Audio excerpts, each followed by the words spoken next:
Hello, everybody. Guess whose internet went out right before I got on live, but we're fine right now, hopefully. Hello, fellow humans. Hey, Adriel. Hey, Texas. Hey, Hale, Laser, Darth, Sidious, Ellery, D&D night. Oh, have fun on D&D night. I hope, you're probably not still watching, but have fun. Let us know what happens. Here we go. Yep. How is everybody? How was your holiday weekend? Mine was pretty good. Literally never heard of this book. So I didn't know that these books existed until relatively recently. I think it came up on stream actually, right? Because these were sent to me by Daniel, aka the Box Cutter Podcast. These are, I guess I should probably get my little stream deck and actually turn on the right camera so that I can show you instead of just telling you about it.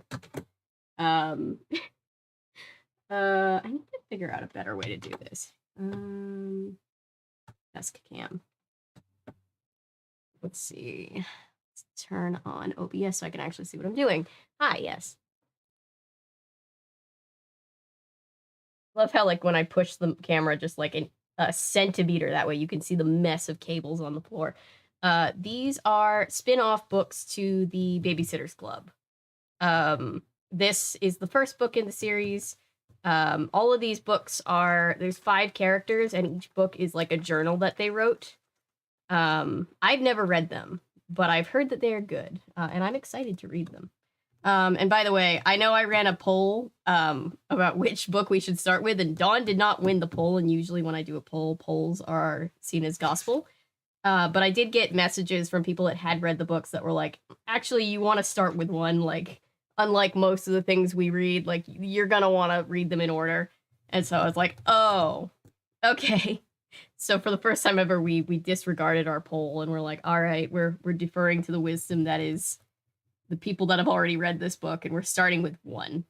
This is book number 1. This is Dawn. So this is Dawn's Diaries. This is one of those things I'm too old to know about.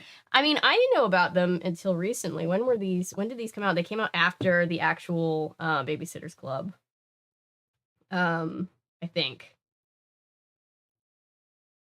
Oh, there's a little name. Whenever I love getting books, I love when I get books secondhand and they're kind of loved, but I also love like when there's like names written in them. I'm like, oh, this book had like a little life before we knew it. Where is the publication date? Don't buy the stolen book. If it doesn't have a cover, it's stolen. Where is the copyright? 1997. Okay, so they're old. They came out earlier than I thought they did. Somehow I never heard about them. I don't know why. Can't stay for long. That's okay, Darth Sidious. I have a microbiology lab exam. Good luck. Microbiology class on Wednesday. Work my college algebra exam next Tuesday. It's going to be crazy. Wow, that sounds like a crazy week. Good luck. I'm sure you're gonna do great. That tiredness in my voice was not for lack of faith in you. It was for the amount of oh my god, I would be overwhelmed. I'm overwhelmed just thinking about having to do it. I couldn't imagine doing it. So rock on. Hi, Patrick McGuire. Hey, Daniel. The cover is so 2000s grunge. It is. I just looked. This one was copyright 1997. And yes, this is very like 2000s grunge. I love this. Let's read the back. I think I posted the little back blurb in the description, but let's read it anyway. What kind of friend am I? Actually, I mean, what kind of person am I? What kind of friend, sister, stepsister, daughter, stepdaughter? I'm not always a very good person, I know that. Oh. But sometimes I can't help it. Oh. That is the blurb. Daniel, I was just saying we're for the first time ever disregarding the poll because Dawn lost the poll, but then people who had read the books were like, you're actually going to want to read these in order. You're going to want to start with 1 and actually go in order. So I was like, okay, so I'm going to defer to that knowledge and we're going to start with 1. Hi, Rachel. Looks like a whole album cover. It has like Do you guys remember, I'm trying to say, why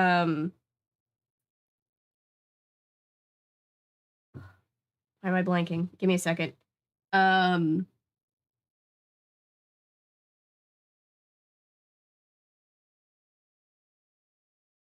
Lavigne. You remember Avril Lavigne's first cover?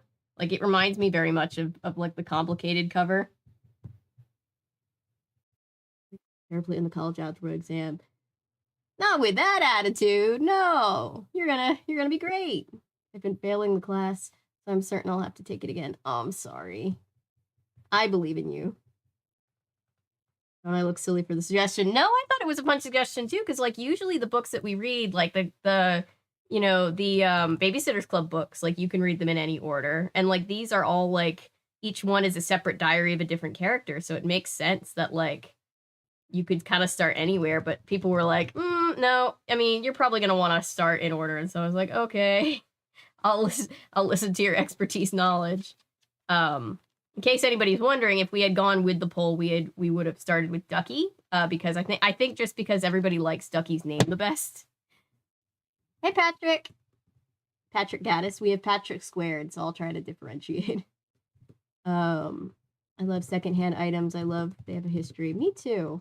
Books are great because sometimes you get to see comments or just writing of the previous owner. I like that too. Like a lot of people don't like in collecting books or nostalgic books and stuff for stream, or just just because I like them. A lot of people are like, oh, this one has like writing on it, like this one isn't in used condition, it has shelfware, and I'm just kind of like, I like it. Like, I mean, I like that they're used because that means that like they've been read, not usually the book police. No, Patrick, I appreciate it. I have never read these books, so I just kind of assumed that it was like the Babysitter's Club, where you can kind of just start anywhere. So I was appreciative of the people who were like, just a heads up, you're gonna be really confused if you try to go out of order. And I was like, oh, thank you. I couldn't find anywhere online that was definitively like the order that you should read them in. So I appreciate it. I'm watching the tree lighting in the background. Aw. Is the tree lighting on? It feels like that doesn't happen until like later. I haven't watched the tree lighting in years, like the one in New York.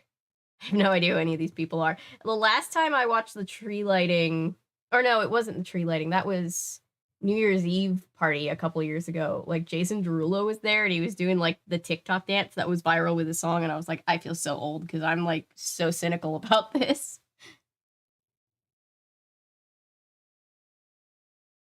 Style of book is this kid coming?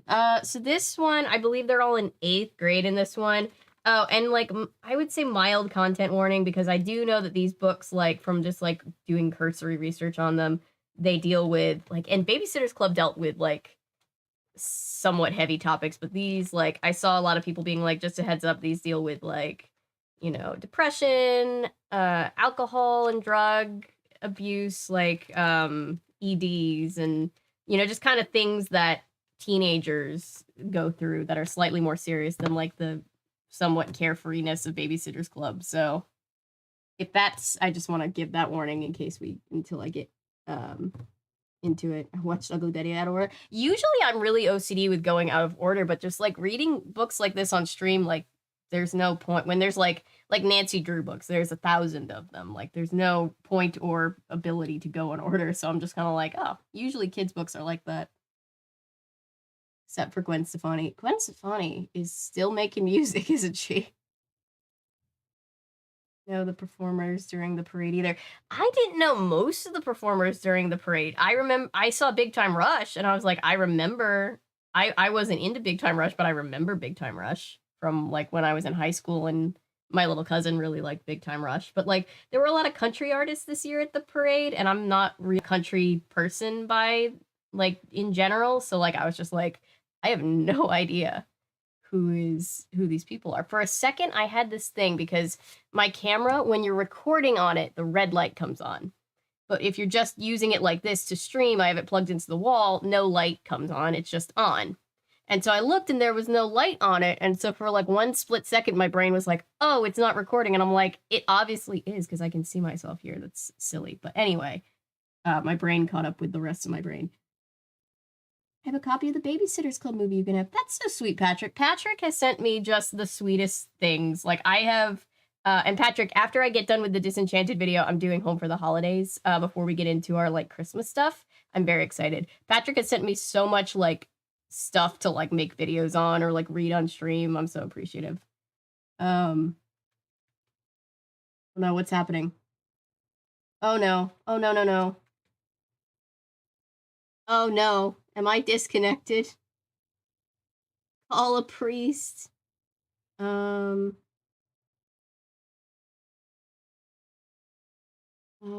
you guys not see or hear me right now? Just make sure.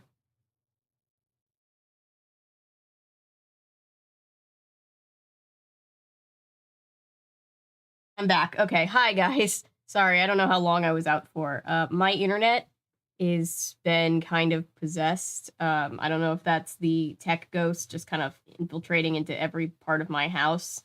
But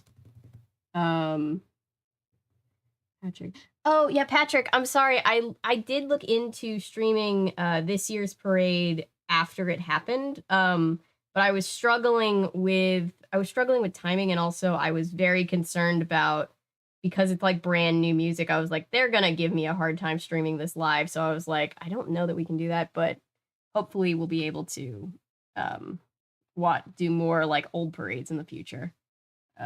YouTube annoys me with their weird streaming rules for what you can and can't stream.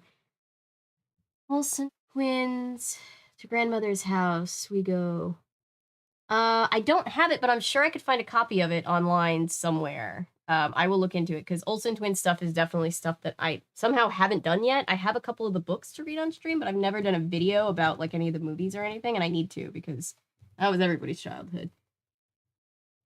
Heard your appreciation for me. That's good. I'm glad you heard that. We can hear. I can. Okay, good. Sorry. Just like mid-sentence, I saw everybody be like, call a priest, and I was like, oh god, I'm so sorry. So funny that you have two stream friends. Yeah, I do have two. I like the use of stream friends for the stream crew. That's cute. Yeah, we have two Patricks. We have Patrick squared tonight, and that's really cool. We also have multiple Chris's, and there's one other name that is also a multiple, and I'm blanking on it right now. But yeah, Patrick McGuire, I will definitely put Olsen twins to grandmother's house. Also double toil and trouble. Excuse me. double toil and trouble is also another one that I need to do at some point. I think that's technically a Halloween one, but screw it. Consider all of you friends. Thank you. We're just like, I like that we're a tight knit, smaller. Like sometimes I go into people's streams and there's thousands of people, which is cool, but it's like we get to talk more because there's like a more reasonable amount of people with us.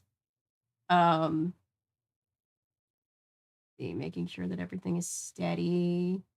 Good. Okay, we're good. YouTube. Has anybody but I know my brother was also having issues with YouTube today, but YouTube has really been messing up today. I was just trying to like change the thumbnail because I accidentally sent this I populated the stream with the wrong thumbnail. And so I was trying to change it, and it just kept like crashing my entire browser every time I tried, and I was like, well, that's not good. I do not know you, JK. We need a young priest and an old priest, like the Exorcist show, where they had like the younger priest and then the older, more experienced priest. Random thought: the DCOM double team can be considered a Christmas movie. I guess it can, yeah. There's a lot of things too. There's also like that side note off of your side note. There's a lot of things that people consider Christmas movies that have nothing to do with Christmas. It's just that they were cheap to play, and so they were played a lot around Christmas time. Like like Sound of Music has like almost virtually nothing to do with Christmas, but everybody thinks about it as a Christmas movie. Or like what are some other movies like that? Not It's a Wonderful Life, because that it ends on Christmas. But Babes in Toyland is one. The Wiz plays on a lot of stations around Christmas. What's everyone's favorite Christmas movie? Mine is Gremlins. Gremlins is a good one. Thank you for saying that, because I also have to make sure that Gremlins is on the list for this year's Christmas. Gremlins is a really good one. Like the ones that I like, like if it's December, you have a better than not chance of seeing it on my TV because I just kind of play it over and over again. Is like Home Alone 1 and 2, with 2 being the best out of the 2, but Home Alone 1 and 2, and Elf, and I feel like there's another one that's pretty. Those are the 3 like constant that get played like over and over and over again. Mixed Nuts for next year, yes. Mixed Nuts, I tried to get in on our Christmas in July, and then I was realizing that we probably wouldn't have time for it this Christmas either, so I was like, eventually we have to get to Mixed Nuts. Die Hard is not a Christmas movie. I said it. I've never seen it. All I know is that there's like what, one Christmas scene? Is there even like? I'm just so confused. Polar Express is my old reliable for Christmas. I haven't seen Polar Express since I was little. But my little baby cousin absolutely loves it, and he just watches it on repeat, and it's really cute. Jingle All the Way and Elf for me. I have never seen Jingle All the Way. I've seen parts of it, but I'm going to cover it this year, and that'll be the first time I actually see it. Home Alone is great. I love that we watch a child in terror while people break into his house, and it's somehow wholesome and jolly. I know, right? The 90s were wild. Yep, I've seen the Grinch horror movie. It's there with it's coming out in theaters on the 9th, but I won't be able to get access to anywhere to cover it because I don't think it's streaming anywhere. But eventually we'll talk about that. And God knows Blood and Honey is coming out in February, so that's right, Mara Wilson was in the 90s Miracle on 34th Street. Mara Wilson's great. My heart is because it's set at Christmas and features Christmas music. Fair point. Again, I have no horse in this race because I've never seen it, so I couldn't tell you. Star Wars, Harry Potter, Die Hard, Gremlins. Yeah, Harry Potter always has a Christmas scene, at least in the first. Well, no, in all of them, they all have a Christmas scene, right? Let me log before I just spend the entire night talking. Let me log our book that we're reading right now. Oh gosh, did you see that? Oh no. Hang on, guys. That was gnarly. Oh no. It got on my leggings that I love. I can never tell after Goblet of Fire. You can't even see the movie. Yeah, right? Not the mug. It's always the mug.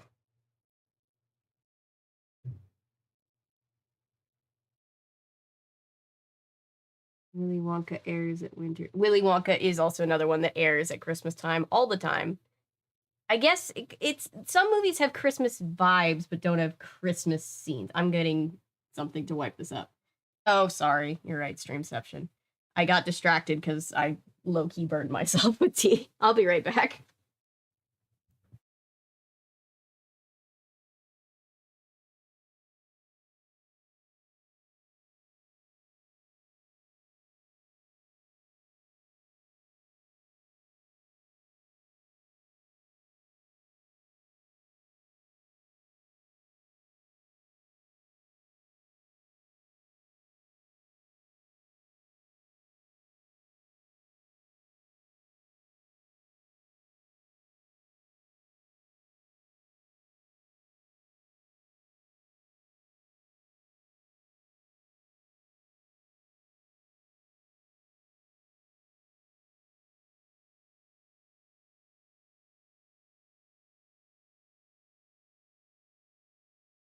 I'm back. Found wet ones. Oh, it's all over the chair. Okay. Turning on my cam for a second.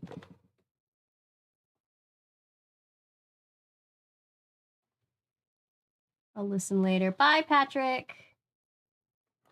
Patrick M. I know you're still with us. I'm sure I'm trying not to freak you guys out when I use your name for the other Patrick. Don't really have a favorite Christmas movie. Don't do Christmas. Yeah, that's true. Some people like. I always feel bad because we do a lot of Christmas stuff in December, and I'm like, not everybody celebrates Christmas, guys.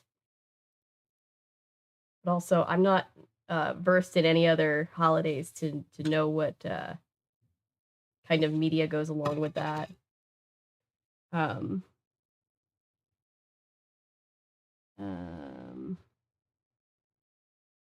Holiday in Handcuffs has Melissa Joan Hart and Mario Lopez. Ooh, is that that's the one that Curtis Connor talked about, right? That I love. I haven't seen it, but I've seen his video about it, which is absolutely great.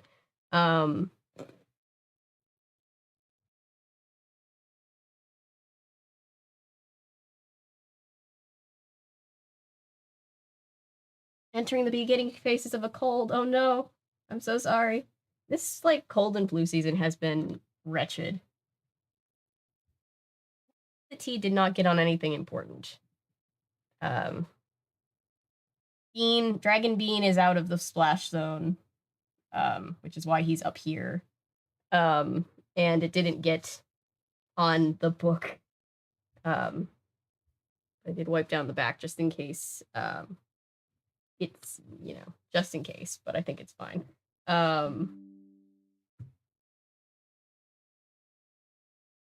Watch Christmas Chronicles, I think on Netflix a couple of years ago. Some cool lore, adorable pair of siblings. I haven't seen Christmas Chronicles yet. I've heard that it's like a good like fantasy Christmas thing. Not gonna lie, I'm excited for Violent Night because it looks ridiculous, and we know that I love that.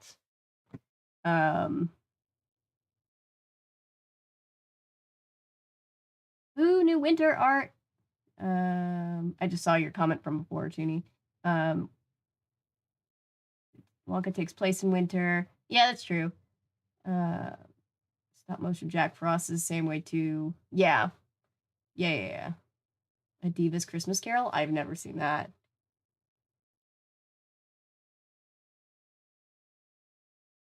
Yeah, Texas, if you haven't gotten sick yet, stay out of the line of fire because it's crazy. And he has another DCOM winter holiday basketball movie, Full Court Miracle. Also, not a Christmas movie, but it does have that Christmassy, it does have that wintry feel, I should say, because it's about ice skating. Is what is it called? The one where she's an ice skater. I'm blanking on the name. I used to watch it all the time. Than the other. Yeah, as far as like Willy Wonka, the Charlie and the Chocolate Factory remake is definitely more like wintry. Go figure. Yes, there you go. I can see it. I'm like picturing the trailer and like the scene where she's like competing, but I just couldn't like remember the name of it. Okay. Get something to dry this so I can actually set the book down and then we can actually read. That'd be fun.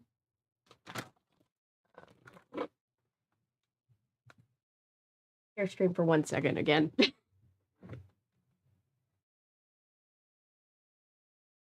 The cord is able to be seen in that.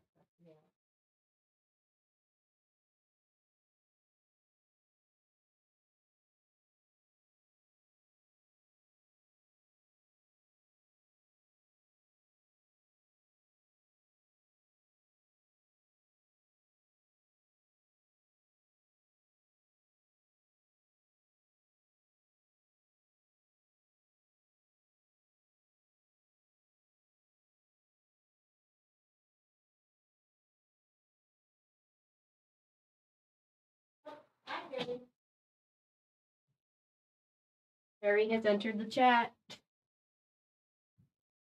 Oh, this poor chair. Seen so much. Ice Princess is a Disney movie, but not a DCOM. Yeah, there's a lot of those movies where, like, I always thought of them as DCOMs because I always only saw them on Disney Channel, but they're not technically because they're not original to Disney Channel. They were just like theater movies that Disney was like, all right, put it on Disney Channel. Hi, Perry. Please don't jump up here until I've.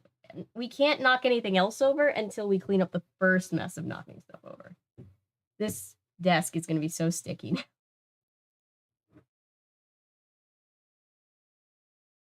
All right. I should watch Ice Princess, yeah. Hi, Perry. I love you, Perry. All right, come here, Perry. Come here, hon. I'll put that down there. Come here, Perry. Hi, yeah, you want to come say hi? You want to come say hi? Come on. Everybody say hi.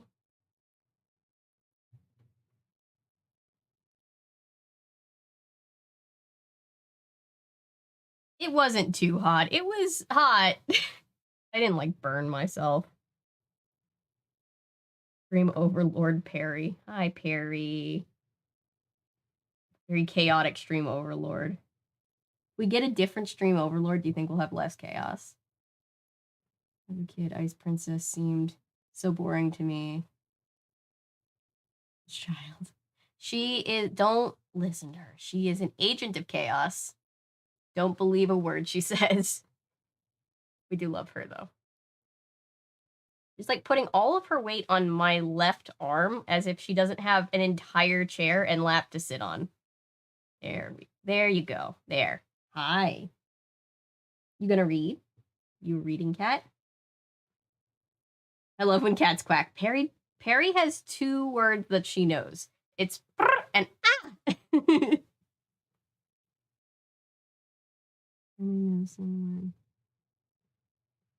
Cookie Monster and Elmo and some dog. The only people worth having celebrity status. Muppets.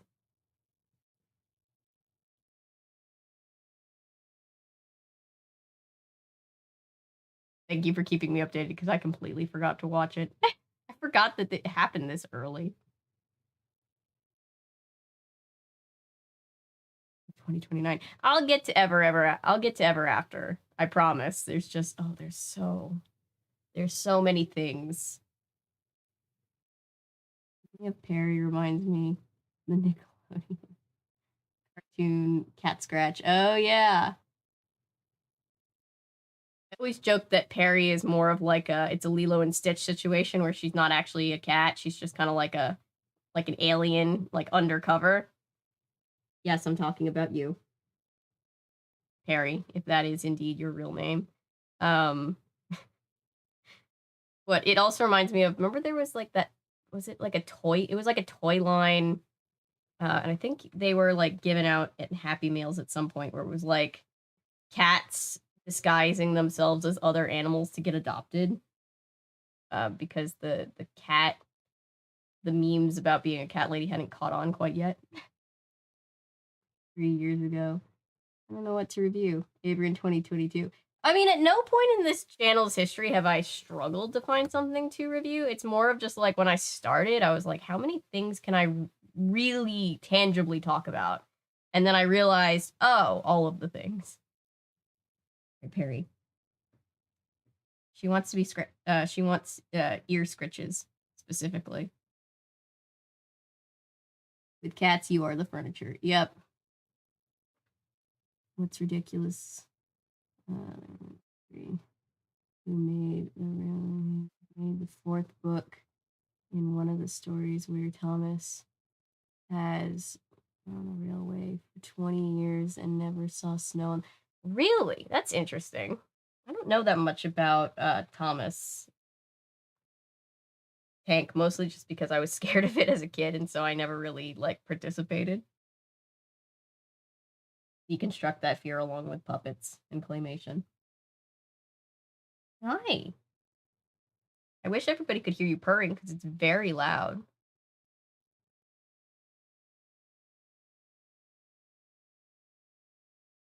The rocking chair was alive. Oh, yeah. Yeah. That was a fun video.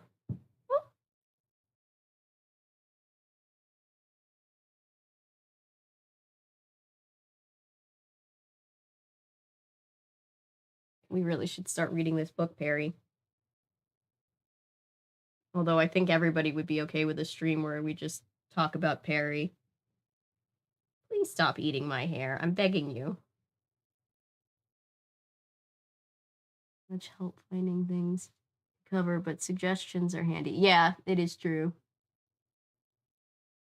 She looks she's content for 5 minutes at a time, and then she'll be like, "Oh, I need to go knock something over. It is my cat. It is cat law. It is my job." Pomegranate. It's my hair. It's so long. Yeah, cat. I don't know why cats do that, but they do. Every cat I've ever had eats my hair. Yeah, no, cats definitely do that. They either like bat around my hair like it's a toy, or they just try to chew on it. It's very strange. Brittle. I'm excited for peanut brittle. Hey, babe. All right, you ready to read book? We should start reading book.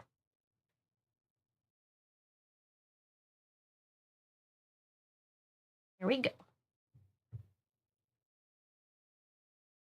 Let's go to desk cam, Perry.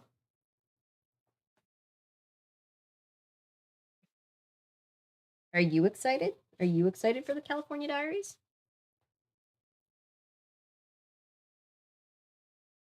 Send Avery peanut brittle. It's I appreciate it. Don't go to the trouble of sending of making me peanut brittle specifically.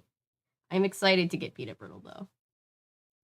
Need someone by the family to eat dinner and watch an episode of My Hero Academia. Have fun. All right, let's see. Harry, this is going to be a very, very tough thing with you right here, isn't it? Grant will get on my pillow and start biting my head. Yeah, Perry will just like smack you. Not like viciously, just like I think she just thinks it's funny. They make it. I bought it at Dollar Tree. Okay. My grandmother would she has a great peanut brittle recipe that she used to make, and like it used to be like an all-day process. So I get nervous. I'm like, oh no. No. Perry is the next Skippy. I'm calling it right now. You want to be the next Skippy the bush kangaroo? Well, I'll have to make a series of shorts about Perry in Wishbone style. All right, let's just start reading. I'm just gonna jump in. All right, Friday afternoon. You have knife mittens. Don't whack me. Friday afternoon, 9:26. Well, here I am, starting another new journal. This is my second since school began, and it isn't even October yet. It turns out that this is an appropriate day to start a new journal since I feel like one part of my life has ended way too abruptly, and a new and very scary one has suddenly begun. But the new scary part didn't start until the end of school, so I'll get to that in a minute. I want to back up first and record yesterday, which was when everything really began. It started off normally. There was no sign of what was to come, no dark skies or weird violin music. I woke up thinking about friends, my friends, and friends in general. Something I just don't understand. Sometimes I just don't understand friends. Like, why do they have to change all the time? Something is going on with every single one of my good friends, and I don't like any of it. They're probably writing about me right now in their journals. They're saying that Dawn Schafer, Perry is scratching at the door, give her a second, should just settle down and not get so distracted by school. Well, I can't help getting distracted. Same. I mean, I just this morning, for instance, I was thinking about what I don't like about our 8th grade. It's really been bothering me. Okay, so Vista is divided into these 3 main buildings. The biggest one is the high school building for grades 9, 10, 11, and 12. The middle-sized one is for preschool through grade 4, and the smallest one is mine, the middle school building for grades 5 through 8. Well, my building is so crowded this year, suddenly there isn't enough space for us all. There are about 1,000 kids in each class, and there aren't even enough rooms for us. My math class is held. Oh my God, Perry, trying so hard to ignore her until I can get to the end of the chapter. Hang on.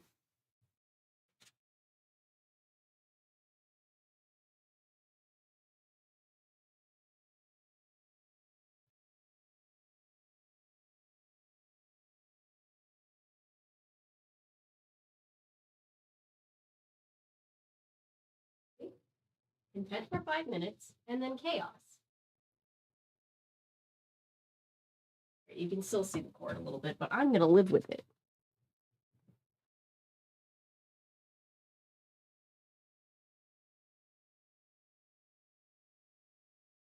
Overcrowded schools. Never came across that problem. I know, right? I'll hold my commentary on that for after I finish this chapter. I assume that this doesn't have like regular chapters, and instead it just has the intervals of, yeah, journal entries. Okay, cool. My math class is held in the gym on Tuesdays and Fridays. On the other days, it's held in the back of the auditorium, while an English class meets in the front. It's a mess, and I hate it. No wonder I'm distracted by school. I can't concentrate or settle down. See, just thinking about school made me get off track. I was talking about my friends. Then, poof. Maybe, what was announced today will be for the better, but I'm not holding my breath. Anyway, back to yesterday morning. As always, I walked to Vista with Sunny and Maggie. I left crabby Jeff behind, glad he was going to walk to school with his dorky friends. First, I went next door and stood outside Sunny's house. In the old days, I used to barge up the walk to her front door and ring the bell. Sometimes I'd even go inside without ringing. I knew Sunny and her parents would just be eating their breakfast. Now I never know what to do. Or at any rate, I don't know what to do during these times. Mrs. Winslow is home from the hospital. Like, if I ring the bell, will I wake her up? Do they want me to come in, or do they need as much private family time as they can get? I was standing at the bottom of the front stoop, feeling like a jerk, when the door burst open and Sunny barreled outside. Okay, let's go, she said. I noticed she was holding a bag of granola. Didn't you eat breakfast? I asked her. You can eat first. We don't have to rush. That's okay. I'll eat on the way to school. Mom's having a horrible morning. She's on chemo again, and the drugs are making her sick. Oh. At first, I didn't say anything. I was thinking that if my mom were really sick, I'd want to stay at home with her, or at least not flee the house early in order to get away from her. Then I realized maybe that wasn't true. I mean, how do I know how I would react if Mom had lung cancer? Maybe I would just do what Sunny has been doing lately. Sunny was practically running down the sidewalk. Hey, wait, I called. Slow down. Sunny slowed down a little. We turned a corner. I always feel the exact same way when I reach the end of our street and make that left onto Palm Boulevard, like I've stepped onto a movie set or something. Maybe it's because Palm is the unofficial divider of my middle-class neighborhood, and Maggie's definitely not middle-class neighborhood. All those swimming pools and tennis courts, I feel uncomfortable, like I shouldn't even be looking down those streets. Yikes, my hand is getting tired. More later. All right, that is chapter 1. His little sister in California Diaries ended in 2000 on account of Anne and Martin wanted us to cry. Oh, 9th grade, my school thought the class size, but like half of the existing class left to other schools. It was crazy. Oh wow.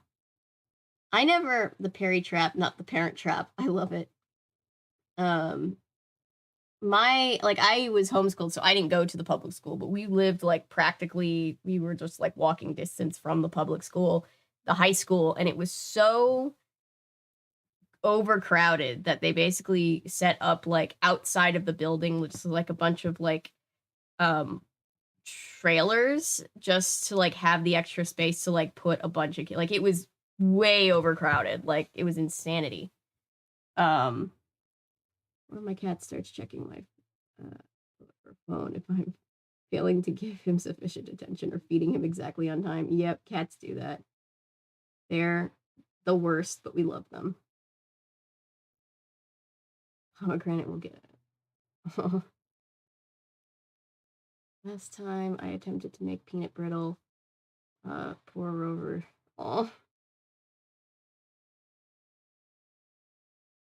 yeah. Yeah, so this is after, by the way, after Dawn moves to California Diaries, obviously. We talked, that was discussed. She was temporarily there in the Babysitter's Club book that we read last time.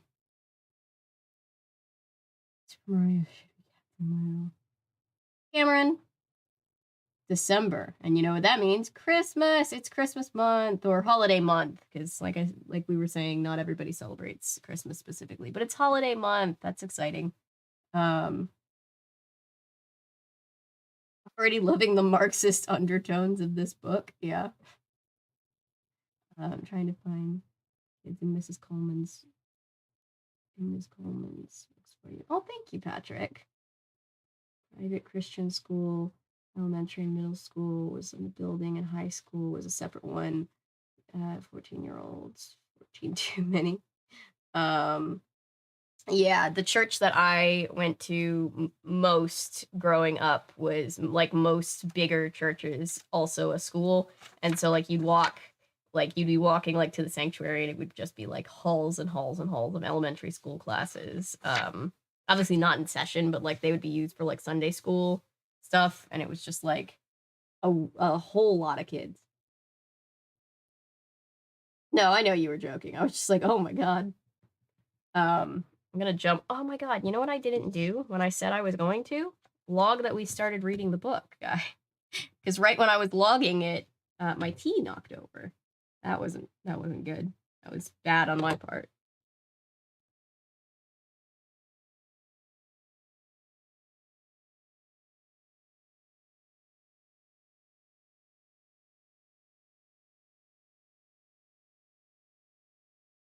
Oh, I just got a comment on a video that I'm racist against white people, which is a bonkers thing to say. Not just to me, but to anybody.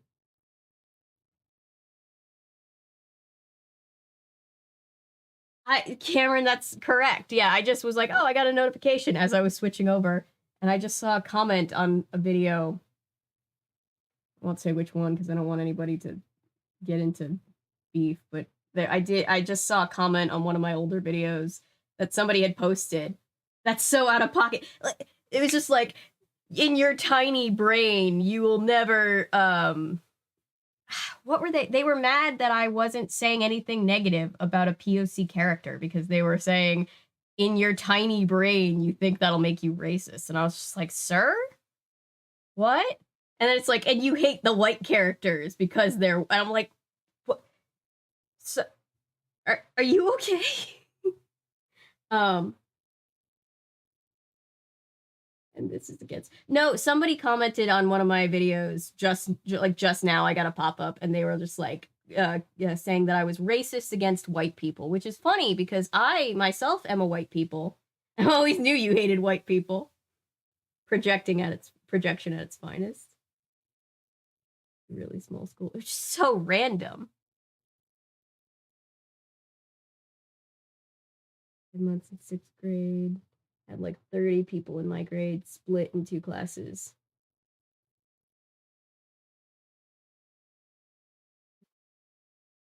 I mean, it's it's just funny because, like, it could be a whole thing. I just want to read California Diaries. Some people just really don't like diversity in media. I'm convinced. I'm pretty convinced that's the way that some people are.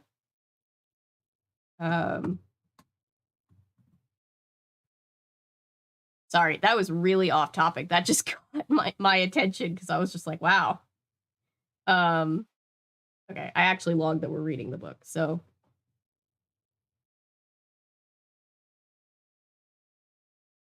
Except for a new hobby, like ghost hunting or something. It feels strange. That spooky stuff. LOL. I mean, there's still gonna be plenty of spooky stuff. You just need, sometimes you take a break from the spooky stuff. I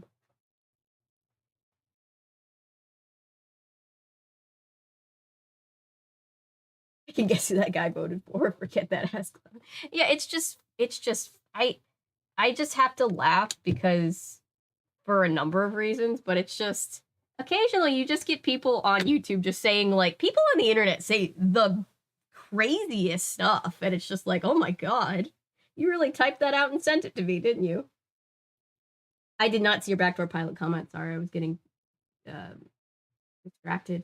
It's a book that's a backdoor pilot. Dawn tells her friend she's going to California because Sunny's mother, who is like a second mom to her, is dying of cancer. Yeah. I think we talked about this one when we read the Babysitter's Club book that we read last time. So Dawn tells her friends she's moving. 12 students in the school. Sorry, I'm reading like 3 comments at once. That's a pretty small. That sounds kind of like pleasantly small. It sounds like everybody kind of knows everybody.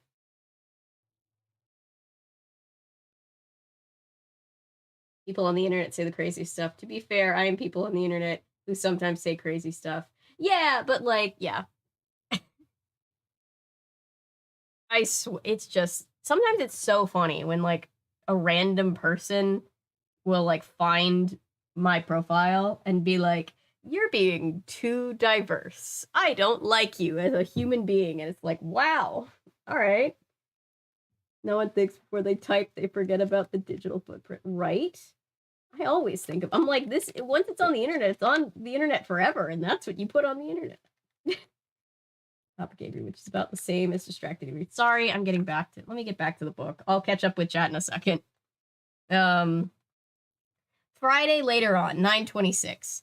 Vista may seem like a big mess to me right now, but there are some things I like about it very much. The journal idea is one of the best things about Vista. I bet most of the students are like me and would keep journals even if the teachers didn't require it.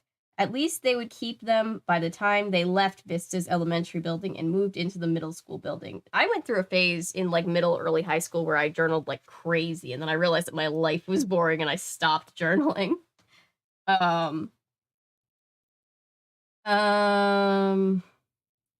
It seemed to me that just around that time, around 5th and 6th grade, everything begins to happen. Suddenly life gets so complicated. I suppose that life always gets more complicated. I mean, the older you are, the more complicated it is. That is the truth.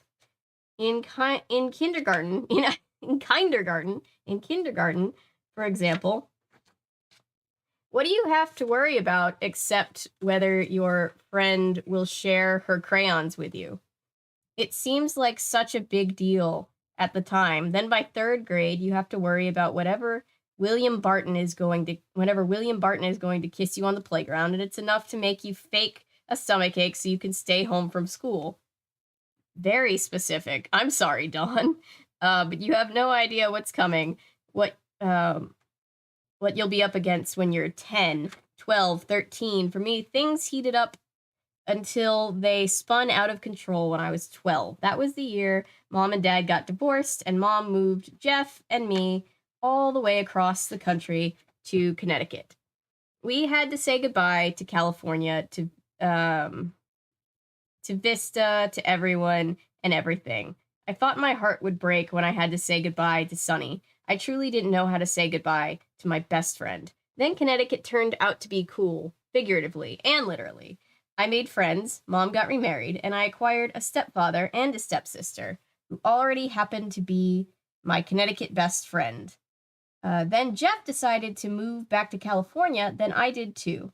And then Dad married Carol, not exactly in that order. The point is that there was a lot, a very huge, immense lot. And she was an entrepreneur. She started a business. Why am I on this? Are we back? Are we back right now? It looks like we're back. Okay. Hi. I just looked up and it was gone. What happened? There we go.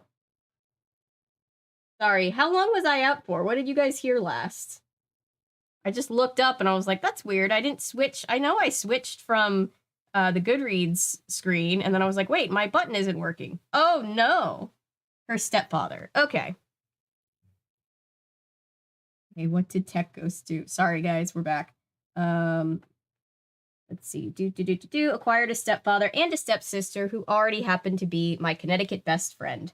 And then Jeff decided to move back to California. Then I did too. And then Dad married Carol, not exactly in that order. The point is that there was a lot, very huge, immense lot going on in my life. And through it all, I kept my journals.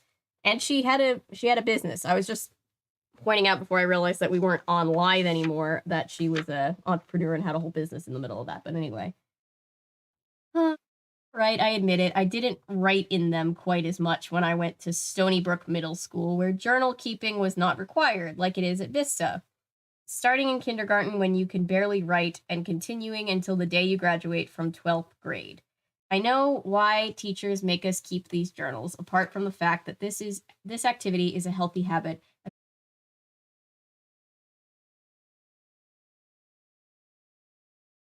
Okay?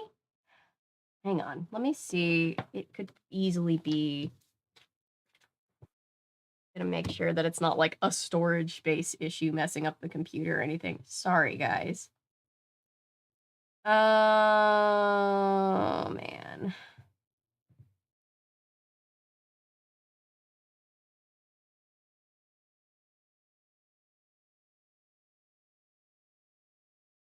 It's clear. I'm just gonna like empty my recycling bin and run a little smoother. Computers are weird.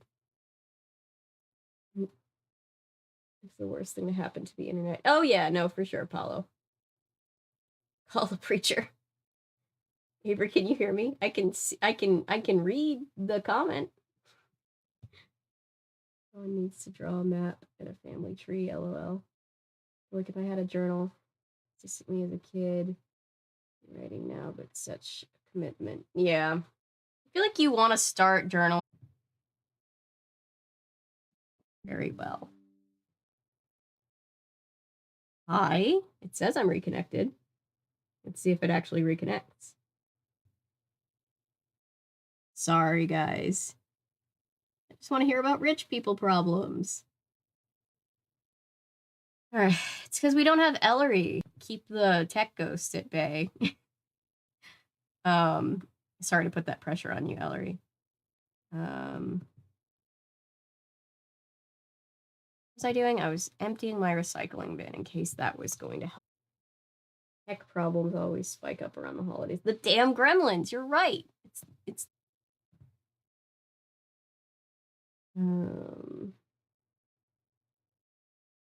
Hillary, stop playing Dungeons and Dragons and help us. This one. This is what I wanted to do. Sorry, guys. Here we go. Hopefully this will help some. Because geez, it's really acting up. It's not your fault. Anyone complaining? No, nobody's actually like complaining. It's just kind of funny.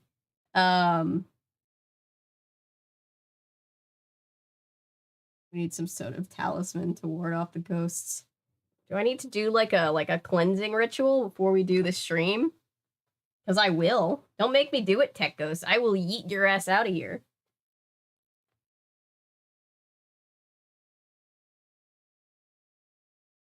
Are we actually doing a thing? Are we buffering again for real? Seriously? Your fault, it's not your fault, it's not your fault. Okay. down the stairs, so I think that's what's happening. I don't think anybody can hear me right now, but I'm talking like you can. Yeah, somebody I think is fixing the router as we speak. If they're not, I'm going to see you later, Cameron. I'm going to make sure that somebody is, just in case. Sorry, guys. It's a lot.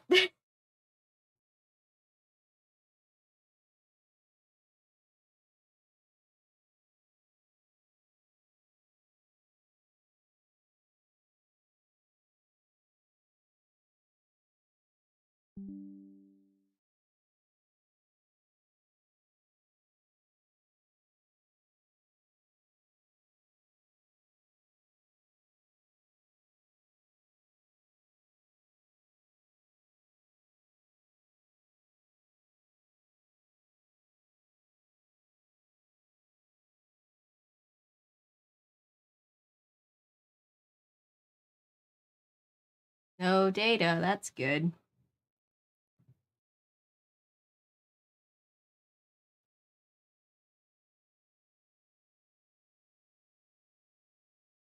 Oh, good. Here we are. In the name of God our Father, I bless thee. I banish thee back to the underworld. No, it's not. It's just the router is quite old, and it's just one of those things.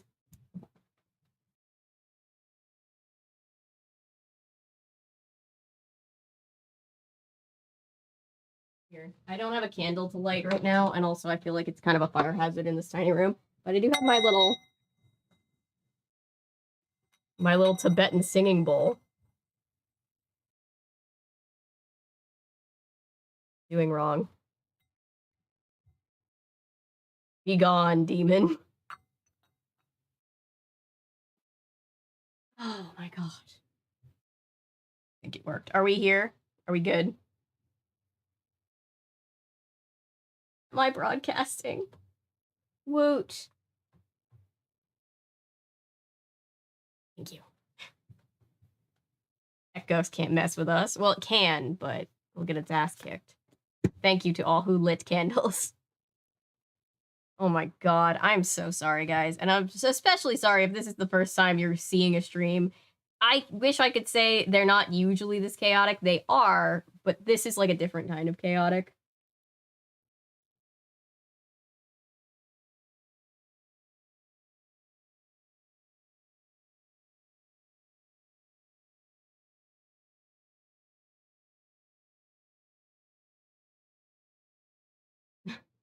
My brother's like, oh, is it giving you problems?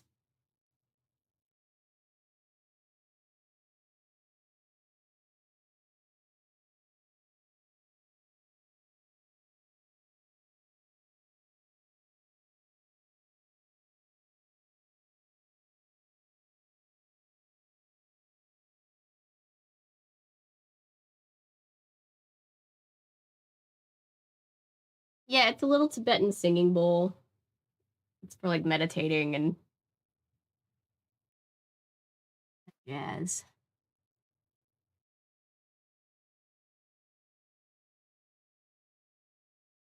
If it works, it works. Okay, don't question it. Don't question the. All right, we're going to have a restarting router, so hopefully we'll be off and then back on, and then we won't have any more issues.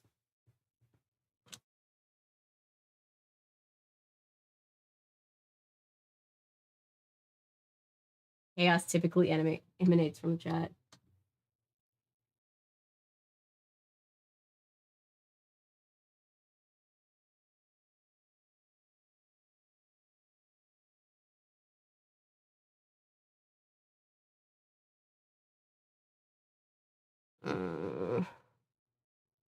No, Texas, nothing interesting happened because my internet has been fighting me to the death. So sorry, guys.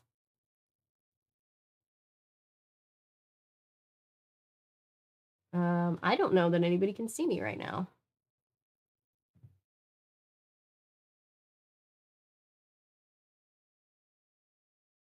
Mostly just internet issues. Yeah, Adriel's correct. Banish the tech ghosts. Back to the underworld. That was fun. That was fun. 1, 2, 3. Can we be seen?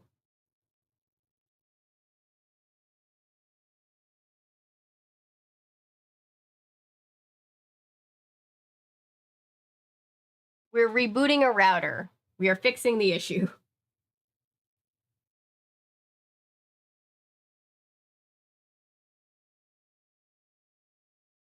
No, sorry, it's just glad to be here. Thank you guys. I see you. Okay. If it cuts out like for a second, that's normal because we're rebooting a router. So hopefully after that it will stop messing up going forward. So stay calm.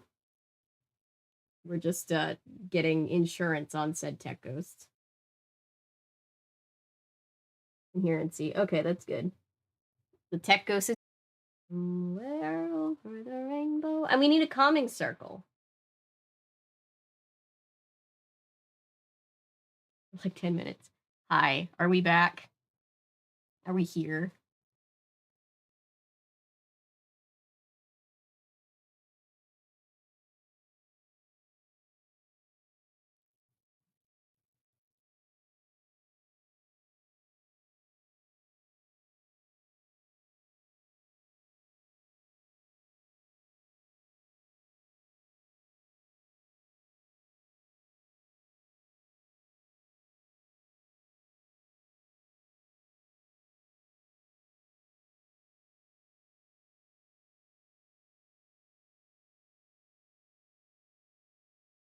Hi?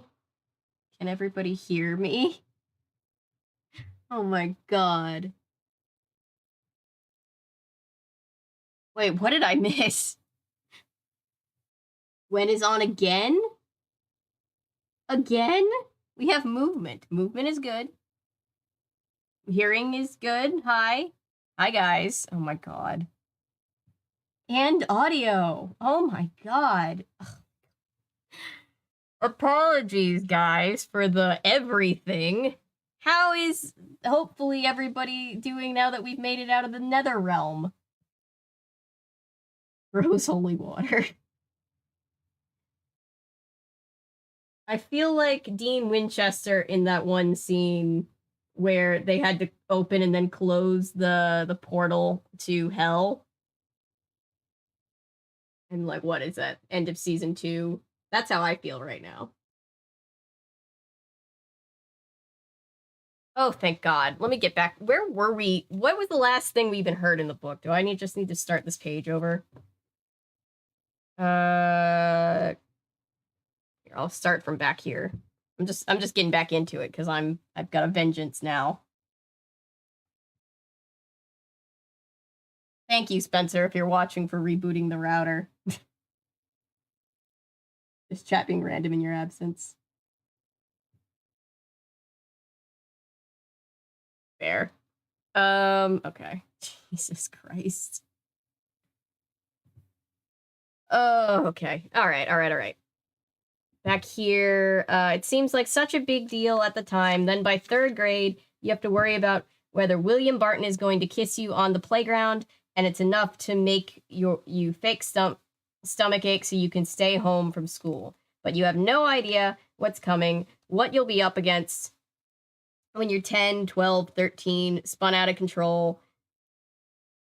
Wait, for me, things heated up until they spun out of control when I was 12. That was the year Mom and Dad got divorced, and Mom moved Jeff and me all the way across the country to Connecticut. We had to say goodbye to California, to Vista, to everyone and everything. I thought my heart would break when I had to say goodbye. To Sunny. I truly didn't know how to say goodbye to my best friend. Then Connecticut turned out to be cool, figuratively and literally.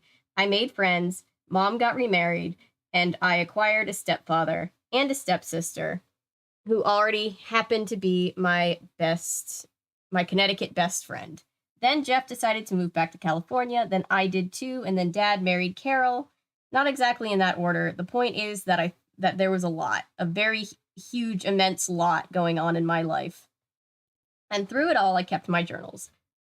All right, I admit I didn't write in them quite as much when I went to Stony Brook Middle School, where journal keeping was not required, like it is at Vista, starting in kindergarten when you can barely write and continuing until the day you graduate from 12th grade.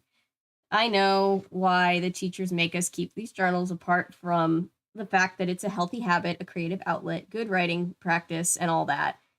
The teachers never say so, but since they were all kids themselves once, I bet they remember what it was like to be consumed by feelings and to need an outlet for them. You're gonna be consumed by feelings your whole life, Dawn. Or maybe that's not a kid thing. Maybe it's just a human thing. It is. Anyway, when I start to feel eaten up, or even when I'm just feeling chatty, which is pretty often, I like to turn to my current journal. This one is number 22. 22. That's a big box of journals. Everybody's saying thank you, Spencer, if you're watching in chat, or if you can hear through the wall. Is the whole book in that? Yes, because the whole book is meant to literally be her journal. Like, we don't even get like regular page numbers. We get entries all through. I'm actually not finding Dawn's. I know that they all have different handwriting. Like, it's a different font for every book because they all have different handwriting. I'm not finding this one difficult. Feelings stick. Feelings could be the best thing in the world, but they can also be the worst, you know? Depends on which feelings you're having, I guess. I wonder what colleges Dawn and her friends went to. We'll never know. We can imagine.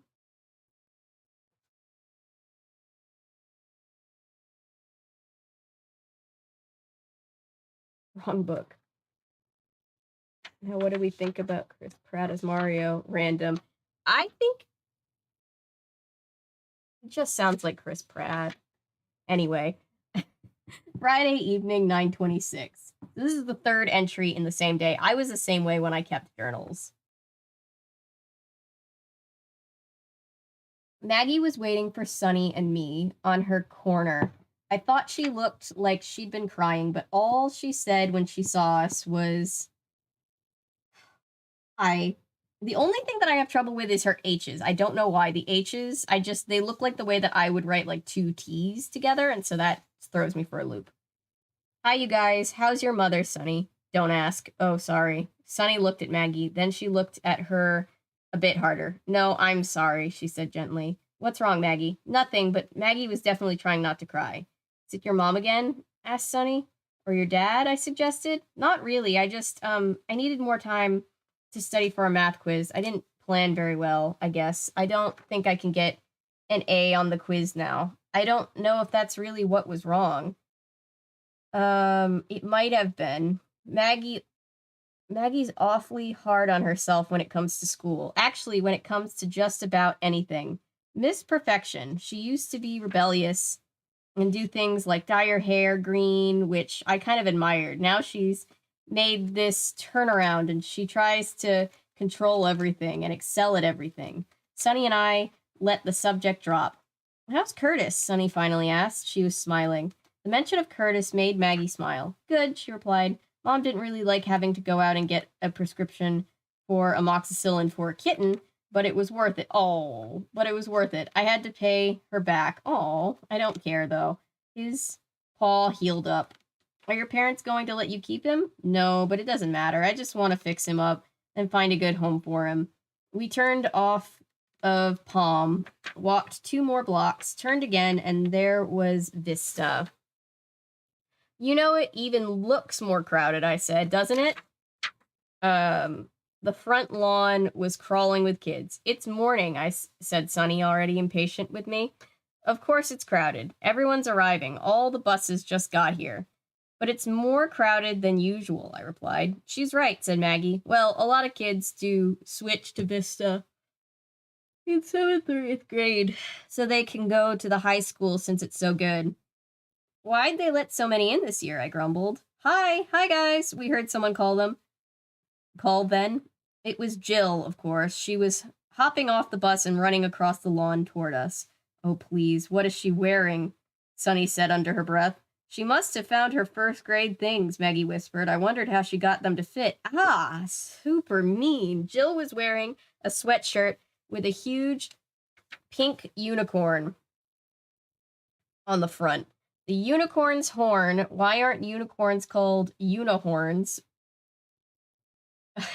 was sparkly gold, and the unicorn was standing on a powder blue cloud that was made of some puffy material. On Jill's feet were pink sneakers, and the toe of each sneaker was a pony with an actual tail hanging over the side of the shoe.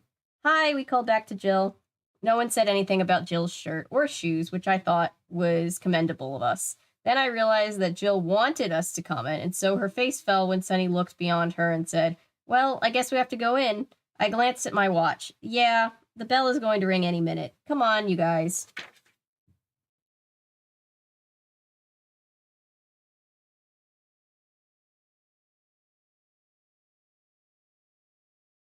Hollow is right. Lou is forever the voice of Mario. Dawn went to Stanford. She seems like a Stanford girl. I agree with that. Oh, yeah. Okay, but Jack Black seems to... I like Jack Black as Bowser. I will say that. Excuse me.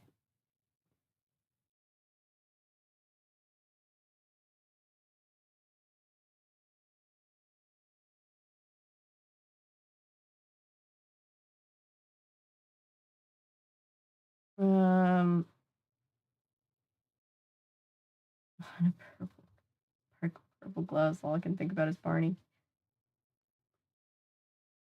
I haven't been technically introduced to Ducky yet, so we'll see. Brad as Mario doesn't fit in my opinion. We haven't heard his Garfield yet. Don't forget about that. Caltech. Sunny seems like she'd go to community college. So Long Beach Community College. Nothing wrong with community college. Jill goes to UCLA. Stanford Community College. Jill UCLA. Caltech. Fine with most of the cast. Yeah, most of the cast is fine. I just am wondering about that Mario choice. Thoughts on them? I think Anya Taylor-Joy and Seth Rogen, from what we've seen, which is very, very little, they seem to be doing good. I don't really have a thought one way or another yet. I will say that what I heard in the trailer, I really do like Jack Black as Bowser. I wouldn't have picked that, but I like it. I was kind of kidding. Wait, sorry. I thought we were talking about... Oh my god, I'm so stupid. I thought we were talking about the original voice of Mario, and I mixed up. That's not... Anyway. I'm with you now. I'm so sorry. It's been a long night. Heavily shipping Bowser and Luigi? What an interesting ship. I think we all thought you were just talking about the original voice of Mario, whose name I now have to look up because I feel bad for forgetting it. Charlie Day's Luigi, yeah.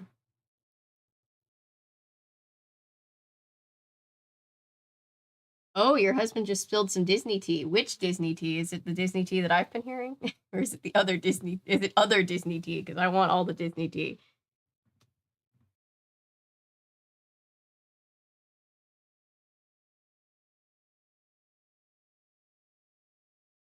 Charles Martinet is who my brain filled in with what you were saying, and then I would realize that that wasn't his name. Anyway, I'm now caught up.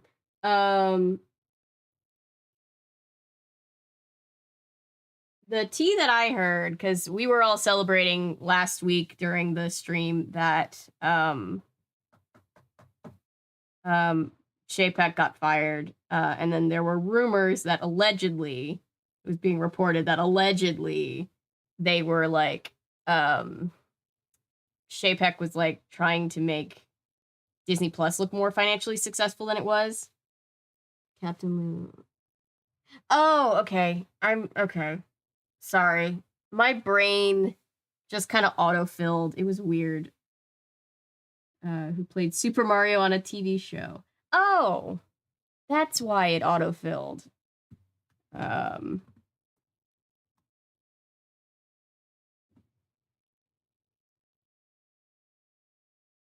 Yes.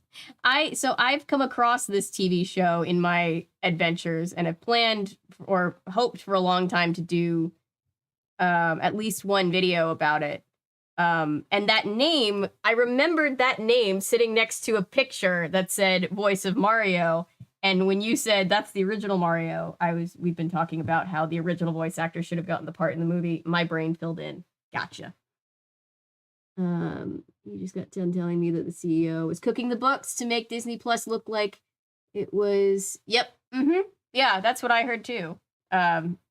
Which is insane, but it makes sense because, like, I and everybody else I know use somebody else's account, so I've always wondered how the finances of that have been lining up. The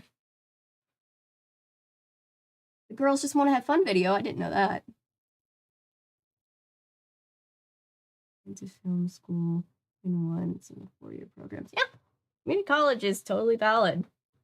I'm glad that we could settle this. It's 9:30 and we've only gotten, oh my god, there aren't page numbers, so I don't actually know, but we haven't gotten very far. But so far we're running better, so that's good. I knew he played the father. Oh, he was the... Okay. I'm so sorry that I didn't pick up on your joke, Paolo.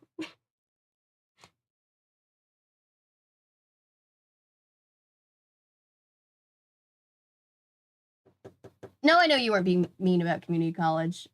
I just, saying Sunny seems like she did.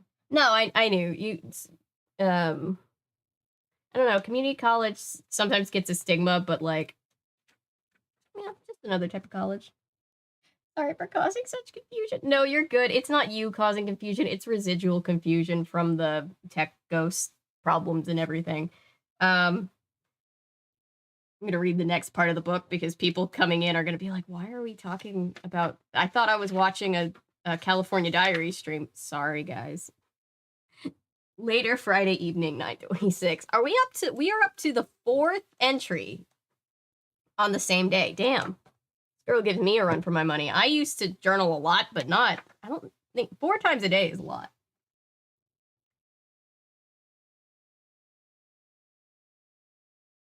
My friends thought I found school distracting before, but that was nothing. Yesterday was out of control. Maggie and Jill and Sunny and I walked across the lawn, through the main entrance, outside again, into the courtyard, and then into the middle school building. Really, I felt like our building was just oozing kids. What a weird way to say that.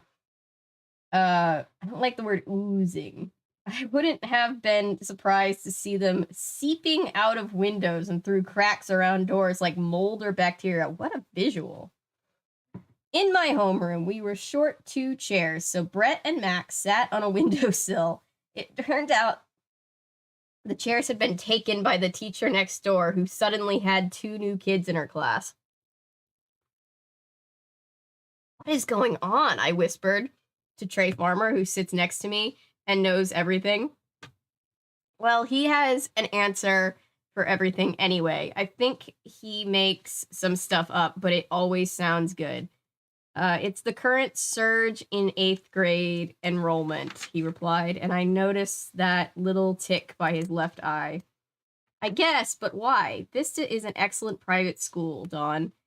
He said, progressive yet demanding, challenging yet accepting of a student's special needs and or gifts. I looked around to see where Trey was hiding the Vista brochure. It must have been there somewhere.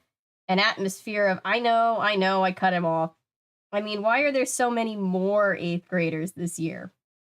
That was one question for which Trey had no answer. At least.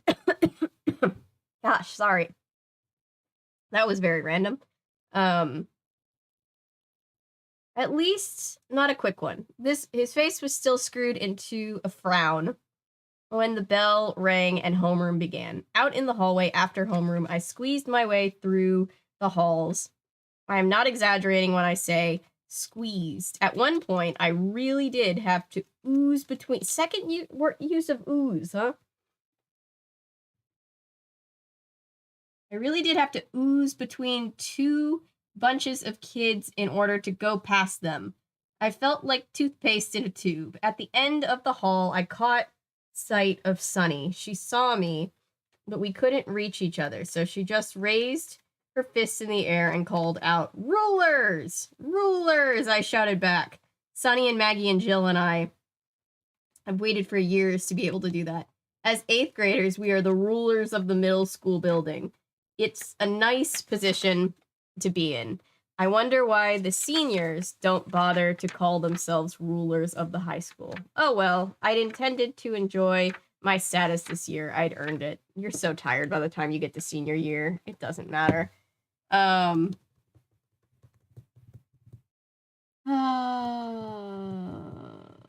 Every talks about random shit. Always. Always. Long Beach Community College has such a beautiful campus. I'm sure Long Beach is beautiful. Don't go to college, save the money, and learn.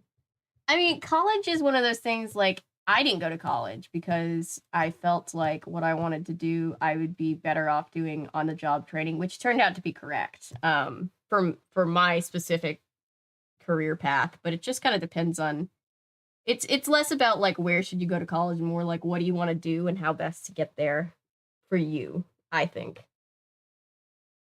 Just make a PSA that's like, kids, don't go to college. The more you know. Oozing. 1997. Graduated from university. But got hired at a new station. Yeah, exactly. This can mean a lot. Or squeeze. I've never heard ooze used to mean a lot.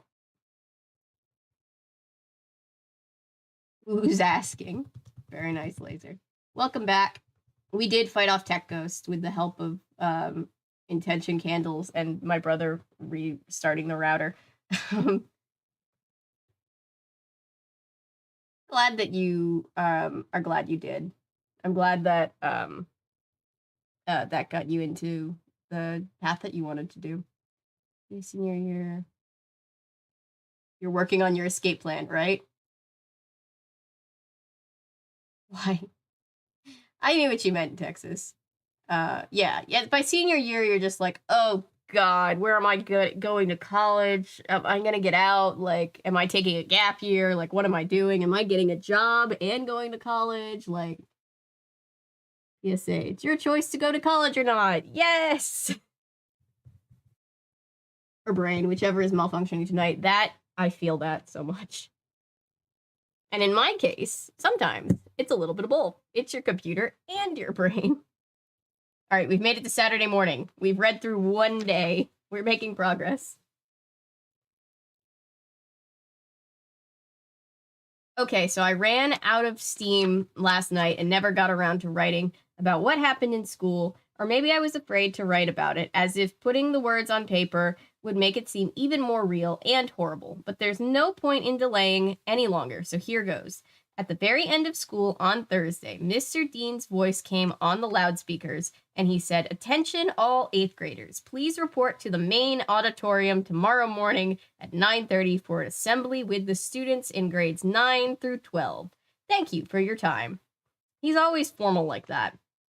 An assembly for us 8th graders with the high school kids? We never do things with the high school kids. And why just the 8th graders? Why not the rest of the middle schoolers? That was weird. Well, guess what? What happened at the assembly was beyond weird. It was unbelievable and scary. At 9:30, all us 8th graders were excused from our classes, and we left the middle school building and walked to the auditorium. I met Sunny, Maggie, and Jill at the entrance to the auditorium. Sunny and Maggie and I tried hard to look like we weren't actually with Jill, since she was wearing this sweatshirt with huge crayons painted on the front. Poor Jill. I feel bad for Jill. You could tell she thought it was cute, but really. Anyway, the 4 of us walked into the auditorium, and suddenly I felt the way I did at my very first assembly at Vista. I was a kindergartner then, and the assembly was for all the kids in the lower grades, so there I was with the 4th graders. They looked like giants to me, and I felt like a pea. That's exactly the way I felt with the high school kids. I'd like to think I am just as cool and just as grown up as they are, but well, I got a good look at them. Some of the guys have to shave, and some of them must be 6 feet tall. I mean, real adult men. Well, not really. They're still children, but you know, to an eighth grader, I guess. And the senior girls, real adult women who have huge chests and wear lots of makeup. And I don't know. I just felt like they were way more than 4 or 5 years older than me. It's always how it feels. And you get to 18 and you're like, I am still a child. Let me put it this way, since some of the seniors are 18 already, we are talking about kids who can drive and vote. Yep, among other things. I looked at this one enormous guy who could practically have been my father. Then I looked at Jill in her crayon sweatshirt. My heart began to pound, and I didn't even know what the assembly was going to be about. Believe me, we found out soon enough that this was the announcement because the middle school has become overcrowded this year due to the current surge in 8th grade enrollment. Just like Trey had said, the 8th graders are going to move to the high school building. The middle school building at Vista will now be for grades 5, 6, and 7, and the high school building will be for grades 8, 9, 10, 11, and 12. Maggie, Sunny, Jill, and I are in high school. Gasp. And depending on what you want to do, I think connections are more important than a degree. It's who you know. In my industry, that's very true. Because working in TV and film, you're better off depending on where you want to be in film. Obviously, you need to like learn technical things. But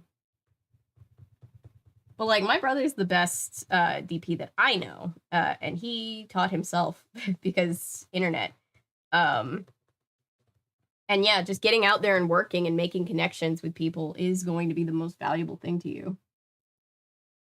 I'm a fan of college, but I feel like I kind of have to since I don't have a job or drive, no plan for my life. Aw, it's a hard time being like, because it's a transitional time of your life. Like you're not like at 19 or 20 or, you know, however old you are going into college. I didn't know what I wanted to do. I was like taking a gap year because I was like stalling because I didn't know where I wanted to go or what I wanted to do. Lowest grade fever. Apparently, this is enough to wreck me. Oh, I'm sorry. I run very cold, so like when I have a fever, it looks like I just have like I run at about like a 97, you know. So like if I have a fever, people will be like, "You're only at 99. That's not that bad." And I'm like, "No, you don't understand." Never been definitely connections. I got my current job because my best friend at my old station, who was the former chief meteorologist, gave me a glowing recommendation. Yeah. Live, don't try to kill anybody and something.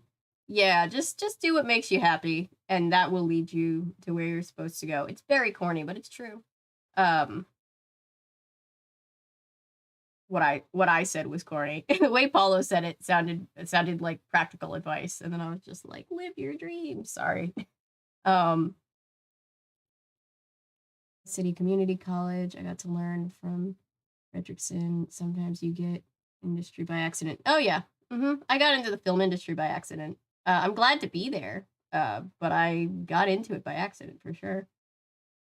This is Mario Lopez. Let's see. Is Mario Lopez also at the tree laying? He was riding the giant turkey float at the parade. And I was like, no shade to Mario Lopez, but like feels like I haven't heard from him in a while.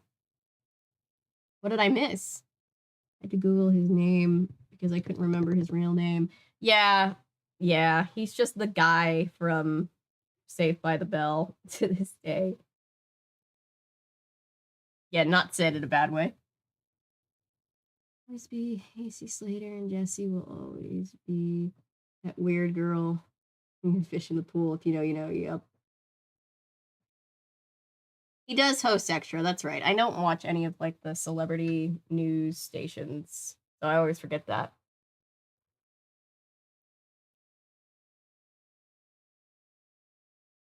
like 8 years to graduate college, but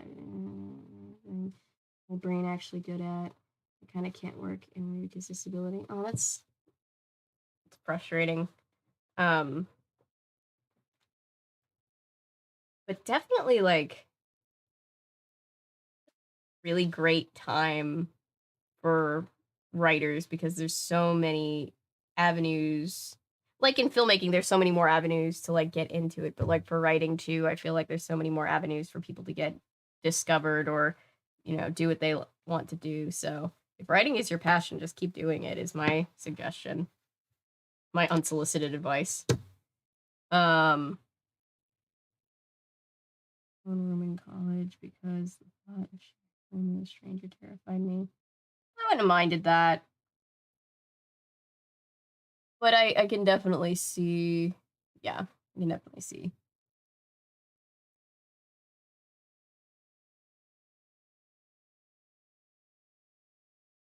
You know, that was the same girl. That's funny. Saturday afternoon, 9:27. We're in high school. I just cannot believe it. Over the weekend, things will be moved around in the high school building to make room for us 8th graders.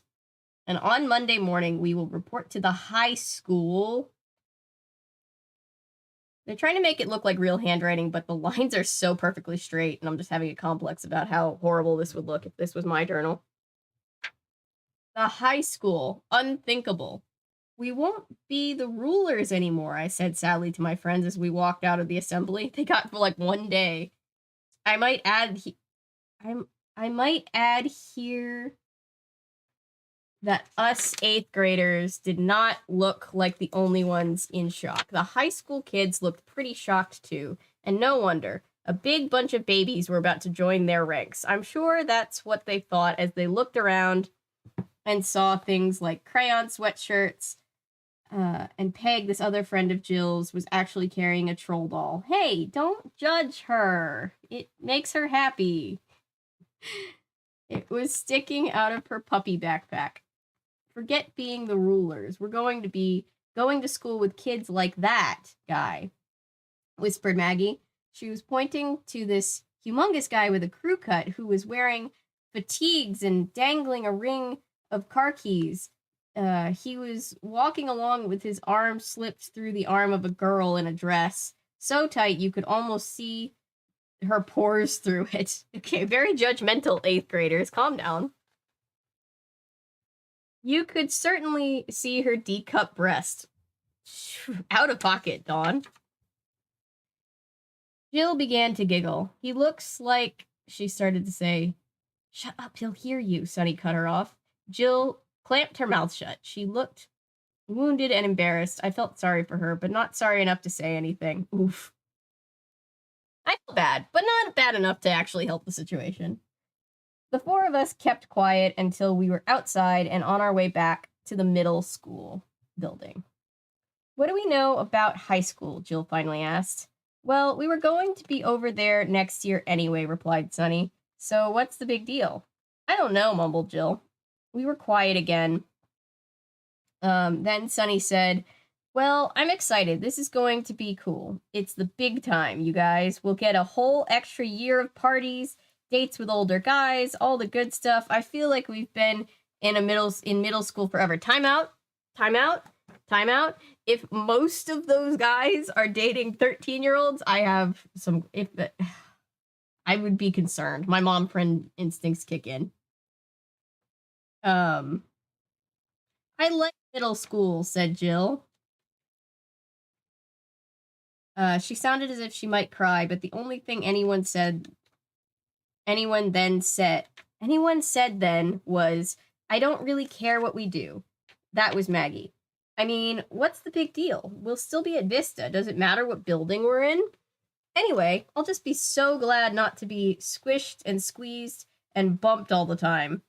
At the exact moment that Maggie said that, a 6th grade boy crashed into her from behind. He had lost control when a surge of kids leaving the middle school building knocked him off his feet.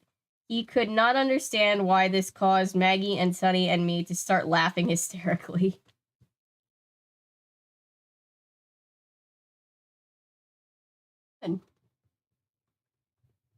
One day you'll hire me as an extra. If I'm ever making a movie in your neck of the woods, I will 100% hire you.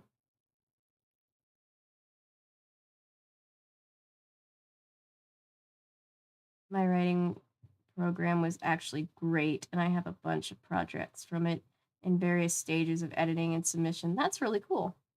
Review's review should include how judgmental these characters are. Yes, it should. Here, I'm actually gonna take a note.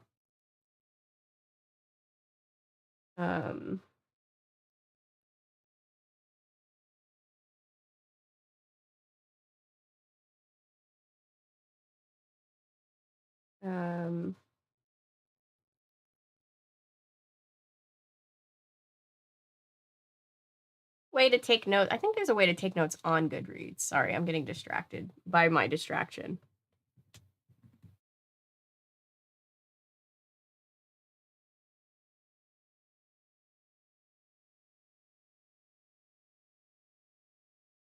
All right, I'm looking at Goodreads for a second.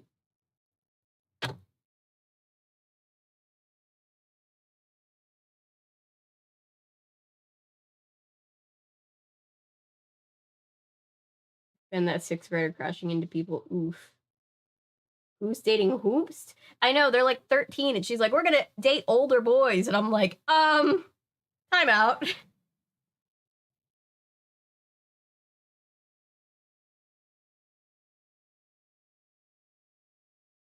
The book model is actually the actress who played her in the movie. Interesting. Yeah, KC goes, nope. Texas goes, nope. Yep.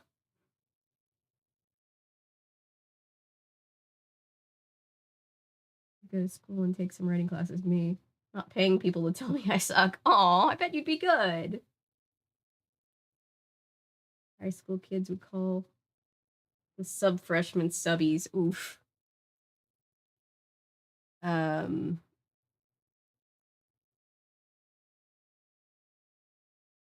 looking for... I don't want spoilers. Don't give me spoilers. I just want to see down here. Anna Martin has written so many books.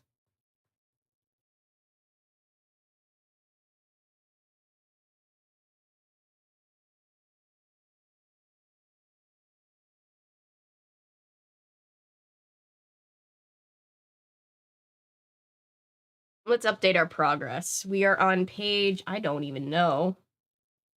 I'm not sure what page we're on. These are some judgmental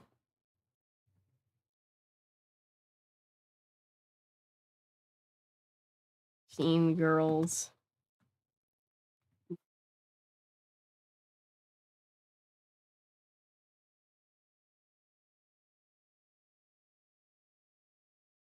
Some of them are ghostwritten by other authors. Yeah, I was reading that, which is understandable because there's so many of them. Well, I mean, 6-year-olds are dating in Little Rascals. I don't think it's weird, like, if a 13-year-old has an age-appropriate boyfriend or girlfriend, but the way that she said, ooh, we're going in with all the high school kids, we can date older boys, I'm like, if you're dating, like, a 16-year-old, I would have concerns. 1995. It'll be the same person. That is interesting. I wasn't actually sure. I always wonder about book models. Okay. Anyway, let's finish the book already. I only stepped out for a couple. No, we didn't finish. I was just making a note because somebody said we should add about how judgmental they are. So I was like, oh, I can update my progress and like add a note.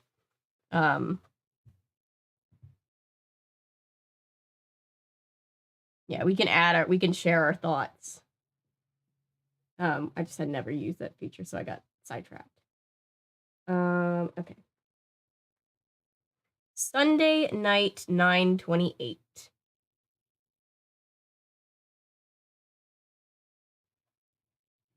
Am I the only one that kind of sort of wishes they had added the year? I know they didn't so that it would be like more relatable and less dated, but I think it would be funnier at this point if they added the year. Well, as my dad would say, when it rains, it pours. Maybe I should have been expecting more shocking news, but I just wasn't. That bombshell about school seemed like enough to deal with. I wish I could go back to a time when that was my biggest concern. We're going in with the high schoolers. However, something else was in store. Dad dropped his own bombshell at dinner tonight. Everything had started off so peacefully. Mrs. Bruin had returned to work early this afternoon. I like when she comes in on Sundays. I think she knew I was upset about the high school news. So while I was starting my homework and worrying about tomorrow, she brought a cup of herbal tea to my room. It was peppermint. Very soothing, said Mrs. Bruin. How do we feel about peppermint tea, chat? I feel like this is going to be somewhat divisive. Occasionally, I wish Dad had married Mrs. Bruin instead of Carol. Oof, drama. Even though I know that's entirely out of the question. I mean, Mrs. Bruin is like 60, about 20 years older than Dad. Oh well, at least she's our housekeeper. That means she's here 5 or 6 days a week. Plus, she's an excellent cook, which makes up for Carol. Oh, ouch. Anyway, the peppermint tea was soothing. By the time I sat down to dinner with Dad and Jeff and Carol, my homework half done, I felt a lot calmer. And so we were just eating away at our salad and pasta when Dad cleared his throat. The throat clearing was followed by a glance around the table, but even before the glance, I sensed bad news. Sure enough. Well, said Dad. What? Said Jeff. Just like that, it wasn't even a question. Jeff knew as well as I did that we weren't going to like whatever Dad had to say. Parents can be so transparent. That's why we call them parents. Just kidding. I'm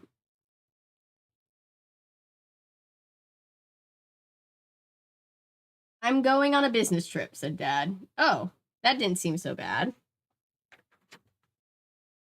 For 10 days, Dad added. 10 days? I cried. Starting when? Asked Carol. Where are you going? Asked Jeff. Someplace good? Can I go with you? He paused. You're not going to, say, Florida, are you? Dad looked overwhelmed, but he was smiling. It's just another business trip, Dawn, he said. I've been traveling a lot lately. I know, but only for a day or two, not 10 days. When do you leave? Asked Carol. Tomorrow. Tomorrow, I said in dismay. Well, tomorrow evening, after work. Why? Tomorrow is the first day we'll be in the high school building, I replied. I was hoping you'd be around for a while. I mean, that'll be such a big change. I just wanted, I don't know, moral support. I'll be here, said Carol. I know. How could I tell her that was not the same thing? Poor Carol. She's trying her best. Where are you going, Dad? Jeff asked again. Toledo, in Ohio. Dad added when the city didn't seem to register with Jeff. Oh, total boredom. Jeff returned to his pasta. Hey, come on, you guys. We'll have fun, Carol said to Jeff and me. We'll go out to dinner one night and to the beach on Saturday. Can we go to the Arnold? The Arnold. That wasn't a complete sentence. Can we go to the Arnold Schwarzenegger movie? Asked Jeff, sensing an opportunity. And then go bowling. Sure, why not? Said Carol. Admittedly, these things sounded kind of fun, even the movie, but I'm mad. How can Dad go off and abandon me at this time in my life? It's not fair, but he doesn't... Anyway. I like how they said Arnold Schwarzenegger movie to not date it so much. They didn't, like, specify the movie, but saying Arnold Schwarzenegger movie is dating it, you know? 1997, a simpler time. I had a friend that had a baby freshman year. Oh my gosh. What? Kindergarten Cop. Yes, everybody knows that's the best Arnold Schwarzenegger movie. Different actress than Jodie Sweetness, Stephanie. I noticed that. I think I have one where they use a different one that you sent me. Either that or I saw it when I was looking up the books on Goodreads. I want to relive those days, even with the knowledge that I have now, right? I don't really like peppermint anymore. No, getting memories back. Guys in my senior class dating freshman girls. Oof. Peppermint tea gives me heartburn. Fun fact, Lisa. Model for Nancy Drew in the 80s. You were telling me this, Patrick. That's really cool. Peppermint tea smells good, but tastes like butts, I'm sure. Yeah, I'm not big on peppermint tea either. I'm admittedly kind of picky with tea. Um, but I was just wondering if that was just a me thing. I used to like peppermint, really can't stand it now. The smell is okay. I don't like hate peppermint, depending on how it's used, but peppermint tea just seems to, like, you just taste it forever, if that makes sense.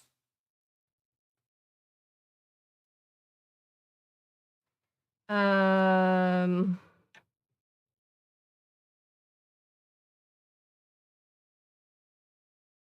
I'll eat some peppermint candy, but little else. Yeah. Like this time of year, Trader Joe's puts out their JoJo's, which are basically just Oreos that are peppermint flavored. Like the cream is peppermint flavored, and those are really good. Like they're really good. Peppermint in general, you meant? I like peppermint gum. No, I just meant I meant specifically peppermint tea, but any kind of peppermint. I just wanted chat feedback. Um, yeah, gum. I love putting candy canes in my hot chocolate. Like there are proper uses for peppermint, but like I would like there's this Breathe Easy tea. If it's probably popular right now because everybody's getting sick, but like it's the worst tasting tea because it's like peppermint, eucalyptus, fennel, and I want to say ginger. Um, and it does make you feel better, but it is the most medicinal tasting tea you will ever try. I will only drink it when I am like feeling like I am on death's door. Like when it feels like the crypt keeper is holding my hand. That's when I'll make up that tea. I love peppermint. Friend or Flamingo Book 5 is definitely not Jodie Sweetin. What the heck? Candies are also good. Oh, Andy's Candies. Yeah. I named my first kitty after Andy's Candies. It has these like 6-pack of massive candy canes. It's amazing. That's great. It'll be a very summer Christmas for us. Yeah, it's summer for you guys. It's getting cold here. At that point. I mean, it works. Like one time we were working on this show and our casting company wouldn't let us call in sick. So Natasha made me this tea and was like, okay, I'm going to tell you now, it tastes bad, but it will help you get through the day. And it did. Like my nausea was gone. My throat was not sore. My nose was not running. I was just like, I don't know what's in it. And it's disgusting, but it works. But you got to be like really sick for it to be worth it. Ooh, cherry candy canes. That sounds good. I love like I've never been big on like actual like whole cherries, but weirdly enough, I love cherry flavoring. Later Sunday night, I'm just jumping right back into it. 9:28. Carol and I had another fight tonight. Actually, it wasn't a fight. That's too strong a word. And it wasn't a disagreement because we didn't disagree about anything. I didn't know what you'd call it, but this is what happened. I'd just gotten off the phone with Sunny. She'd been talking to me about her mother, who's back in the hospital, and she was upset. Now I needed to ask someone about something, Sunny said about her mom's treatment, and I needed to talk to a woman. So I went to Carol, oh boy, and asked her what sterile means. Oh, first Carol blushed, then she started to giggle. I said, Carol, this is serious. Carol couldn't stop giggling. I don't know why, now that I've looked up sterile in the dictionary and found out what it means. Carol is so immature. I'd like to confide in her, but sometimes I just can't. Oof. Kelly Clarkson is doing a Christmas special in 2022. Kelly Clarkson has her own TV show, and it's like apparently really popular if you're like somebody who watches daytime TV. I didn't, so I didn't know that, but I like Kelly Clarkson. But yeah, she's still very much very famous. Thoughts, still listening and looking. Don't feel like it's don't go play Rocket League and have fun. Don't worry about us. We'll be fine. We'll see you whenever you're done if we're still on. Thank you for worrying about our well-being. Right this second.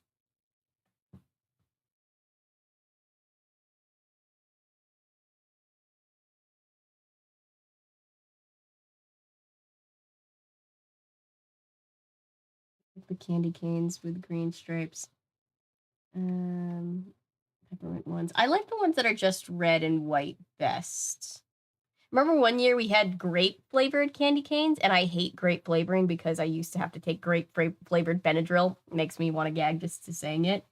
Because I got really car sick as a kid, so like I hated those. It's fine, I'll do both. I'll try to anyway. Thank you, Paulo. You're the best. In December yet? Oh yeah. Well, I mean, it's December tomorrow, so we're pretty much there. Oh yeah, the clip of Anne Hathaway where they're like one of them singing Under Pressure and one of them is rapping Ice Ice Baby. I like that clip. All right, I'm just gonna gloss over the stepmother problems in the last bit and keep reading. The Brock's ones have rounded crooks at the ends. Yeah, I think we usually get the Brock's ones. I can never remember. They just kind of show up in our house starting in December.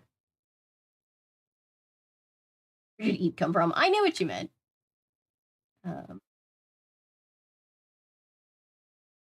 Like, how did you eat a clip of Anne Hathaway?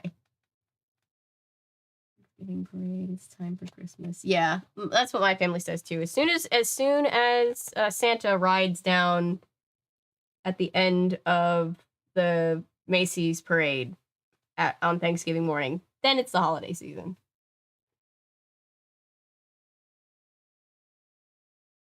All right. Later. I was just thinking, all my friends seem to be changing. Ever since Sunny's mom got cancer, Sunny has seemed a little weird or something. I'm not sure why. It's not like she's going through trauma. She takes risks, she's daring, and she's not so interested in the stuff we used to do together. She's especially not interested in babysitting. Not babysitting. And all Maggie cares about these days are her animals and trying to be perfect. She has to be the perfect everything. Perfect student, perfect daughter, perfect sister, perfect friend. Everything in her life is scheduled and controlled. Doesn't she know she'll never please her parents? Oof, she's a misfit in her own family. Oof, but she doesn't talk about it much. Then there's Jill. Actually, Jill isn't changing. At least not in comparison to the rest of us. She still seems more like a 7th grader, a young 7th grader, than an 8th grader. This mature, you get some years put on your life at 8th grade. I am tired of oohing and awing over her teddy bear collection. We seem like such a different group of friends than we used to be. I'm not sure I like this.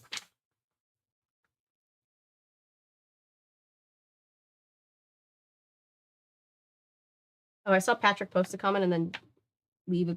Oh, the comment's back. Wow, Dawn, I thought Christy was mean, right?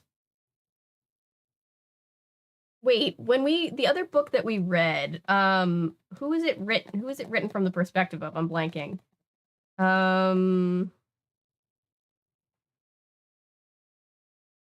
did you think of Traveling Matt Bits in the Parade? The Traveling Matt Bits? I'm not sure. I had to retype it because of a typo. Ah, got you. The Traveling Matt Bits. I'm not sure what that is. Sorry, I'm blanking for a second. Jessie. You're right, it was Jessie. It was Jessie and the Bad Babysitter, right? Thank you.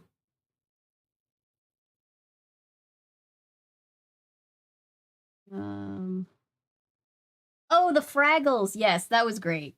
That was really great. I thought that was really cute. My mom loves Fraggle Rock, so I was like, hey, you know that it's coming back, right? She was like, wait, really? Fraggle Rock. Not really down with this mom having cancer storyline. Hopefully she's okay, but IDK cancer. The subjects is hard to talk about. Yeah, I don't know if you were here in the beginning, but these books kind of deal with some more like heavier subject matter than Babysitter's Club, so I just wanted everybody to be aware. I'll reiterate for anybody that didn't hear it. I haven't read these, so I'm not sure exactly what we're gonna get in this book, but just to be clear, if you don't feel like listening to that, feel free to skip over. I won't be offended. Alanis Morissette was on an episode of a newer Fraggle Rock. Really? I've already seen the parade this year, and then I realized I was thinking of your 1989 live stream. Oh god, watching 2 parades back to back, we learned was just too much parade. Next year we'll just do the one.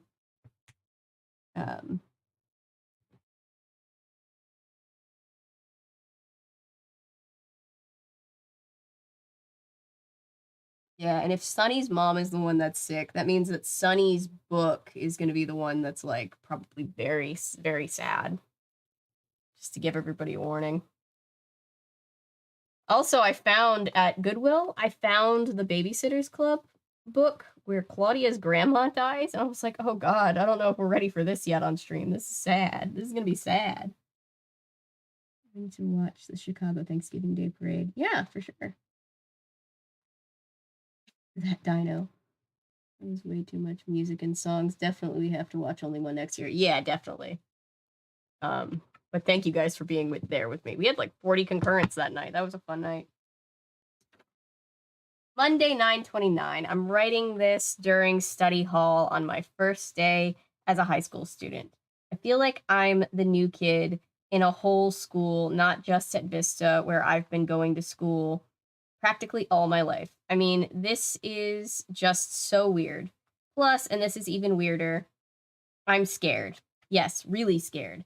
The high school building feels so big, and it is a little bigger than the middle school building, but not that much bigger. Maybe it's because it isn't overcrowded.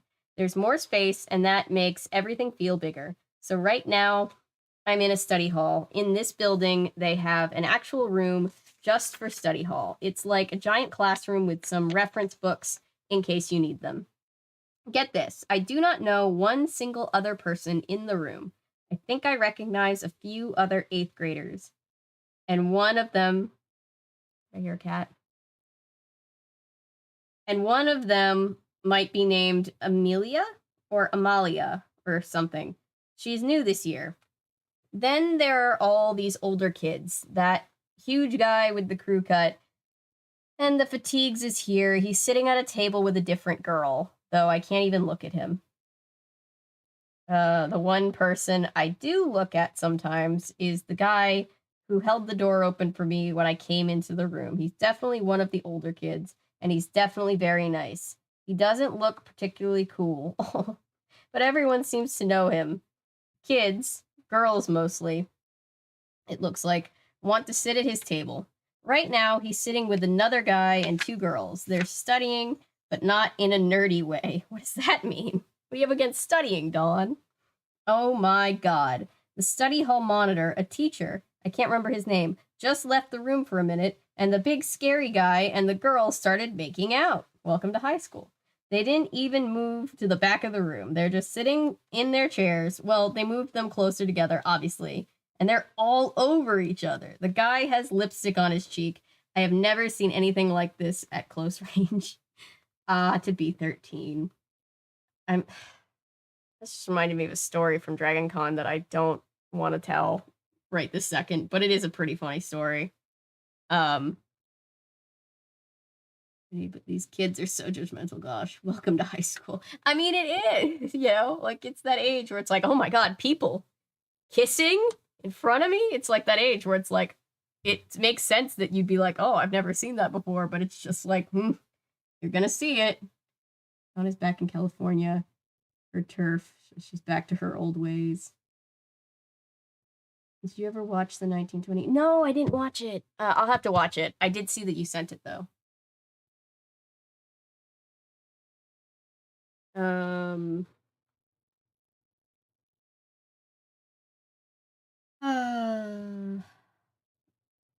was not judgmental. I was not this judgmental, I don't think, at this age, but I was dramatic. Like, I will say, I was very dramatic. I've never seen anything like this at close range. I'm still dramatic, but I was 13-year-old dramatic. I'm staring and I can't help myself. There is an incredible amount of slobber. Ugh. Oh well. Now here comes Monday afternoon. Okay, we just go to Monday afternoon. Without Christy to me be the mean girl, Dawn's the mean girl. Ooh, yeah, Texas and I had the same reaction, which was, ugh.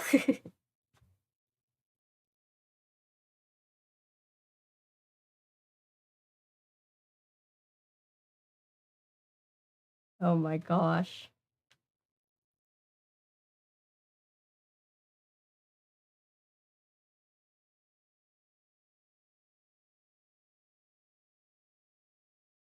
Oh my gosh. I was gonna say something and now I forget. That happens to me a lot.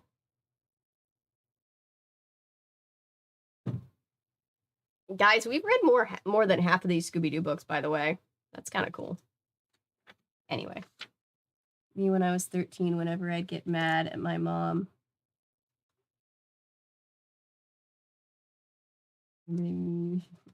Yeah, kids are just good at being dramatic. Slobber, excuse me? I just think, yeah, I think they're not super good at kissing yet. Someone who's never dated anyone, who am I to talk? Slobber is a weird way to put it. I don't know if that's just a 13-year-old's interpretation or if it really is that awkward, but you know. And even when we didn't know what we never slobbered. Just saying. Yeah. Slobbering is a word that probably shouldn't be used there, so something's up there, but you know, moving on. I'm going to, so that I don't forget again, before we move on to the next entry, I'm just going to put, I'm just going to put like a content warning in the description notes, just so that anybody coming in, because I said it at the top, but I just want people to have the chance to see it as it's coming in.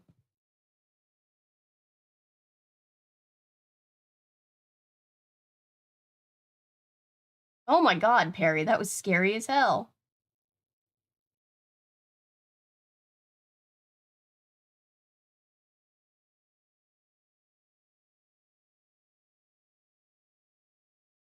Manage videos. Okay.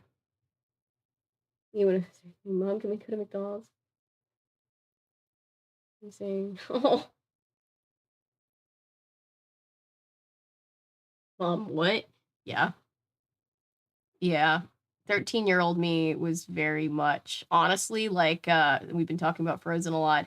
You know, Anna in beginning of Frozen, how she's just like so dramatic. That was me. Um,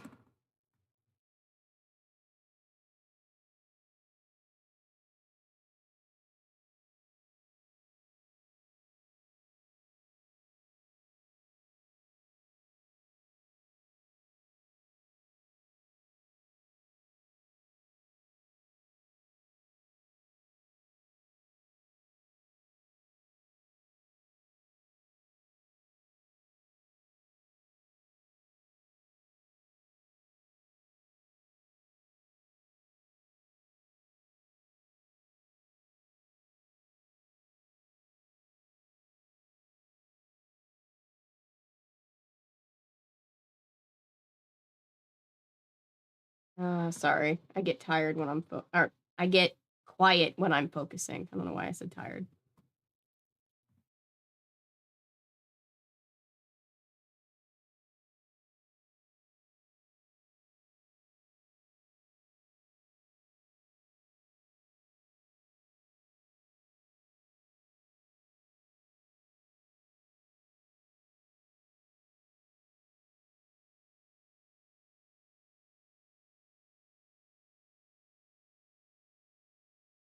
Oh, now it's just typing ASMR.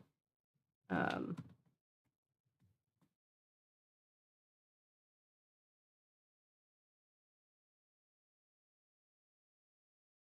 I still not allowed to put? Yep.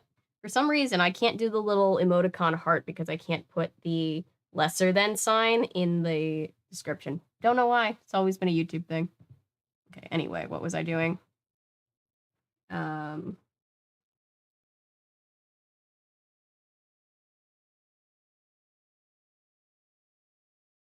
The type of high schoolers are always up on each other.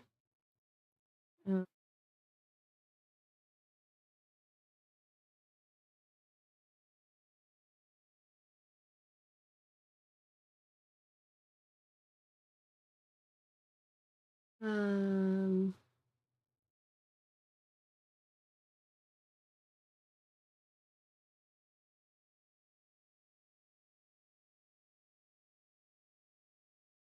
high school. Damn.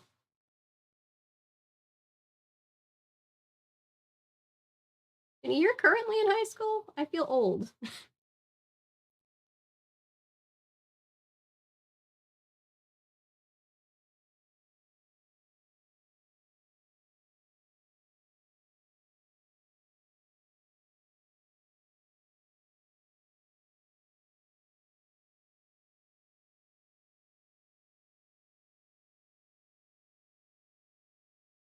High school romances never lasted. Yeah.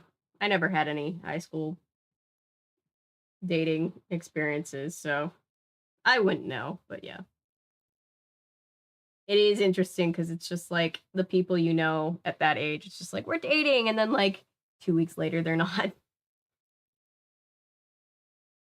Water almost went to bed. Without turning the candle warmer off. Oh no.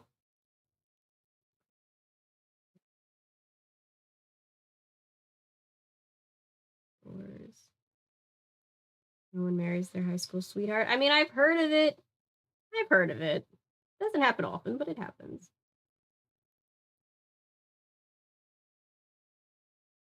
Also wear school uniforms in school. Don't ask me for dating advice either. Don't ask me for dating advice for sure.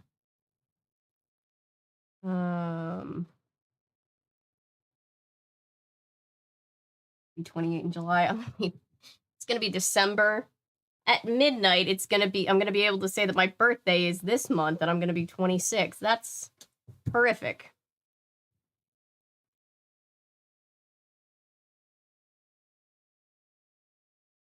Well, not at the same time. For a couple of weekends, freshman year. I'm gonna get pre-engaged our first or second date. Yeah, I was in youth group, so I had friends that were pre-engaged. It was always very confusing.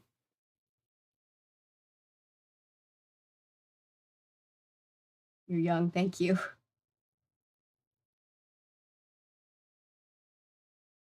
Do not tell me it doesn't have to do with me. Well, to be fair, Paulo, none of us are old. We just feel old because of all the shit that we've lived through. You just kind of stumble into your soulmate. Yeah, they fall out of the sky.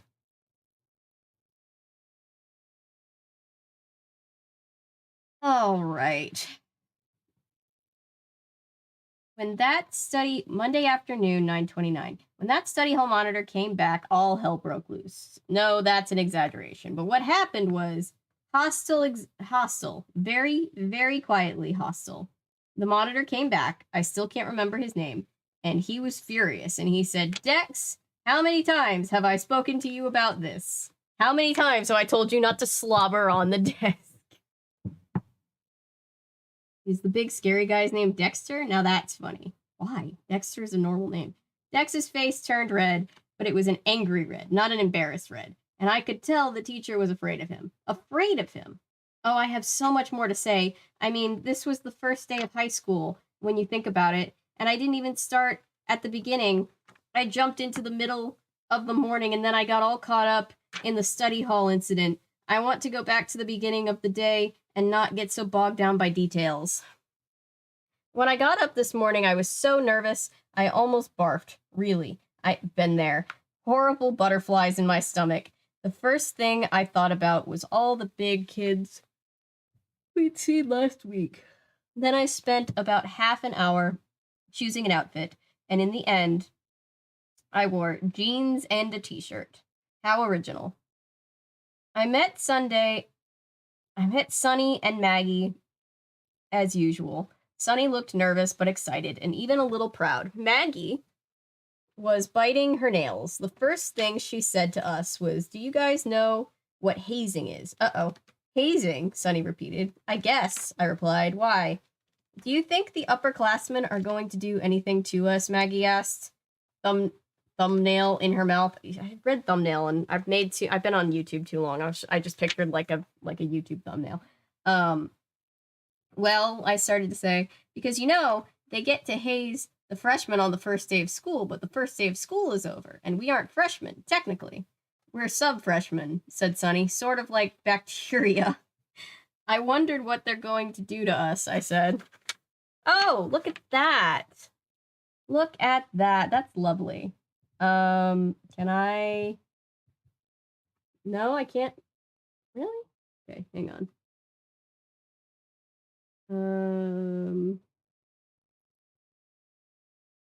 Hide user.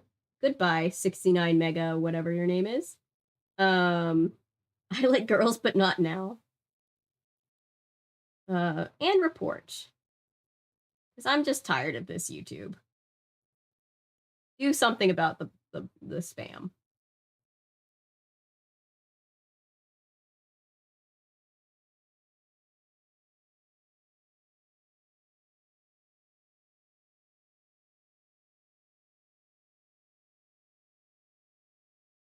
Yeah, Darth, you're gonna feel... I still feel like a child at times.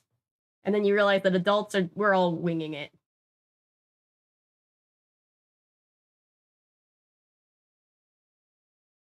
Hall monitor. Didn't have a hall monitor. Hazing. Oh no, LOL, I hope not. Please no hazing. Judgment Day. Weird. I have standards.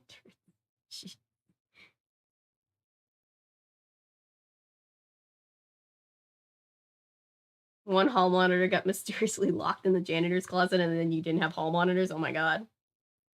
Oh, don't be sorry, Paulo. It's my responsibility first and foremost. But I just looked over and I was just like, oh, that's cool. I was able to get it.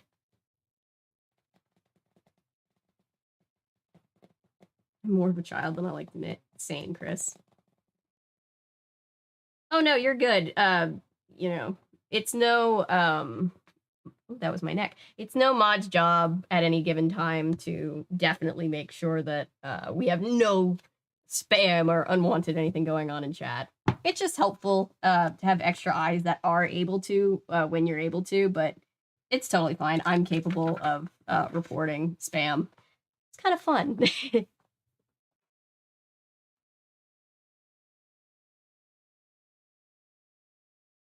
Where did I leave off?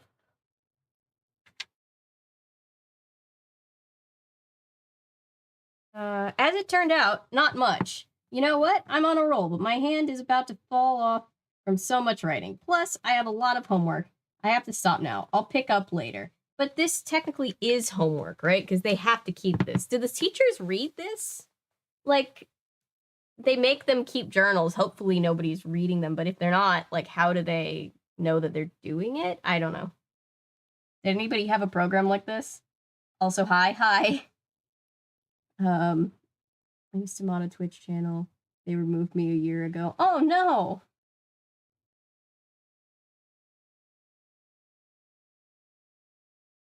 Kelly Clarkson had a different dress on every time, and there wasn't done a bunch. Really interesting. Hide user. Here we go. And report. I'm hiding from the chat, and I'm reporting because YouTube doesn't want to do anything about it.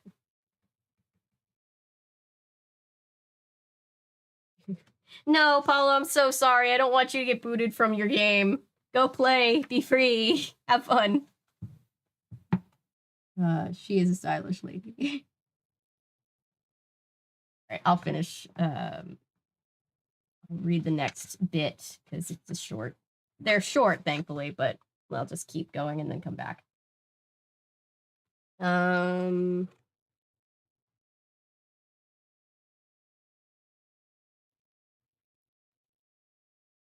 Tuesday night, 9:30. When I said later, I meant later that day, not 28 hours later. But here it is, Tuesday night. I haven't even finished my homework. Still, I really need my journal. I have so much to say. Okay, there were a few little hazing incidents, but not many. The teachers had put out the word that it was not the first day of school, that classes were in full swing, and that basically this wasn't supposed to be just another day. So we were kind of off the hook. Basically, this was supposed to be just another day, so we were kind of off the hook. One 8th grader got lipsticked. Then, funny thing is that on the first day of school, the upperclassmen get to mark the letter F on the foreheads of the freshmen with red lipstick. Why? But since we aren't exactly freshmen, this guy put an 8 on the kid's forehead. Another kid's wallet was taken during gym class. That's a crime. That may or may not have been hazing. 2 girls at separate times were given directions to the boys' locker room.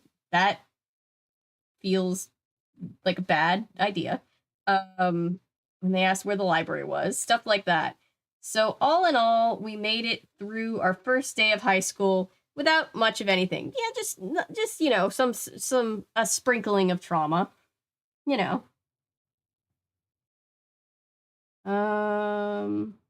Mostly I just kept noticing the older kids now that I could see them up close. I mean, I felt like I was a naturalist in the wild, and for years I'd been studying the gorillas from afar, but now, suddenly, I was living among them. There are some very cute guys, Maggie said at the end of the first day. Her fingernails were bitten down to little nubs, but otherwise she looked pretty good. I mean, some very cute older guys. Do any of you know who Justin Randall is? Her eyes took on this faraway look. No, said Jill. Is he a junior? I asked. Why did I almost read that as is he a juror? Is he serving on a jury? Is he a junior? I asked. Yes, he is, said Sunny. And Maggie, he's already taken every girl in school, and he's a junior, which means he's 17, which means he's too old for you, Maggie. Every girl in school has a crush on him. Pick someone easier. Maggie just shrugged. Pick someone younger.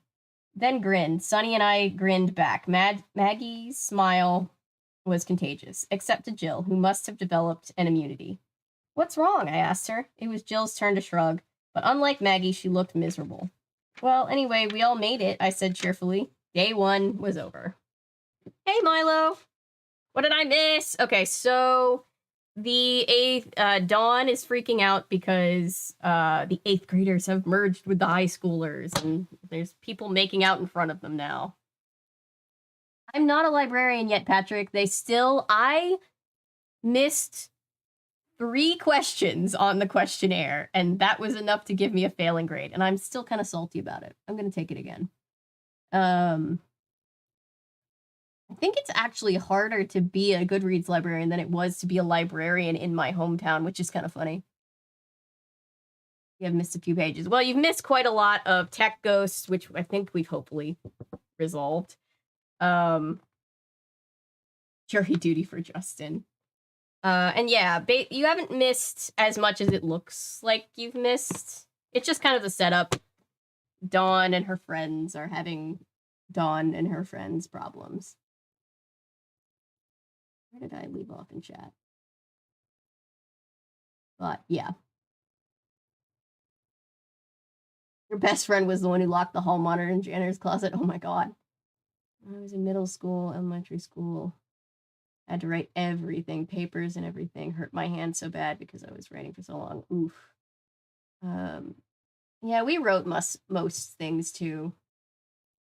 And plus sized. No, Kelly Clarkson is absolutely beautiful. Assuming we're still talking about Kelly Clarkson. Gorgeous. You guys are like the spam bots, if I'm being honest. That's funny. And I have to redo it anyway. Because I write more and more. Like a doctor, the longer I'm writing, completely illegible. Yeah, I'm the same way.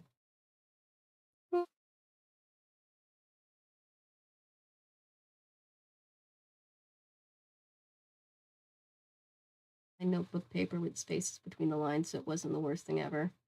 Constantly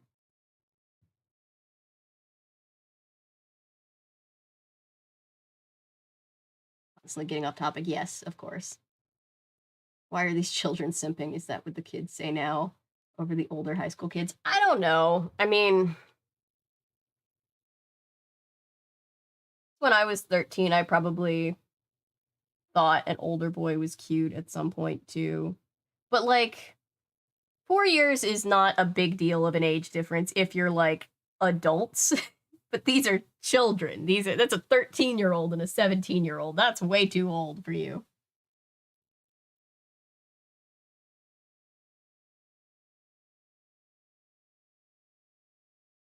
We decided that Dawn is going to Stanford. Sorry, my jaw just popped. I hope nobody could hear that.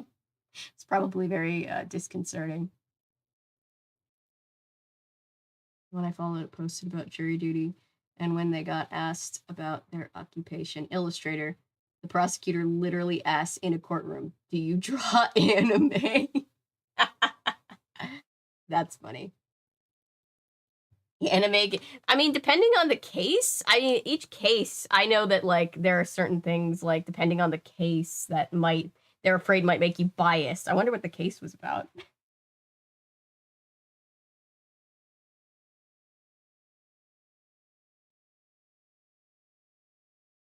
It's creepy, bad territory. The older people don't set firm boundaries. Yeah, that's it. That's what it is.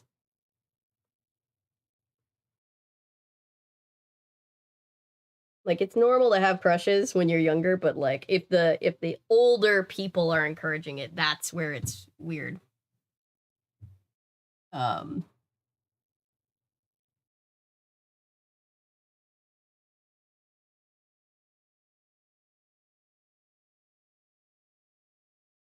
um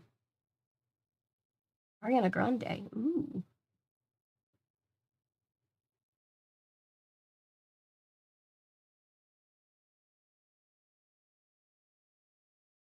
But does every generation have a guy named Justin that they think is hot? I don't know. Not as big of a deal, but it's still kind of weird. What, 4-year age gap? I mean, if you're like in your 30s or like late 20s to early 30s, that's a different experience than like being in high school. High school is like you might get away with like a year, but that's as much as I feel like is appropriate if you're literally still a child. Seniors and freshmen. Oh, yeah, you're right, Tunimation. Seniors and freshmen should not be a thing. Don't forget, no one marries their high school sweetheart.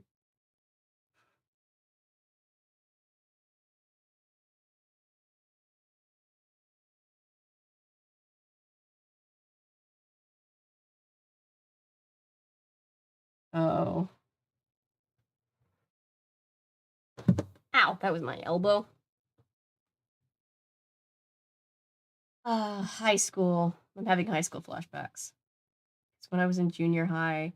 I sat on the bus next to a super senior, 19, and he used to tell me about his not safe for work. No! Oh no! No! No, that's not okay. Oh, that's very, very not okay.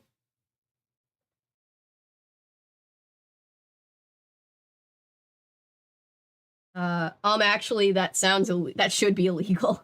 Actually, that should be illegal.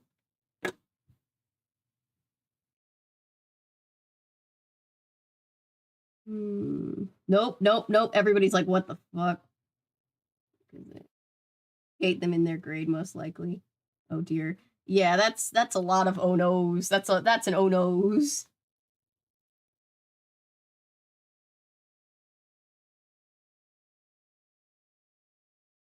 Erotic fan fiction is not on its like it's fine if you're sharing it with other adults. If you're that makes me so uncomfortable. I'm so sorry, Milo.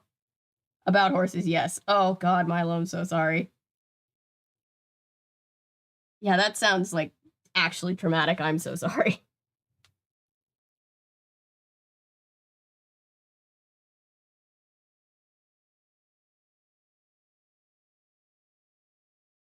I'm gonna get back. Patrick just writes ew horse porn, and that alone is just a very strange sentence. Yikes, as they say. Yeah, that's a yikes. That's a big yikes. Perry's screaming to get back in. I think it's time for a Perry break. No, R.L. Stine needs no more encouragement on that front. Hang on, I'm gonna go let the monster in. Perry the Overlord. Feline Overlord.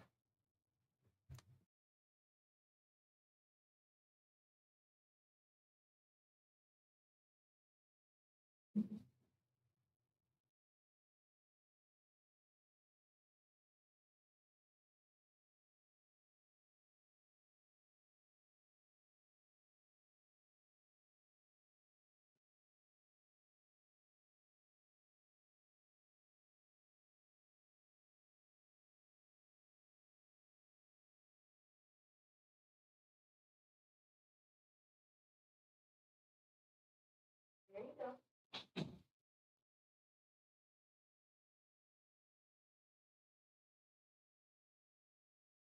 I don't know when this happened, but a relative put a thrift book thing that I ordered in my room, so I'll probably open that at some point.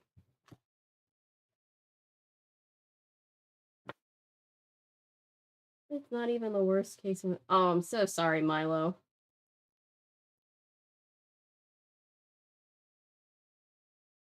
Mm-hmm.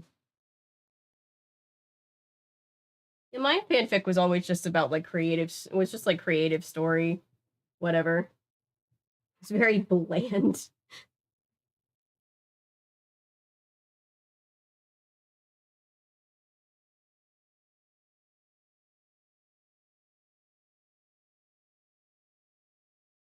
This fanfic is good enough. Stories aren't funny. Oh, I'm so sorry. Seriously, in all seriousness, Milo, that really sucks. I'm really sorry. Thank you for sharing that.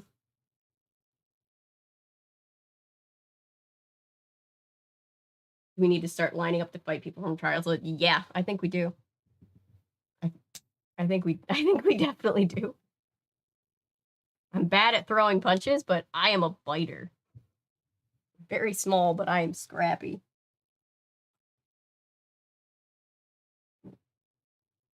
I love that, Patrick.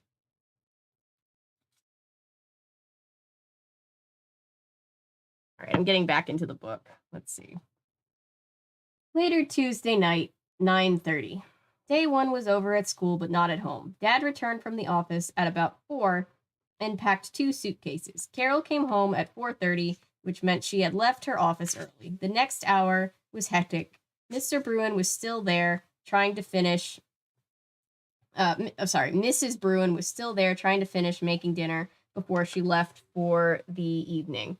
I was trying to tell Dad about school. Jeff was trying to tell him about a problem with his soccer coach. Carol was trying to ask him questions about the next 10 days, and Dad was trying to tell all of us about the next 10 days, but kept being interrupted by his boss who phoned him 4 times.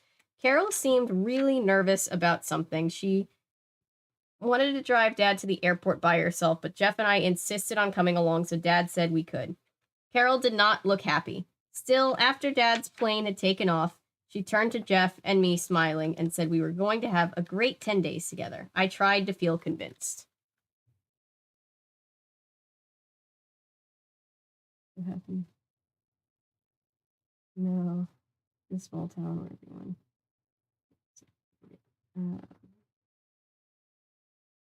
Oh, Toonie, I'm so sorry.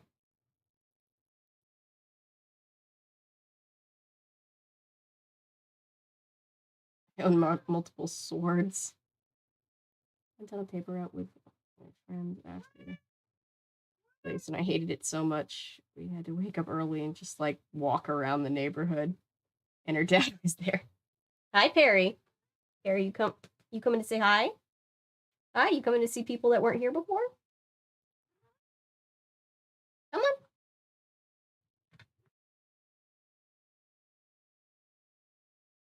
Hi, Perry. Okay, can you sit, please? Here, help me read the next part, okay? I know your reading level is a little bit iffy, but I believe in you, Perry. Hi, Perry. Hello. Perry's back. The world is saved.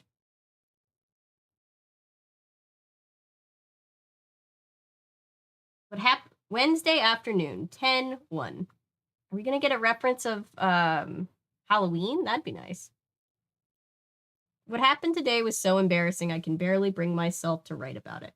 Just thinking about it now makes me flush. Honest, I can't feel my cheek. I can feel my cheeks getting hot.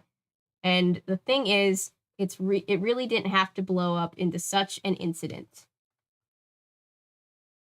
Mandy Richards is a pain in the butt. Okay, all us 8th graders have new lockers, right? We're in the new building, so of course we do. And the new building, new to us, I mean, is confusing. I haven't quite figured it out yet. Anyway, my new locker number is 1063. It looks like, oh, it's interesting. It looks like she wrote it wrong and then rewrote it. Hi, Perry. It's 106. Oh, no, it's B. I just read it wrong. I was like, oh, it looks like she wrote over it. Whatever. I'm bad at reading, Perry. I could really use your help.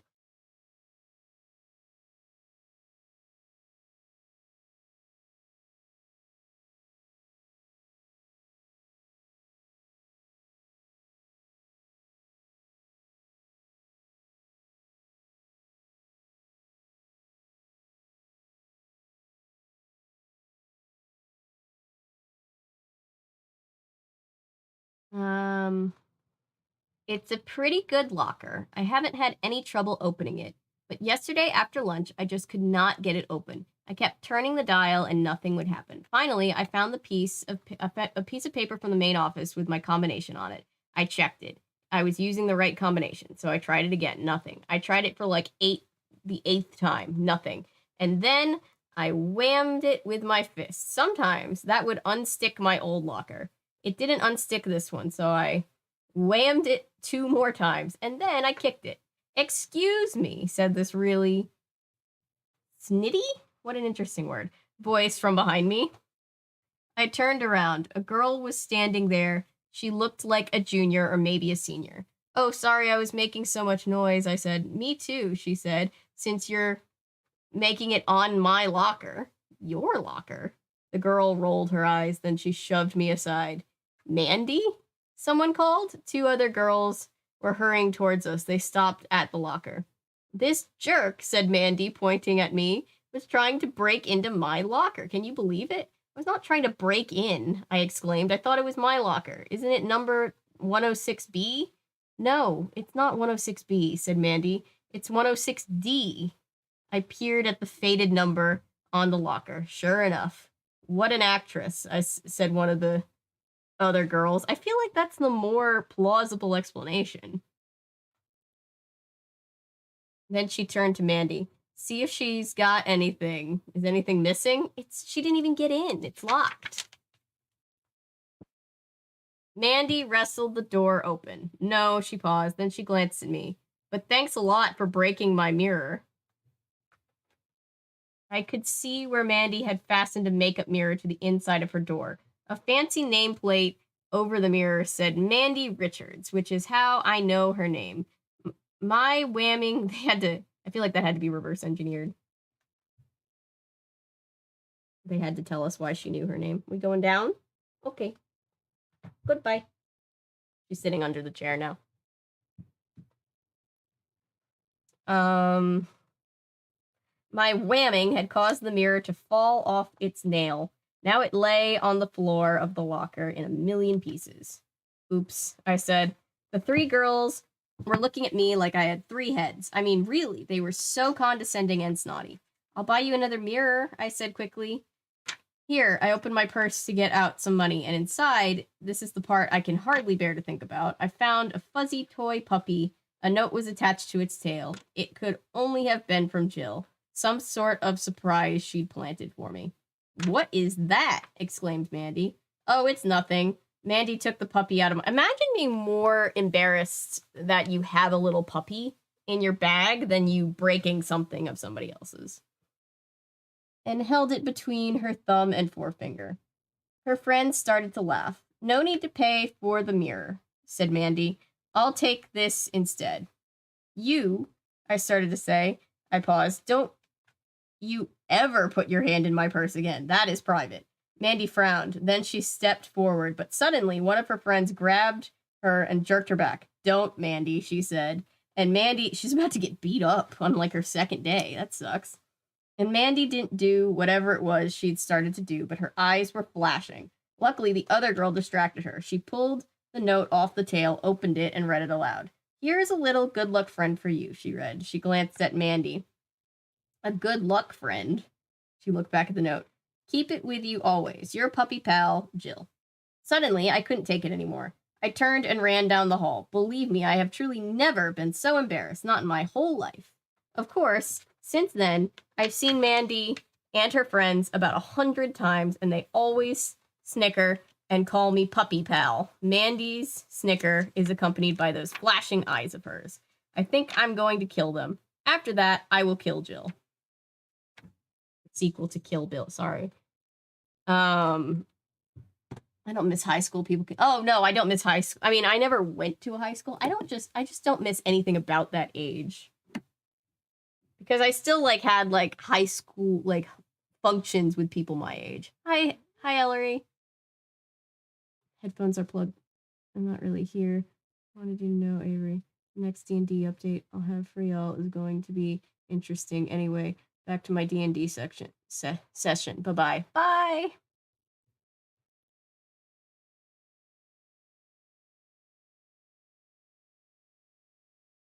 I missed a lot in chat. Chat did a lot while I was reading that.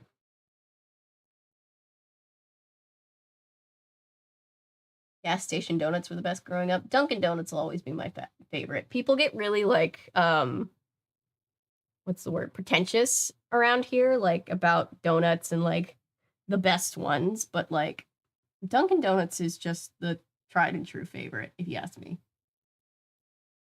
Oh, sorry, I didn't see your request for big screen parry, Darth. I was trying to continue reading.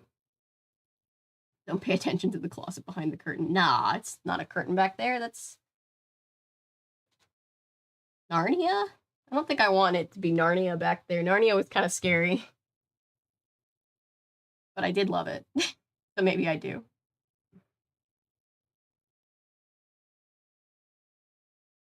Who goes and asks a younger student that stuff? Gross, I know.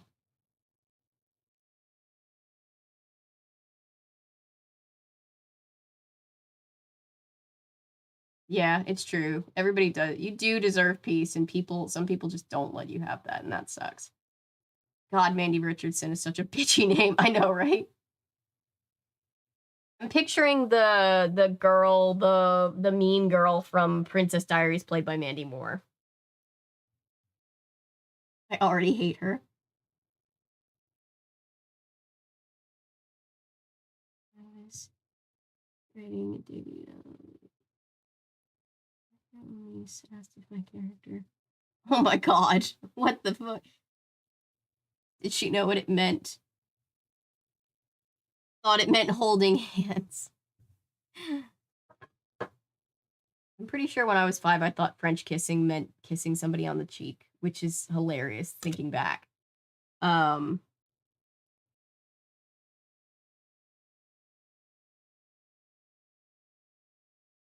agent of chaos herself will be much help helping you read. Probably not.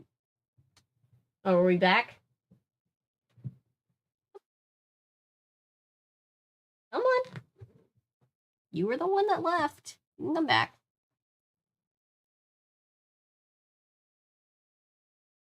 Probably told her that after she asked and she just went with it. That's actually, it's sweet.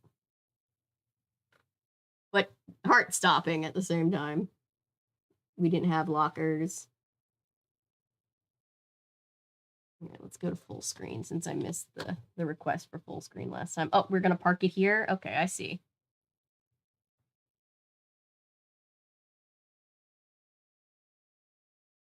Got rid of them because bats live behind them? Oh no. Where did you guys put your stuff? Mandy person is so annoying, yes.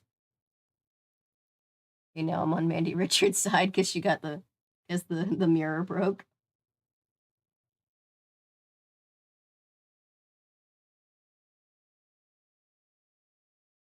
To share my locker. There's never any room for my stuff.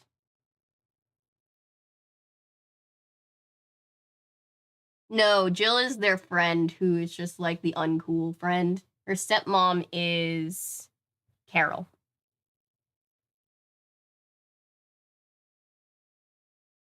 Gary, I know. We're taking a break for a second so I can catch up on chat. I carried everything. Oh, I'm sorry. Smilo, no.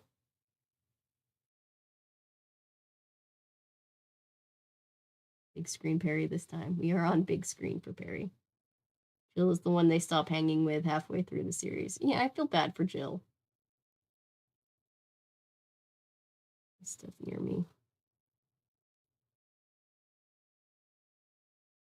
She's too baby. Yeah, poor Jill.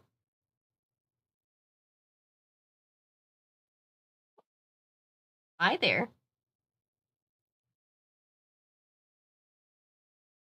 What with the hands? With the hands, really? I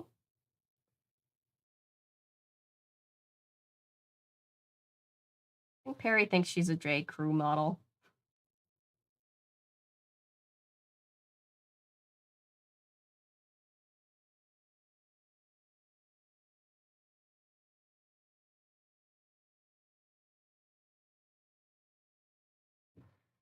Oh boy.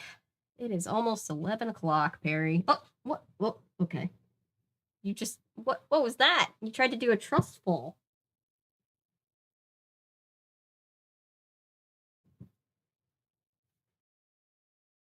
All right, I'll keep us on full screen for a second.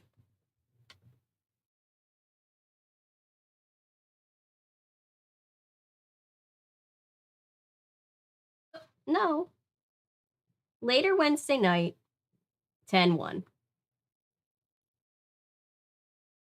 At last, a moment of peace. I think I'm the only one who's awake in our house right now. Jeff went to bed almost 2 hours ago, and Carol has been in her room for about an hour. I just saw the light disappear from the crack under her door. She might be watching TV in bed, but I don't think so. Carol was exhausted tonight. Plus, she kept harping on me about homework, which I don't have, but she didn't believe me. Well, it's the beginning of the year, she said.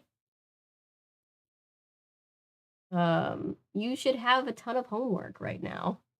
The thing is, she was right, but the teachers haven't been giving us much homework. I think they've been crazed this year. Okay, Perry, can you sit still, please? Thank you. Hi. Spending all their time dealing with new students, but we're going down? Okay. Bye, Perry.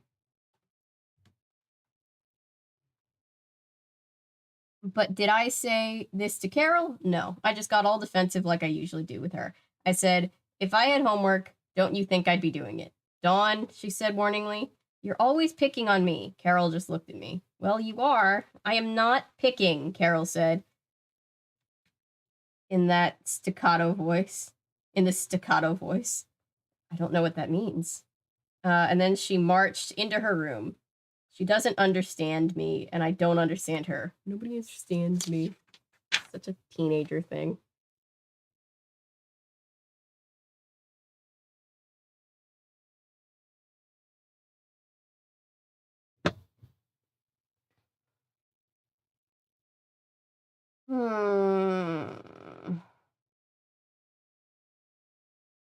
You think she could cameo Agatha?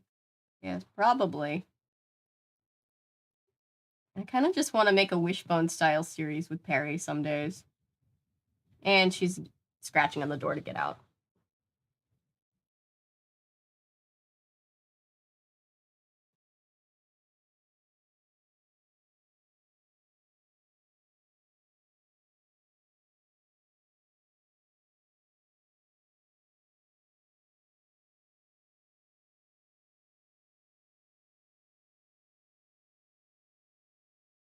I'm back. Little lamb version. Rinsing. My dinner. Oh, harsh. Gave me a beanie baby on my first day of school. With a heartfelt note, I'd literally kill anyone who made fun of her or that puppy. Right? Me too. And Dawn has the audacity to be mad at Jill for giving her a thoughtful present. I know, right? I feel so bad for Jill.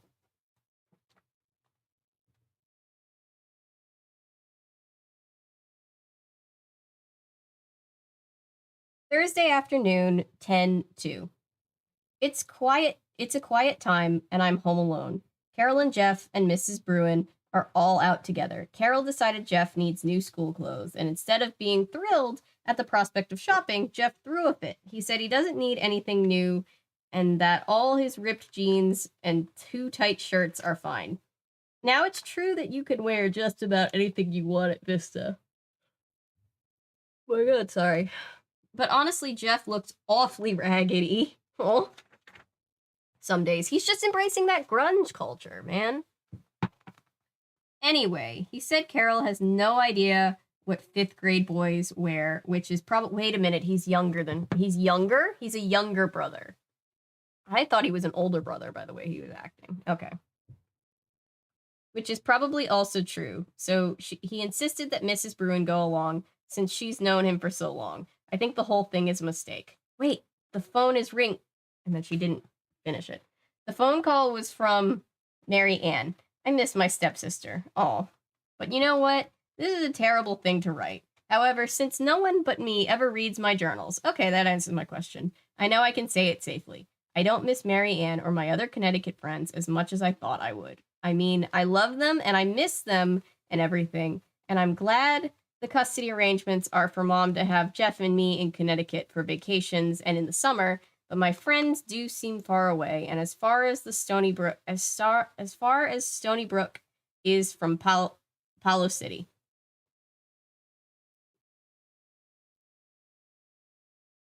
Well, I was going to continue writing, but Jeff and Carol and Mrs. Bruin just came back. They haven't even been gone an hour. This is not a good sign. I never liked Dawn, LMAO. Dawn... kind of bitchy. I'm sorry to say that. She's very I'll say she's very judgmental. I won't name call her, but I know she's not real, but still. Dawn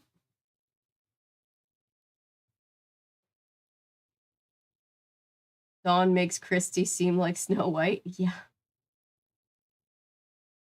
Dawn is the villain of her own story. Yeah, kind of.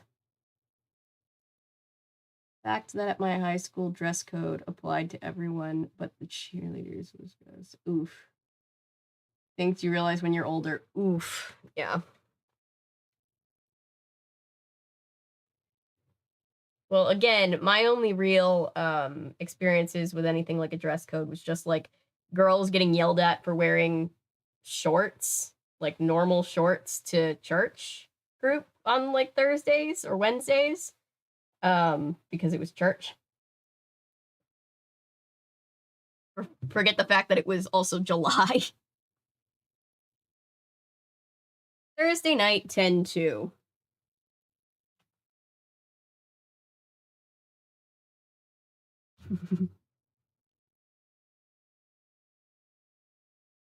Boy, did Jeff make a scene this afternoon. They probably already wrote about it in he probably already wrote about it in his journal, and I have a pretty good idea what his entry looks like. Jeff is not very concerned with privacy. He leaves his journals everywhere. Once he saw me reading his, he had left it open right out on the coffee table in the living room, and he didn't even care. It was full of paragraphs like this. I hate Dawn. She's so stupid. I do not even want to play with her or her stupid friends. Who needs sisters? I wish I was an only child. I was an only child. Anyway, I still do not know exactly what went on during the shopping trip. Only that a total of 1 pair of tube socks was purchased, and then everyone came home in a foul mood. I could have asked what happened, and someone would have told me, but I didn't really want to stir things up again. Besides, I can figure out what happened. A 10-year-old boy went clothes shopping with his stepmother and a housekeeper. Period. I have such rich kid problems. I'm sorry. I've been thinking this afternoon. Mary Ann asked me about the We Love Kids Club. And you know what? I'm a little confused about it. Just like I'm a little confused about a lot of things right now. Okay, so the We Heart Kids Club was never as organized as a sitting business as the Babysitters Club. We never had regular meetings or assigned officers like the BSC did when I was in Connecticut. We tried to do that once, and it lasted all of about 3 weeks. Sunny and Maggie and Jill and I simply decided that babysitting is important to us, not officers and meetings. So I thought Dawn was the one who wanted all the officers and meetings, or was that Christy? I can never remember. Um,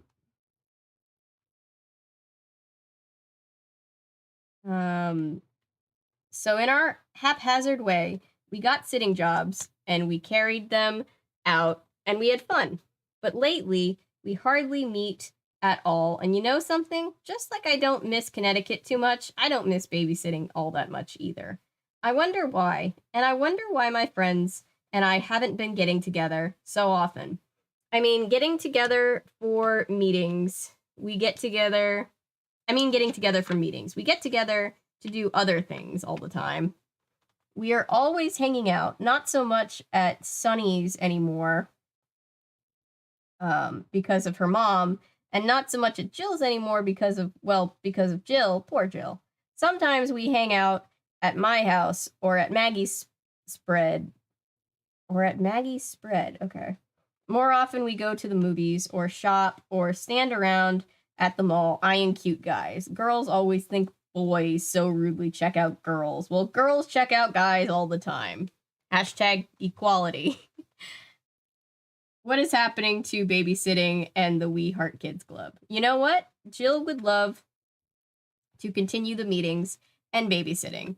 That sort of goes along with her idea of hanging out, which includes cookie baking and popcorn making. However, Maggie, they're like, oh, Jill is so fun and is always coming up with things to do. Lame.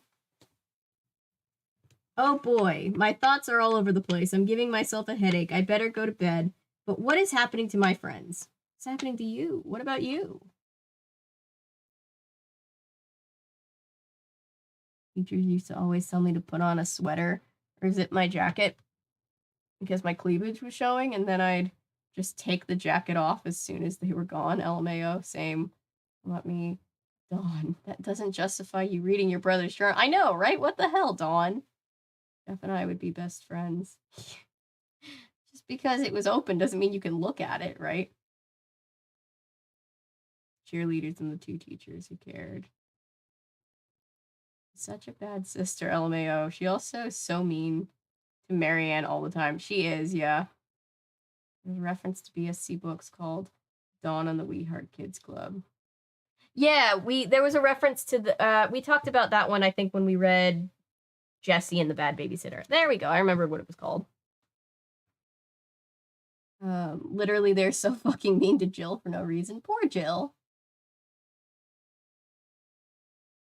I relate to Jill in such a way because I was always like the kid that was like on the outskirts of the friend group. Like I didn't really get included in stuff. I kind of got left out of stuff because no one like I was just kind of like the weird homeschool kid.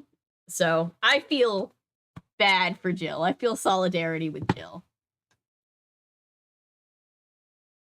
Christy would be appalled. So like they think Christy would be appalled.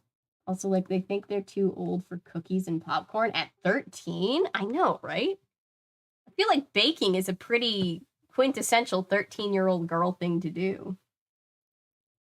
Football players get no consequences if they do something wrong. No, because they're important to the school ranking in the whatever.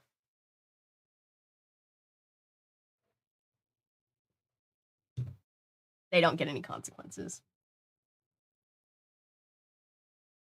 Is this author a child/teenager at any time? Probably. Peter Barker decided to land me. Oh, Peter Barker. Hi, Peter Barker. Delays, so I also relate to Jill a lot.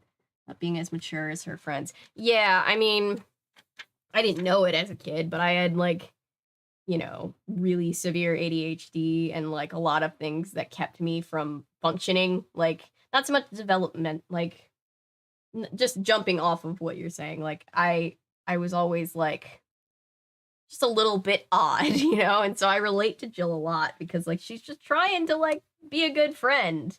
And they're all like, ugh, she's so weird. We don't like her. Like, screw you guys. I feel like one of my ribs is out. Does anybody like ever get that where like your back is out and then it pulls your rib out? That doesn't that isn't super fantastic. Oh yeah, no, my dog Ellis, who's the giant dog, he's the one that always wants to be on you. The little dog likes to lay next to you. But big dogs like to lay like on you. Cutting off my leg circulation. Gotta be something with their breeding. Big dogs are just so like lovable and they're so like, at least my dog is like a herding breed, so I think he just wants to feel like he's like he can like keep everybody contained. I think he has separation anxiety. Little dogs think they're wolves. Oh yeah, my little dog thinks that she can just like take on Balto, and it's just like, girl, you are 6 pounds maybe. Golden retrievers are used as autism dogs because of their specific behavior. I did not know that. That's interesting. My back and joints have just generally been giving me hell for days now. Yeah, I feel that. Friday, 10/3. I hardly know what to say about what happened in school today. It's thrilling. It's also really surprising considering the puppy pal incident. Maybe the nice upperclassmen are behind it, not the mean ones. I miss any bots or ban anyone by accident? Nope, you're good, Paulo. I'm probably going to be reading a little bit later just because I know some of the read streams go late, but like if you weren't here for the first like hour of stream, we were just battling to be on the air. So now that I'm on the air, I'm just like in this mood of like, God damn it, we're reading this book. I don't know if we'll finish it, but I'll try. Oh no, Patrick. Golden retrievers are the best. My big dog is a golden retriever mix. Pressure therapy by laying down on their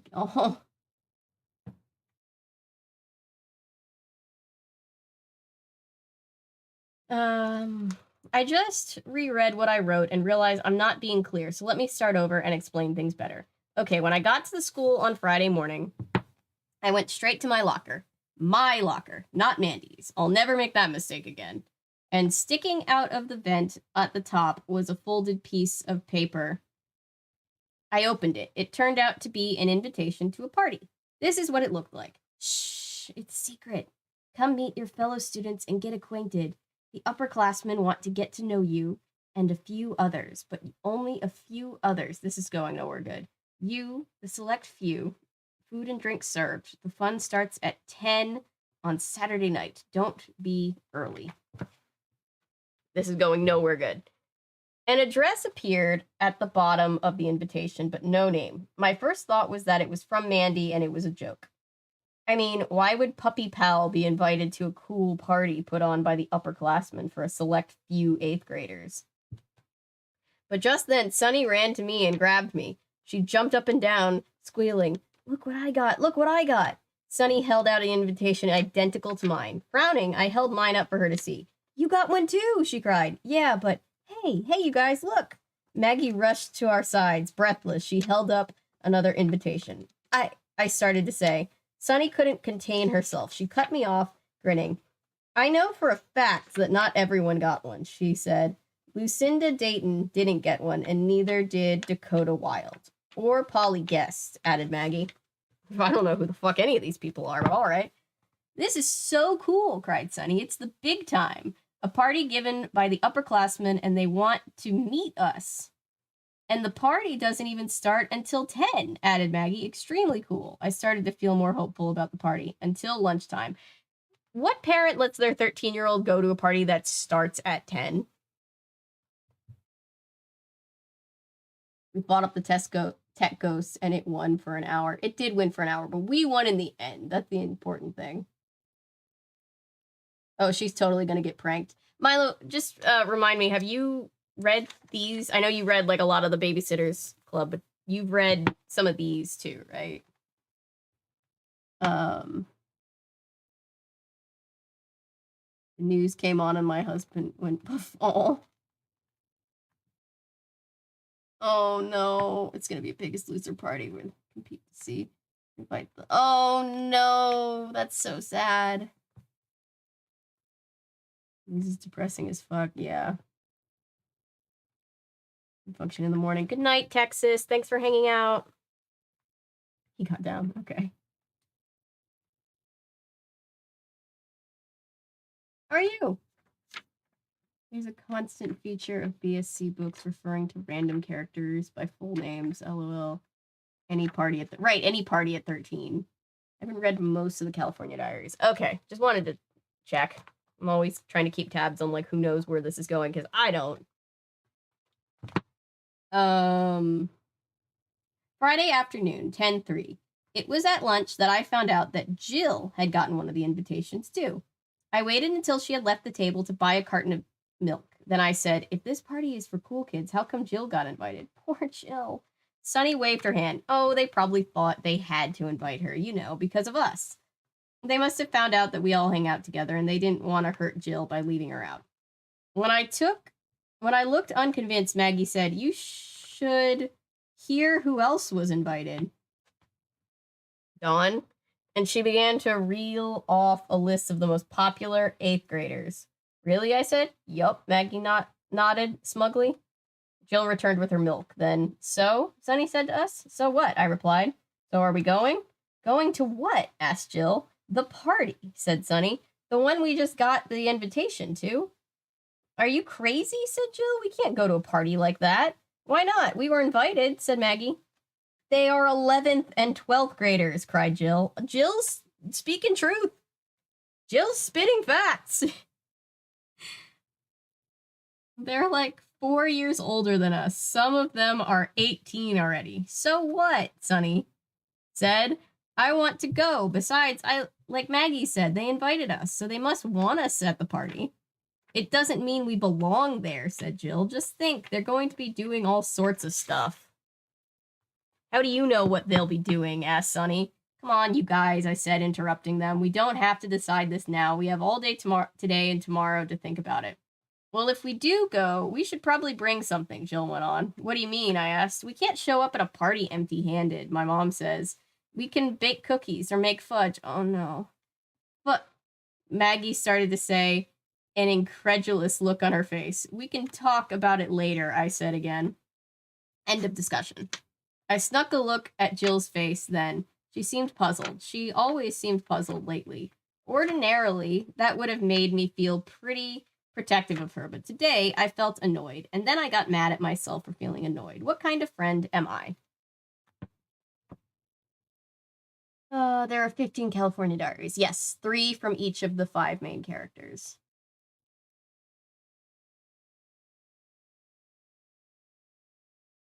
This is depressing. Yeah. Like actual high school. Yup.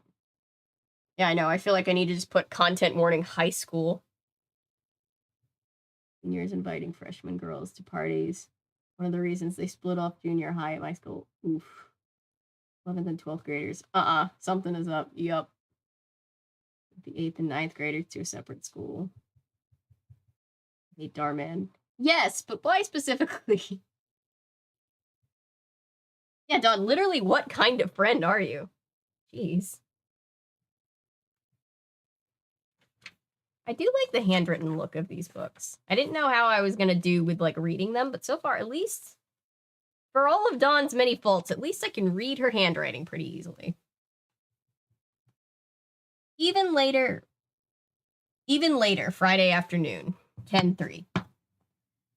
I wonder that a lot lately. What kind of friend am I? Actually, what kind of person am I? Oh, this is from the back.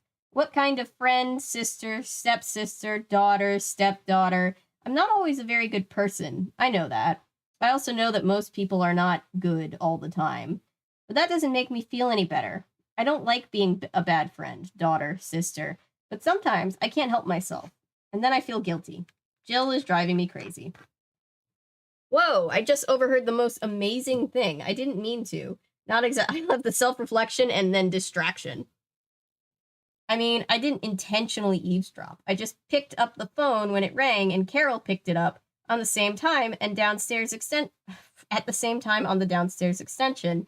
And when I heard the caller say, "This is Dr. Barnett," I somehow didn't manage to hang up the phone. Ah, Dr. Barnett is Carol's new gynecologist, and here she was calling Carol at 5:30 after office hours. Does she think she's dying and she's excited about it? That's fucked up. Something was up.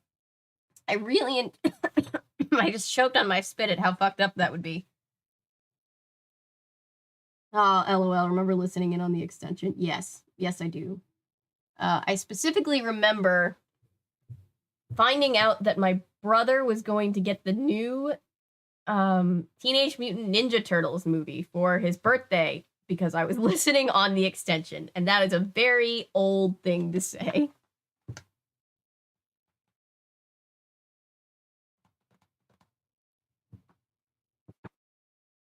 I really intended to hang up the phone, but at the last minute, my hand wouldn't cooperate with my brain. I was still on the extension when I heard Dr. Barrett say, "Well, your EPT was correct. You're pregnant. Roughly 3 weeks pregnant." She found out at 3 weeks. Whoa. I knew it by the way. I'm so proud. I didn't call it, so I can't brag, but I had a feeling. I did hang up at that point, but only because I nearly dropped it. EPT, I know what that stands for. Early pregnancy test. Early pregnancy test. Well, they just said you're pregnant. You don't need to know what EPT stands for. Oh my god, Carol is pregnant. I'm going to be a big sister again. We're going to have a baby in the house. Oh my god, I kind of expected her to not be excited about that. I'm glad she is, though. The way to find out you're going to be a big sister. Also, can you imagine, like, hearing from your gyno, like, yes, you are pregnant, and then you just hear, like, as, like, the extension just gets, like, slammed down?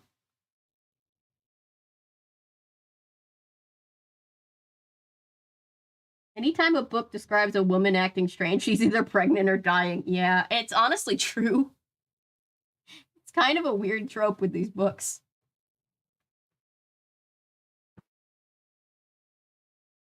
What a way to find out you're going to be a big sister, right? I'm so amazed that I had to take a little break. I'm amazed that she was able to find out at 3 weeks. That's like almost impossible. I'm so amazed that I had to take a little break here and go get a drink of water and then throw some of that water on my face. Like from the glass? You couldn't. Feels like a waste of water. You could have just run the sink. Okay. I want to start making phone calls. I want to spread the news. You hear something like that? No, she hasn't told anybody yet. She's in the first trimester.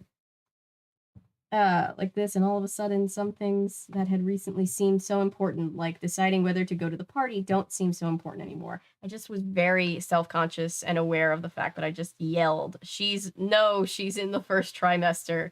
And it probably echoed through my house at almost midnight at night. Okay. It's going to be an uncle both times by finding positive pregnancy tests in my sister's bathroom. Oh, sweet. Your nieces are adorable. In and out with the book is a 14-year-old. No. The stepmother. The stepmother is pregnant. Not getting that dark, at least yet. That's her pregnancy last Christmas, and I literally said, "You're lying," even though I had no reason to believe she'd lie about it. It's just big news. Like, I remember when my cousin announced her pregnancy, and like she had sent like my parents like a like a frame, and in the frame it just was a thing that said like coming soon 2017, or I think it was when 2017 when she had her first kid. And it was just like one of those moments that like it was just one of those things where like I knew exactly what it meant, but like my brain had to recalibrate to the information,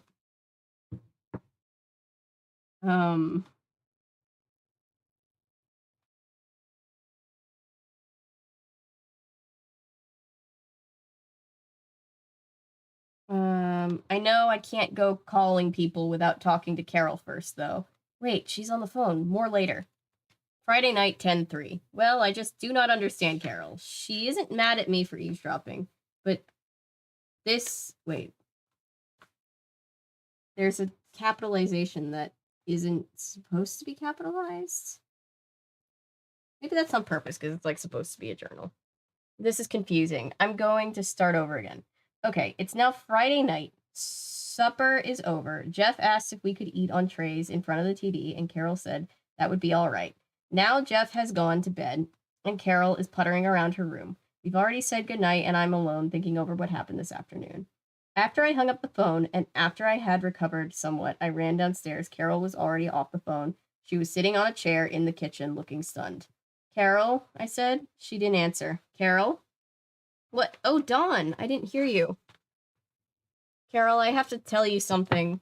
I really didn't mean to do this, but I overheard part of your conversation with Dr. Barnett. I answered the phone when I heard it ring, and I picked it up just in time to hear Dr. Barnett say, "You're 3 weeks pregnant." Carol just looked at me. I hung up then. I said, "Honest, I didn't mean to eavesdrop. I know it isn't, well, it's not exactly true, but you know." "Never mind," said Carol. "Don't worry about it." I was so relieved to not be in trouble that my excitement about the baby bubbled over then. "Carol, you're gonna have a baby." I cried, "We're gonna have a baby. I have a great name if it's a girl. Ashley." Isn't that's such a like 90s name. Is it? There was like, not that it's a bad name, it's just like there was such a boom for that name. My name is Avery, so my name also had a boom in 1996, 97.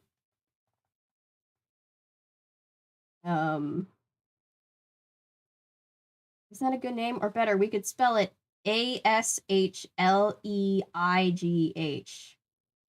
But that's so much harder to spell. Carol just sighed. "Honey, let's not get too excited right now." "Why not? Is something wrong?" Maybe that's what the rest of the conversation had been about. "No, no," said Carol quickly. "It's just that this isn't quite the way I'd imagined this happening. I mean, with your father away. I wanted to tell him the news in person, and he's not going to be back for 6 days. Plus, I wanted him to be the first to know. So, Dawn, you have to keep this a secret. Please, please don't tell a soul, okay?" "Okay," I said slowly. "I promise." The more I thought about this later, though, the more it didn't seem right. What's the big deal about telling Dad in person? I have a horrible feeling something else is going on. I mean, if if you can wait 6 days, I would also try to tell him in person. But, you know, just me. No, she's in a separate building from the other grades. Probably, yeah. Probably somehow. Relatives are pregnant. Oh, well, that's better. Just since you were coming in and out, I needed to make that clarification. I should make pot cookies. That kid will fit in no time. I thought the same thing. Make those good brownies. You'll make friends real quick. My sister said she had a Christmas surprise for the family, and then she held up a little black and white smudge, and my mom started screaming, "It's a baby!" Oh. What if Carol gets an abortion? Honestly, it would be not out of the question for these books. Or like Ashley Burton. Yes, like Ashley Burton. I think Paulo had a name boom in the 1700s. I like the name Paulo. Rolls off the tongue. I'm one of those people, like, my first name is not even long enough to necessitate, like, any kind of nickname or shortening it. My middle name is really long, and my last name is really long. So my full name, when I have to, like, fill out forms, like, you know, voting season, you know, you have to, like, put your name on stuff. And, like, I was glad that I just had to, getting my runoff ballot, I was just glad that I had to only sign it because my name fits on nothing. Personally, if I was a new stepmom to adolescents, I wouldn't be super eager to add an infant to the mix. I mean, I guess it depends on the person, I guess. We don't know enough about Carol yet, or I don't, to know what she's going to do in this situation. But yeah, it seems like a lot. Saturday 10-4. This morning, Maggie, Sunny, and Jill came over. We holed up in my room. The party is tonight, and we had to decide whether to go to it. Of course we're going to go, I said. Sunny. Wait, let me try that again. Of course we're going to go, said Sunny stubbornly.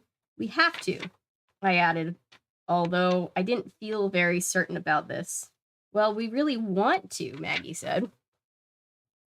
But let's be realistic. Do we actually think our parents are going to let us go? Nobody said anything for a moment. What would we tell them? I finally asked. I mean, where would we say we were going? To a secret party 3 miles from here given by a bunch of older kids? Well, said Sunny. Jill finally spoke up. It's an impossibility, she said firmly.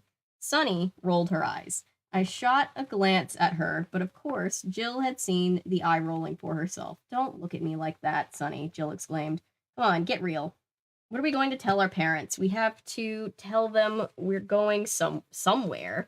Nobody had any ideas about getting to the party. That is. But Jill had another idea. You guys, we can have our own party, she said. It'll be fun, just the 4 of us, like we used to, please. Oh man, muttered Sunny. What else are you going to do tonight? Asked Jill. Our parents aren't going to let us go to the other party. Well, that's true, I said. So come on, Jill said. Let's go to the mall today. We can buy some stuff for our party. And look at clothes, added Sunny, brightening. And window shop, I said. Jill looked from Maggie to me to Sunny expectantly, like a dog who's just heard his master say a whole bunch of words and is positive that one of them was walk. All right, said Sunny. Mall, then sleepover. Don't go to the party. Everybody's like, don't go. Most likely, I think she's going to have a miscarriage. I don't think the books will do abortion, but I also don't think Dawn ends up with another sibling. I mean, 3 weeks is so early on. Like, it's very common to miscarry in that time. They've never done the I'm at her house, she's at my house ruse. Yeah, right? So mean to Jill. They are so mean to Jill. And yeah. Yeah, no. Unless your parents are like besties and they talk on the phone every day, you can probably get away with, oh yeah. Yeah, I'm going over to Jill's house. Oh, where's Jill? Yeah, Jill's coming over to my house. Mrs. Jill's mom. High school parties. They do stupid things to get themselves into trouble and sometimes arrested or suspended. Yep.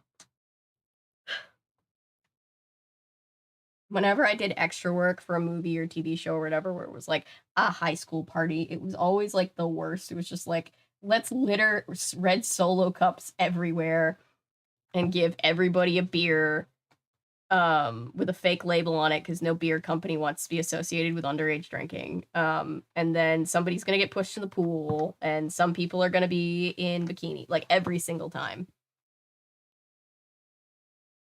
Saturday afternoon, 10:04. So fucking mean, yes. That breaking down that set is really annoying at the end of the day, yeah. Well, they have to, and like, especially if it's like being filmed, like sometimes they're filmed in just like really nice houses of very rich people that actually live there who are just like being paid a lot of money to just get out of their own house for a day and let them shoot. So like they have to clean up before they leave. So it's like a whole thing. I was never pushed into the pool. I kind of wanted to be though because it would have been a funny story and I would have gotten a bump for being pushed into the pool. But they never pushed me into the pool. They always pushed the taller, prettier people into the pool from my experience. We have been to the mall. In a little while, it will be time to leave for Jill's sleepover. They won't even call it a party. That's so sad. We had fun this afternoon. We really did. I think we're going to have fun tonight, too. I hope so. I don't like this feeling of everything changing. I feel so torn. Sometimes I'm like Jill, and I just want everything to stay the way it's been. I want us to be young and safe, but sometimes I'm like Sunny, wanting to surge forward and get on with things, impatient for whatever is coming, not even caring what it is, just wanting to experience it, taste it, live it. Jill showed up at the mall with a list of things she said we needed to buy for the sleepover. It included popcorn, sodas, and fortune-telling cards. So tarot cards. Sunny glanced at the list. Okay, we'll get all this stuff later. Let's look around first. How about the jewelry store? Okay, Jill replied reluctantly.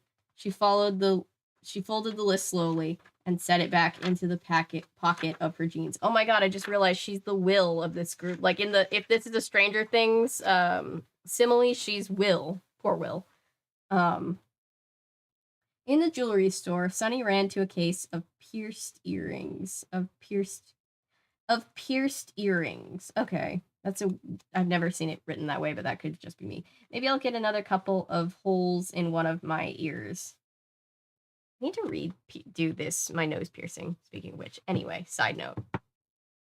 Don't go in the public pool, just you. I was on a set once and they were giving us just bottled water. They were putting it in our red Solo cups to drink because they actually wanted us to drink it. And then someone said, a PA said, hey, I'll refill this for you. And they came back and I took a sip and I was like, that tastes like pool water. And I looked in it, it had like grass and shit in it. Like they literally just like dunked it in the pool. And I was just like, what the hell, guys?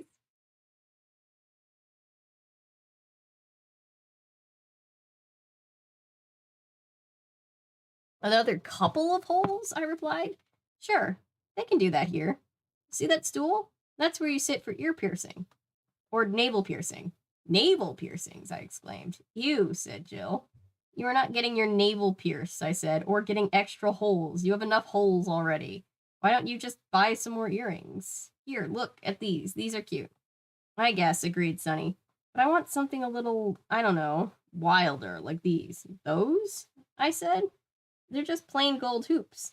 They're eyebrow rings, said Sunny. Ew, Jill said again. I think I think some people can really pull off the eyebrow piercing. Maybe we've looked long enough in here, said Maggie. Let's go to the pet store. I need some supplies. Goody, we can look at the kittens, exclaimed Jill. Sunny rolled her eyes. I pulled her aside. Sunny? Ugh, look at Jill over there with her kittens. Sunny,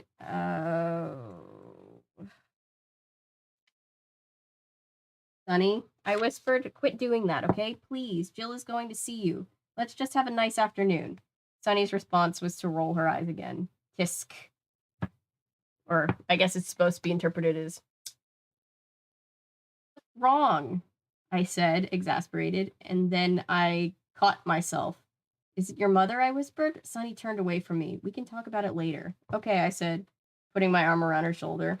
We hurried out of the jewelry store and caught up with Maggie and Jill, who were heading into the world of pets. What supplies do you need? I asked Maggie. Oh my god, Perry.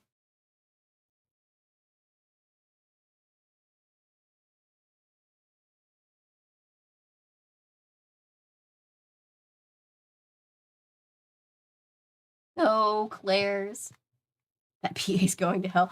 I don't know. It could have, to be fair, benefit of the doubt, it could have been a misunderstanding because sometimes it's known that it's just like, we're just putting water in this, don't drink it. It could have been that he thought it was that, but he didn't realize that they were giving us like actual water. Devil's advocate, might not have been intentional, but still very jarring.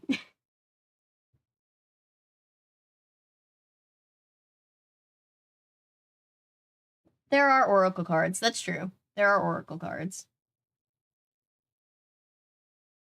Trying to make the distinction between clip-on earrings. Yeah, that's fair. No, Claire's. Don't get your ears or navel pierced at Claire's. I always did mine at home. Just get like the little, you can get them for just like a few bucks. Just like the little like piercer gun thing. Claire's. It sounds like Milo had a bad experience at a Claire's. Garbage. Oh, you're fine. I can barely speak most days. My sister also got a tattoo. 4-leaf clover somewhere. Don't do that. Dicks knew what they were doing. Thank you, Paulo. All right, where was I? What supplies do you need? I asked Maggie. Let me see. Fresh food, a water bottle for Cosmo's cage, new bell toy for Curtis. I like that the cat's name is Curtis. I'm picturing Curtis Connor. And you won't believe it's spelled differently, but still. And you won't believe this. Tartar control dry food and a feline toothbrush for Herman. Herman. I started to giggle. What? I said. Maggie was laughing too. I took Herman to the vet yesterday after school, and he's developing gingivitis, so I'm supposed to brush his teeth every other day. Oh, poor Herman. Why is the 13-year-old taking the cat to the vet by yourself? You can really buy toothbrushes for cats? I asked. Apparently. Wow, what does your mom think of all this? Oh, who knows? All she cares about is where her next pair of shoes is coming from. I think she and her friends must be having some sort of contest to see who can buy the most expensive clothes, and Dad thinks I'm crazy, of course.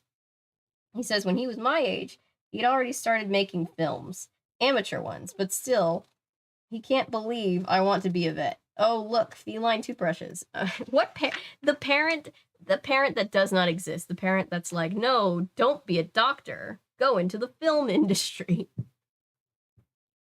There is a dental treat for cats, and the chewy sticks for dogs.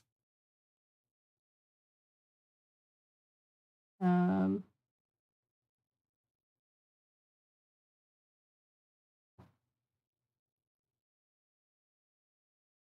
um, Fair enough. There they were. Maggie tossed one into her basket, which already had the fish food, water bottle, and bell toy. Then she added a couple of dog toys and a box of catnip. Maggie has unlimited money, but you never know it except for when she's generous to the rest of us and to her pets. Where are Sunny and Jill? Maggie asked a few minutes later. Are they together somewhere? I don't know. They're not a good combination, are they? Not lately. I glanced around the store. Sunny and Jill were standing side by side, looking into a cage full of hamsters. They were pointing at something and laughing like old times, like last month.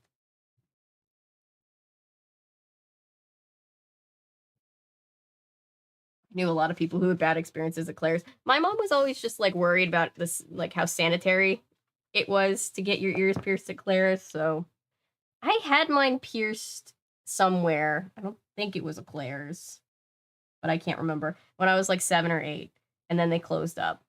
And then they were pierced at home, but they were pierced with nickelback earrings, and I'm really allergic to nickel, and so they closed up again. So I pierced them for a third time during quarantine. And right now there aren't any earrings in them, and I'm worried that they're going to close up again, so I need to put some earrings back in.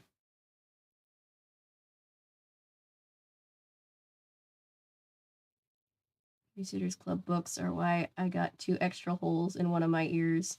I want to get more piercings. I want it to be like Claudia. Claudia's cool.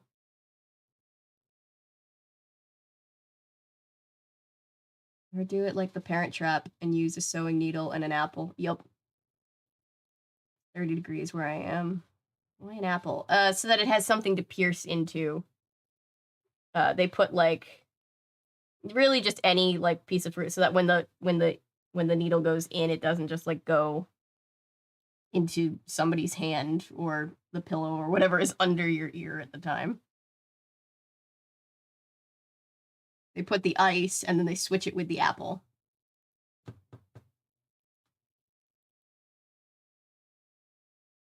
Ear is soft, so if you just try to jab it with a needle, it won't poke through. Oh, that too. I didn't think of that. I just thought it was like for a buffer so that like you wouldn't like stab yourself. Something solid behind it. The needle can go all the way through. Interesting.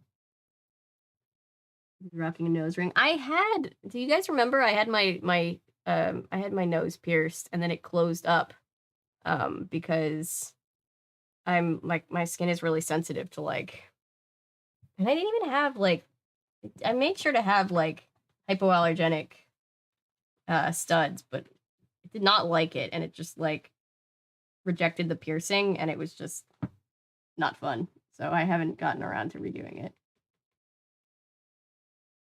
Oh yeah. The age limit for men to use earrings. I don't think there is one. I say fuck it. If you want to wear them, wear them.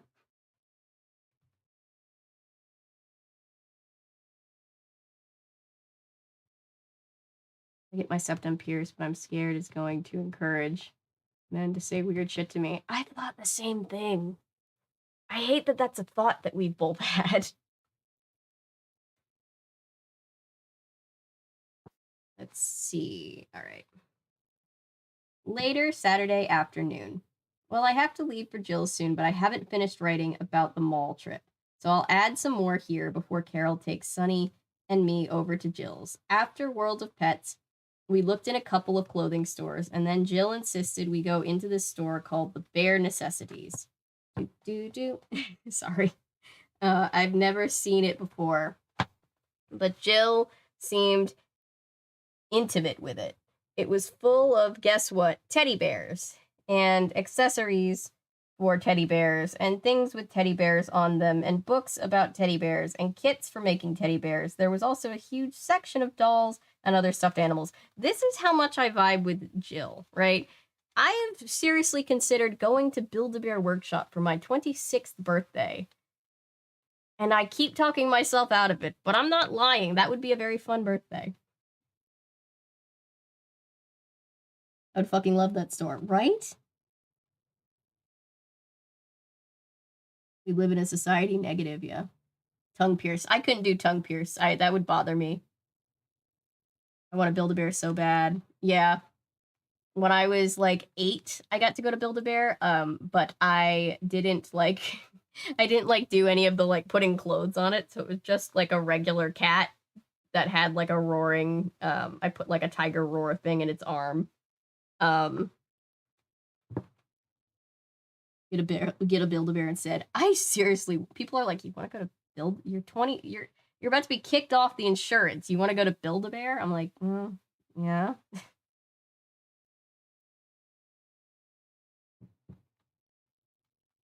I always said they were too expensive, but now I'm an adult with my own income, right?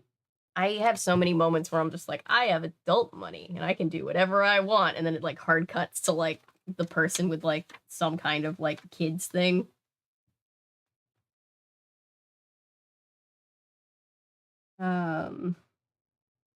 Jill was in heaven. When we left the store with much eye rolling on Sunny's part, she was carrying a bag containing a strip of teddy bear stickers, a pair of teddy bear barrettes, and a plastic perfume bottle shaped like a pony with a sparkly blue mane. Oh, variety. Let's eat, I said. I'm starved. Cool, replied Sunny. I mean, cool, let's eat. Not cool, you're starved. Want to go to Rico's? Do they have salad at Rico's? Asked Maggie. Don't, you're in the mall. Just go to the food court. They have lemonade, asked Jill. We went to Starburst, which has everything.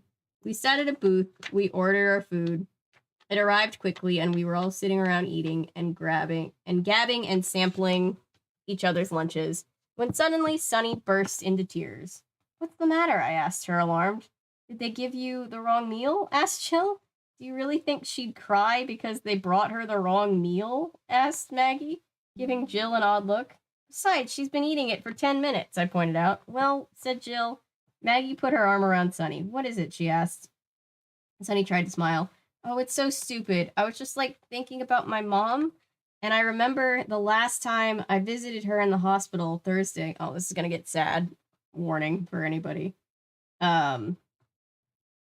I guess, and she said she was actually hungry, that for once she was looking forward to her dinner, even if it was a hospital meal, and then her food came and she couldn't eat it after all. She just looked at it, and then she said the smell was making her sick, so Dad took her tray out into the hall. Sunny paused. And here I am stuffing my face. It's so unfair. Mom weighs like 100 pounds. She looks like a stupid skeleton.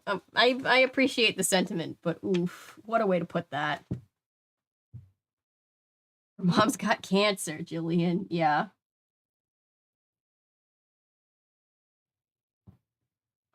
But I would make it Build-A-Bear. I think I would decide when I went in. I have a soft spot for teddy bears, though. The Build-A-Bear employees don't care how old you are. I've seen bear builders on TikTok, and as long as you're nice to them, they're not going to have a problem with it. Stuffed animals around the house as if they're real. Oh yeah, me too. Oh, I'm sorry, Patrick. Thank you for sharing that. It's a rough. These books have kind of darker subjects, so and it just kind of goes from like silly high school stuff to that really quickly. So I feel bad. I'm like, oh, here we go. Um, we all said silly, soothing things, and I reminded myself to be extra, extra, extra nice to Sunny. I wonder if extra nice extends to navel rings. I cannot believe it, but sometime after we'd finished lunch, Sunny said to the rest of us, I'll meet you guys at the main entrance in half an hour, okay? Where are you going? Jill asked her. You'll see, Sunny ran off. She's getting that piercing. Half an hour later, she met up with us like she'd promised. She was smiling smugly. Okay, what did you do? I asked. Sunny pulled her shirt up a few inches. Glinting on her belly button was a gold ring. You pierced a... Yeah, I guess you could do it. Anyway, you pierced your navel? I hissed. I couldn't say the words out loud. Cool, huh? What are your parents going to say? Jill whispered. I guess she couldn't quite speak either. Nothing. They'll never see it. I'll just keep it covered up when they're around. Come on, let's go. Sunny turned and headed for the doors. I wanted to yell after her, what about bathing suits? But I didn't. Maggie and Jill didn't say anything either. We just followed Sunny out the door, our mouths open. What about bathing suits? Oh, this is actually going to be a long-ish entry. By long-ish, I mean 6 pages. I just wondered what else I asked. Oh. Yeah. Yeah, that's tough. I appreciate you guys being willing to share. Well, Goosebumps books. I don't know what they are. Keep it a surprise. I'll send them sooner or later. Thank you, Paolo. That's so sweet of you. I really appreciate that. You can tell me if you want or not. It doesn't matter. I appreciate it either way. That's very sweet. It's almost midnight. It's almost midnight.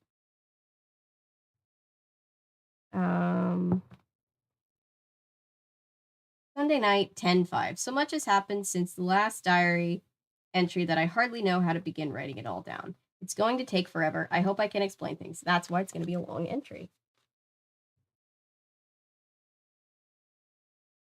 I'm almost out of tea, but I have a bottle of water in the other room.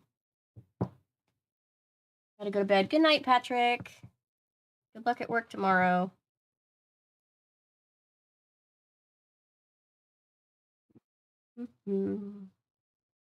Let's see.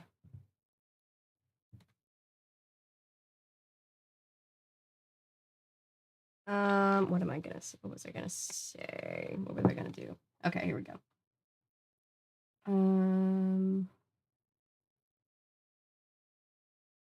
I hope I can explain things. This is the first spare moment I've had since I left for Jill's house yesterday. That was only 24 hours ago, but it might as well have been 2 years ago. I feel like a different person, a very scared, nervous, confused person.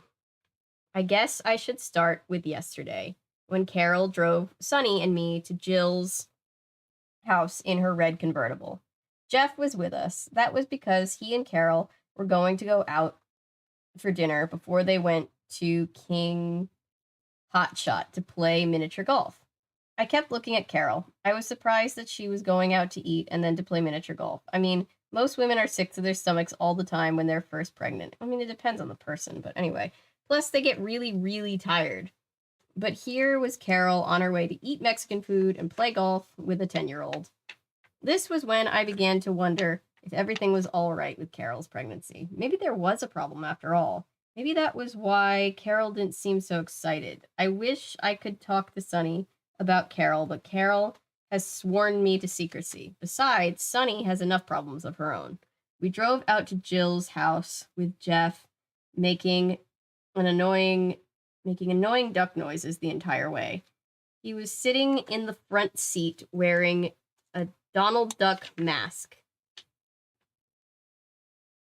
Now I have the song Friday in my head because of that one part that's like, kicking in the front seat, sitting in the... I hate that. I'm sorry. That's going to be in everybody's head now. Sorry. Sunny and I sat in the back with a bag of gorp between us. It was our contribution to the sleepover. We also had our sleeping bags and overnight bags. Remember when?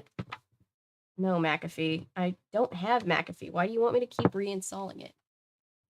Damn, Dawn, since when are you an OBGYN? Corpus trail mix. Oh, okay.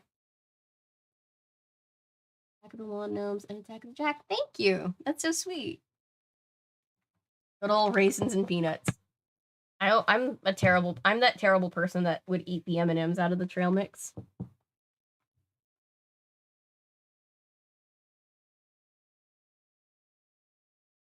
Remember when we got to slumber parties?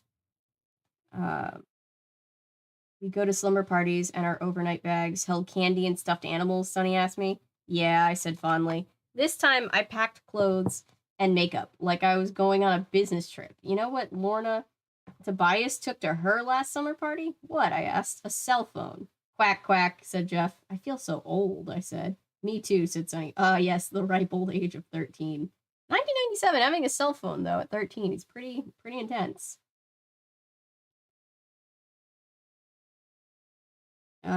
Me too, said Sonny. Here we are, called Carol. Thanks, said Sonny.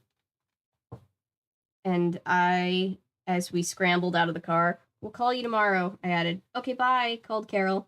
Quack, quack, said Jeff again. He's so weird, Sonny said as we walked to the Henderson's door. Jill flung the door open before I could ring the bell. Hi, you guys, she cried. Why does Henderson sound like a name that only fictional characters would have? Same. Yeah, because the M&Ms are the best.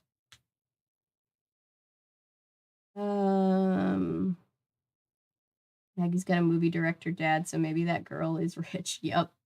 Hi, Cameron. Welcome back.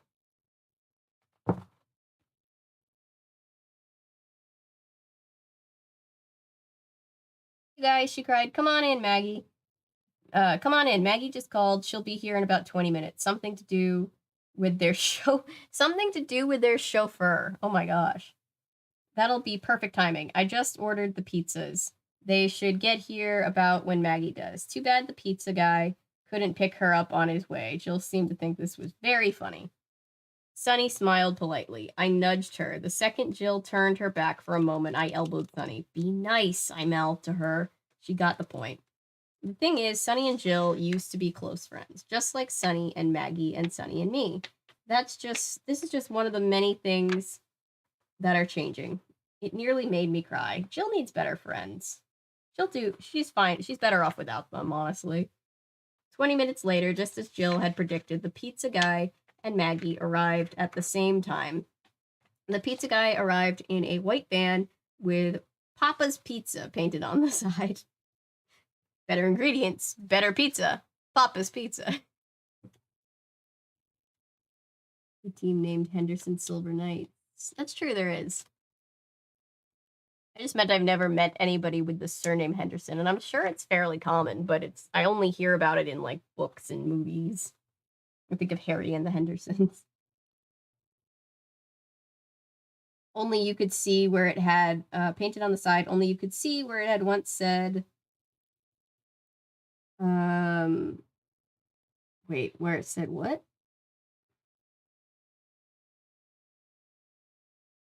For all your seasonal. A race for all your seasonal furnishings and decorations. Maggie arrived in a sleek black limo. Whoa, said the pizza guy. Maggie ignored him. She breezed into the house, scowling. I knew what was wrong. I hate that, Maggie cried. She meant arriving in the limo. She thinks it's pretentious. It is pretentious. She's also afraid that people will only like her because of her money and her father's connections. At least Lena was driving and she was on her way home, so she was just wearing jeans and a sweater. The worst is when they were when they wear the suit with the cap. Oh gosh. Out on the front porch, I could hear the pizza guy ask Jill, "Is she famous or something?" "No," said Jill, "but her father is a producer. He knows John Travolta and Demi Moore. Gwyneth Paltrow, too." "No kidding," said the guy. "Yes, she is kidding," Maggie yelled, even though that was the truth. "I'm nobody." "Oh, Maggie," I said, "I cannot wait until I'm a vet. I'll drive around in an old station wagon." I like Maggie. "Rescuing wounded animals and finding homes for them. And I'll live in a normal house and no one will think twice about me, except my patients." "You could change your name to Dr. Doolittle," said Sonny. "Very funny," said Maggie, but she was smiling. Jill's mom wouldn't let us take the pizza upstairs to eat it in Jill's room, but she did leave the kitchen so we could eat there in privacy.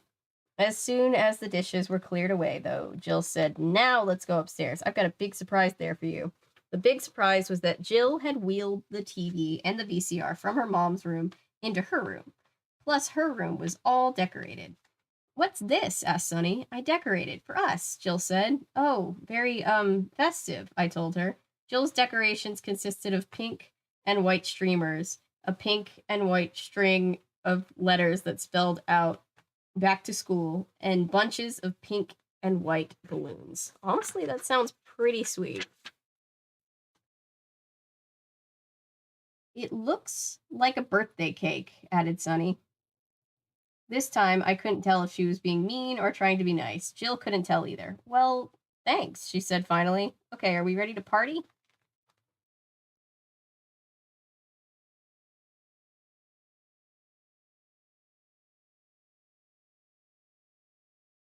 She starts hanging out with other people. Same. Because I know for a fact her friends ditch her. Yeah, she's better off without these friends. These friends kind of suck. Better ingredients, better people. Papa John's. At least that's how I think of it. BTW, Papa John sucks. Yeah, I mean, Papa John, like the guy is a kind of a mess and he's not a great guy, but that's a whole other story. The pizza is not great.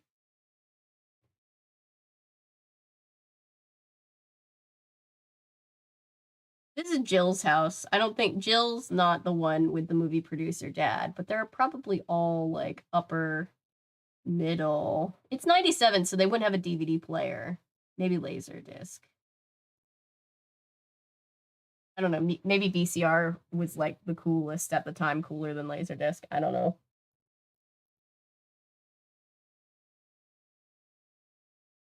Mm.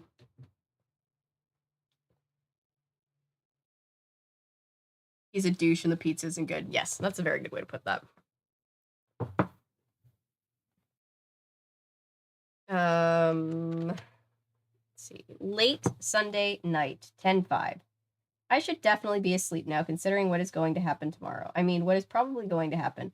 I'm sure Miss Kroger is going to want to see Sunny and me, and Ducky, in her office. Oh, where'd Ducky come from? Which is why I can't sleep. Anyway, I need to catch up with myself. I'm still writing about last night, and there's been a lifetime between then and now. Somehow, I don't think that the person who coined the phrase, "Are we ready to party?" meant with pink and white balloons, popcorn, and a selection of Disney videos for the VCR. That sounds like a great party. I want to go to that party. Pretty sure he or she had something more sophisticated in mind. But when Jill asked the question last night, I called out cheerfully, "Yeah, party." I think it's supposed to be like tay, but she didn't put the A, so I'm not dignifying that with the tay.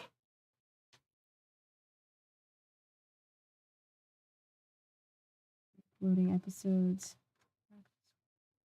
Never seen, and it's from the late 90s. Oh, that's cool. I have Blinky Bill's Christmas special on my list of Christmas things that I'm adamant at getting to, so just so you know. Annie looked at me like I was crazy. Then she yawned. "What are we going to do all night?" she whined. "What are we going to do?" Jill repeated. "Well, we can watch any of these Disney movies. Look, I have Pocahontas and The Little Mermaid," and she saw our interest waning, "and some older ones that aren't cartoons. Mary Poppins and Pollyanna." I've never seen Pollyanna. Has anybody seen Pollyanna? "Oh, Pollyanna," said Maggie. "I haven't seen that since I was little." "Great, we'll watch it now," said Jill. Oh no. No, that's okay. I didn't mean that. I just meant let's watch something older. Jill frowned. She looked through some other videos. Well, she said at last, I have Babe. You know what? Said Sunny. I'm not in the mood for a movie. This was too bad. Sunny should not have opened her mouth. Guess why? Because Jill had about 1,000 other plans for the evening. Each of them was way worse than watching one of the movies. First, she forced a game of charades on us. When the excitement died down, she said, okay, now let's goof call the neighbors. Oh, wait, we can't do that yet. We'll have to wait until Mom and Liz leave. Sunny's head snapped up. Your mom and sister are leaving? She asked. When? Soon? Jill looked at her watch. Yup, in about 15 minutes. Really? Sunny looked like a scientist with an important new piece of information. Jill didn't seem to notice Sunny. Okay, let's play Cootie. This time, even Maggie couldn't help herself. Cootie? Get real, we're not going to play Cootie, she exclaimed. Oh, please, added Sunny. She said it in exasperation. Jill bit her lip. Okay, then how about makeovers? Sunny snorted. They're so mean. I've seen it, it's good but sad. I scroll past it on Disney Plus a lot, but I've never actually watched it. That was too much for Jill. All right, what do you want to do, Sunny? You go ahead and run the party. Sunny didn't say anything. For a moment, I thought she was gathering her courage to apologize to Jill, but she just kept scowling, and finally, a strange expression came over Jill's face, like that Grinch smile that Tim Curry does in Home Alone 2.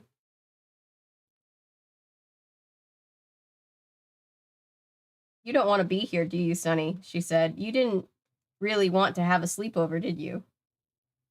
Oh, I was picturing like Sunny like smiling like the Grinch, like we're gonna go to the party. And now it's sad because it's just Jill realizing that her friends don't want to hang out with her. You think they're babyish. You just went along with the idea because you can't go to the other party. Isn't that right? Well, Sunny said, I knew it, exclaimed Jill. I knew it. She turned angrily to Maggie and me.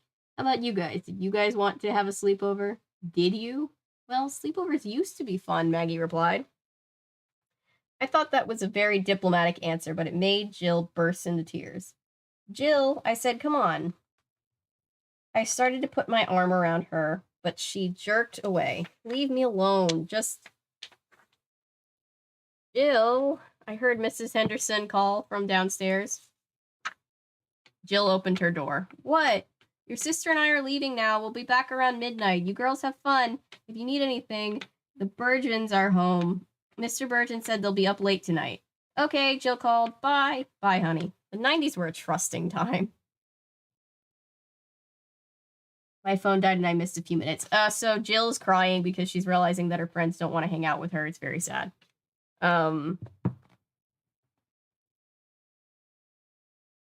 Curry's the best part of Home Alone 2, the way he says, yes, he's my favorite. It makes me grin from ear to ear every time. I love Home Alone 2, and a big part of it is because of Tim Curry, I think. What did they do to her? So she confronted them about not wanting to go to her sleepover, like, and then, like, not wanting to hang out with her because they didn't like any of her, like, anything that she had planned, and they were just kind of being overall rude.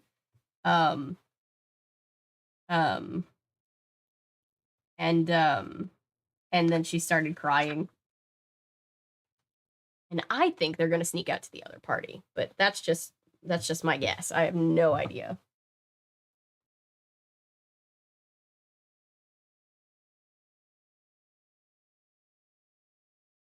Wait, the Pizza Hotline. What is that? Thank you, Bill's White Christmas is very... Trying in 2005.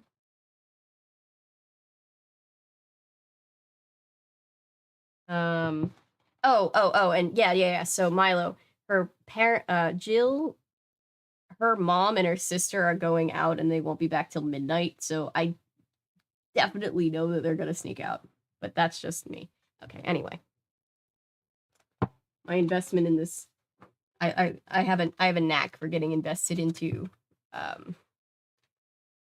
books, as you know, when we read on kids' books as we read on stream. So We all know why I relate to Jill. Oh, obviously, yes, they're going to sneak out, yeah. Yeah, they're just like, the mom just is like, have fun until midnight, kids. Alone. The neighbors will probably be up if you need anything, and it's just like, oh, the 90s. Bye, honey. A moment later, I heard a front door close. Then I heard a car start and pull out of the driveway. I was about to say something to Jill to try and make up with her when Sunny said, looking thoroughly sneaky, well, now's our chance. To do what? I asked. To go to the other party. The real party. She couldn't help adding. When no one said anything, she went on. We could walk over there. We couldn't have from the neighborhood, but here at Jill's house, we're halfway there. It's still a really long walk, said Maggie. She looked excited, though. But we can do it, easy, Sunny hurried on. Well, I guess we could. Guess who said that? Me. I was surprised to hear those words come from my mouth. But not as surprised as Jill was. Dawn, she said with a gasp. I barely heard her. I looked at Maggie and Sunny. Should we? Of course, exclaimed Sunny. Wait a sec, said Maggie.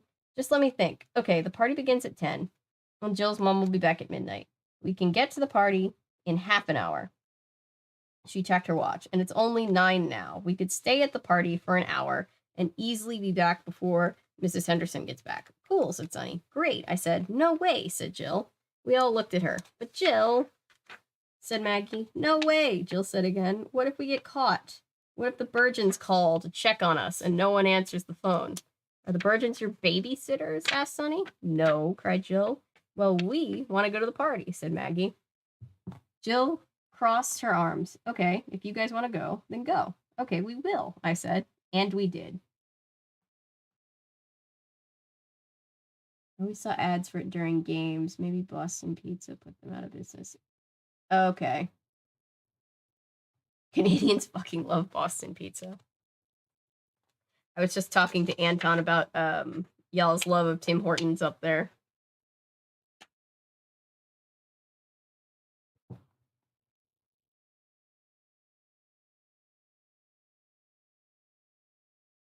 Is BP like a Domino's or an actual restaurant? I wouldn't know. I don't think we have those down here in the South. We do love our Domino's though. Although it is peasant pizza. You go to Fellini's for the good pizza. But I like it. No, it's like a sports bar but pizza. Okay. Doesn't even compare to the OG animated series. I can imagine, yeah. Monday, 10/6. Well, now it's 5:30 Monday morning. I got about 4 hours of sleep last night. I tried to sleep. I just couldn't. I lay in bed and my thoughts whirled around. I actually tried counting sheep. When I reached 5,000, I gave up. What a stupid idea. It would take you a hot second to count to 5,000. My alarm clock was set for 6:30, but I already turned it off. At about 5:20, my eyes flew open. I knew they wouldn't close. Again, not without help. Glue or something. So finally, I turned on my light. We didn't leave Jill's house that very second. First, Sunny and Maggie and I all had to go to the bathroom, and then we had to get a few things together. Plus, I tried to be nice to Jill. You sure you don't want to come with us? I said to her. It'll be fun, an adventure. You like adventures, please? Jill relaxed a little. She smiled at me, but she shook her head. No, I can't go. Maybe I do like adventures, but not this kind. Okay, Jill's the smartest one out of everybody. Do you promise you guys will be back before midnight? Promise, I said. Cross your heart? I crossed my heart. When Maggie and Sunny and I left a while later, we were each carrying a purse, and our purses were fatter than usual. 2 of us were carrying flashlights in case we had to walk down any road that didn't have streetlights, and Maggie's sandals were in her purse. She wanted to wear them at the party, but she said they'd give her blisters if she hiked around in them. The walk to the party seemed to take forever, and some of the streets were pretty dark. We got out our flashlights 4 times. Sunny was the only one of us who knew where she was going, and I was glad she did. How do you know your way around here? Maggie asked her. from taking bike rides with my parents before Mom got sick. Oh, said Maggie and I. Let me see the invitation again, Sonny said then. Maggie pulled hers out of her purse and handed it to Sonny. Thanks. Okay, we should be almost there. It should be down that road. We were in an area on the outskirts of Palo City that I'd never been in before. The houses were huge, but their yards were huger. There were only a few houses on each road and a lot of woods between them. What time is it? I asked. Maggie looked at her watch. 20 after 10. Perfect, said Sonny. Suddenly, I could hear voices. Listen, I hissed. We listened. Party time, she cried Sonny. Sonny had found the house all right. It was dark and locked, as I found out later, but the yard was lit with lanterns and strings of light. 2 spotlights lit the pool area. Whose house is this? I whispered, mostly to stall for time. I was beginning to feel nervous. Sonny shrugged. Who knows? That's part of the secret, I guess. Come on. The yard was filling with... Every red flag is going up right now. I don't care for this. Knowledge of Canadian eateries and stores are solely from Winnipeg games I watched or listened to. Blinky design-wise, in my opinion, is better than CGI Blinky. Cool. Boston Pizza is like prime post-hockey game eatery. Tim Hortons is like the Dunkin' of Canada. There has to be one every mile. Yeah. Ooh, I love me some Dunkin' Donuts. Asking Milo BP is Canadian only. Oh, it's Canadian. I thought maybe because like some Canadian things like my family in Maine gets Tim Hortons and that kind of stuff. So I was just wondering.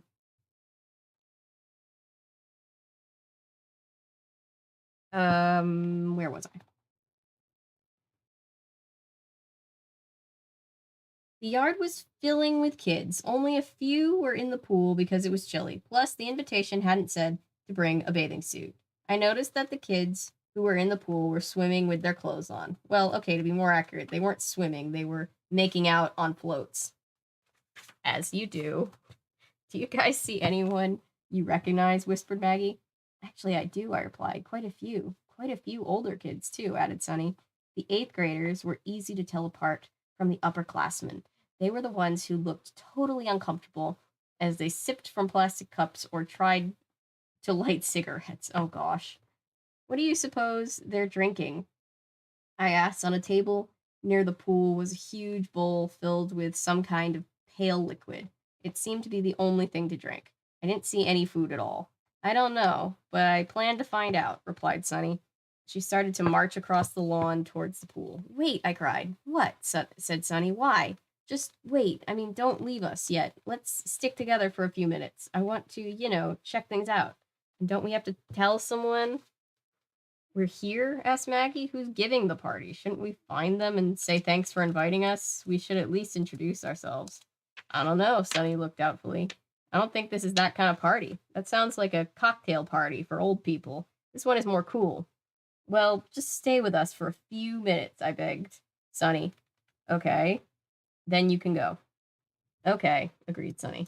We stationed ourselves near a lounge chair not far from the pool and took a good look around. Sonny's like, I already ditched one of my friends and now I'm going to ditch the others really quickly.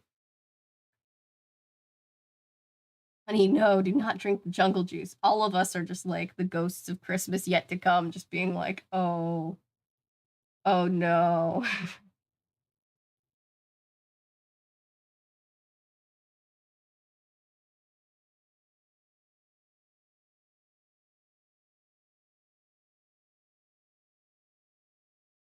I get everything stuck in my head, so that's possible. I'm sure it's very catchy.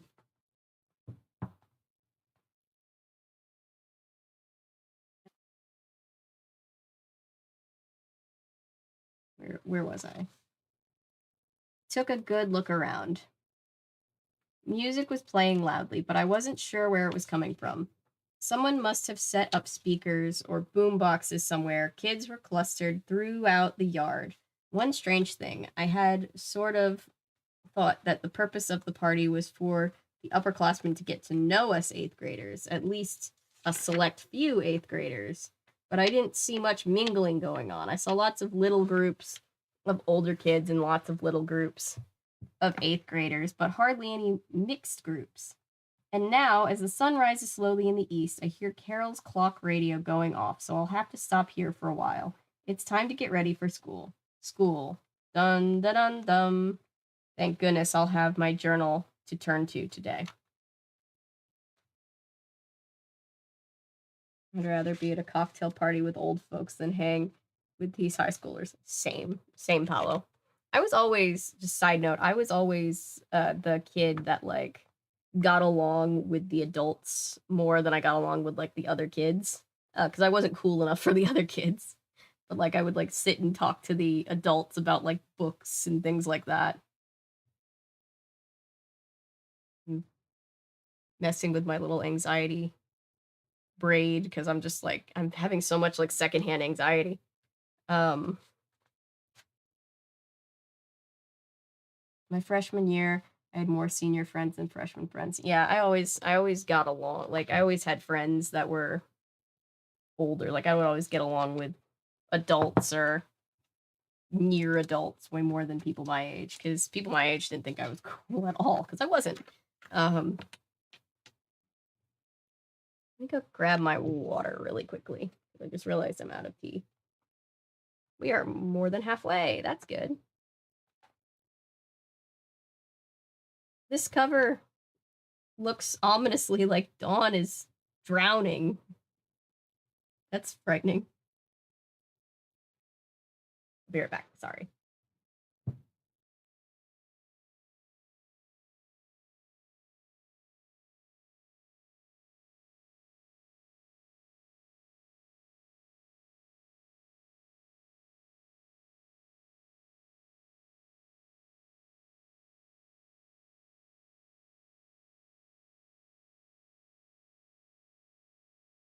I also found Sour Patch Twizzlers, the only kind of Twizzlers that I actually like. So I brought those in.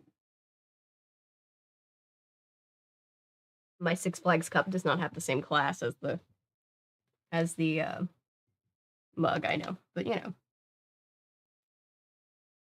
There's this one really sweet boy at my school I'm better friends with. He passed away very young, unfortunately. Oh, that does suck. I'm sorry, Milo. Okay. I know why we don't have page numbers, because it's supposed to be a journal, and like, why would the journal have page numbers? But I would like to know where in the book we are, mathematically, you know? This would be good too. Probably. I'm excited. Our Patch Twizzlers. I knew some of those.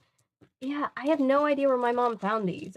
They showed up. She got them like, I think she got them to hand out because we were handing them out on Halloween with other stuff. But like, there's so many left over, and I found them, and I'm like, these are actually pretty good. I'm not usually a Twizzlers person, but I love sour candy. Monday, 10/6, in study hall. Maggie and Sunny and I were standing at the party. Oh, in study hall. This is where she's writing. Maggie and Sunny and I were standing in the party in a tight knot, just trying to get the feel of things. I noticed that the group of older kids were a little more animated than us 8th graders. They were laughing and talking loudly. It's the punch. Don't go near the punch. One guy kept throwing kids in the pool, and they were all drinking whatever was in that bowl on the table. A lot of them were smoking too. They seemed to have an endless supply of cigarettes. The cigarettes kept appearing out of people's sleeves, pockets, shirt cuffs, and purses. Okay, said Sunny, after a few minutes of watching things. Now I'm going to go. I want to talk to people. We're people, I said, but Sunny didn't hear me, or she pretended not to hear you.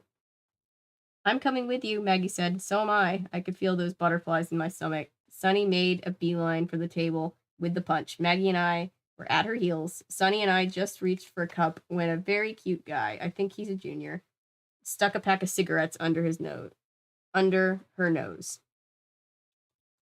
It was all fixed so that 2 cigarettes were sticking out, one a little further than the other. Very cool. Sunny was supposed to take the one that was sticking out the furthest. I've seen this in movies many times, but this was not a movie, so things didn't go quite as planned. Sunny wanted to be cool, and she reached for the cigarette, but with just the slightest hesitation.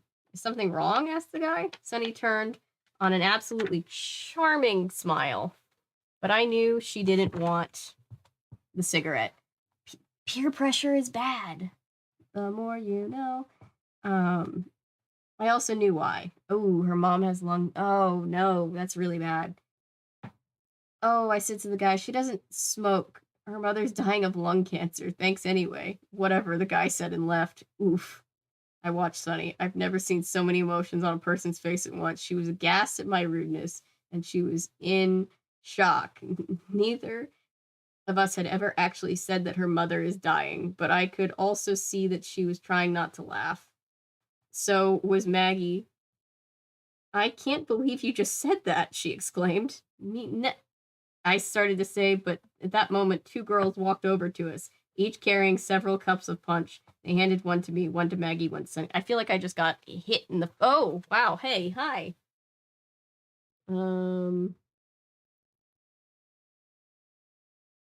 Thoughts? Kill it. I got it.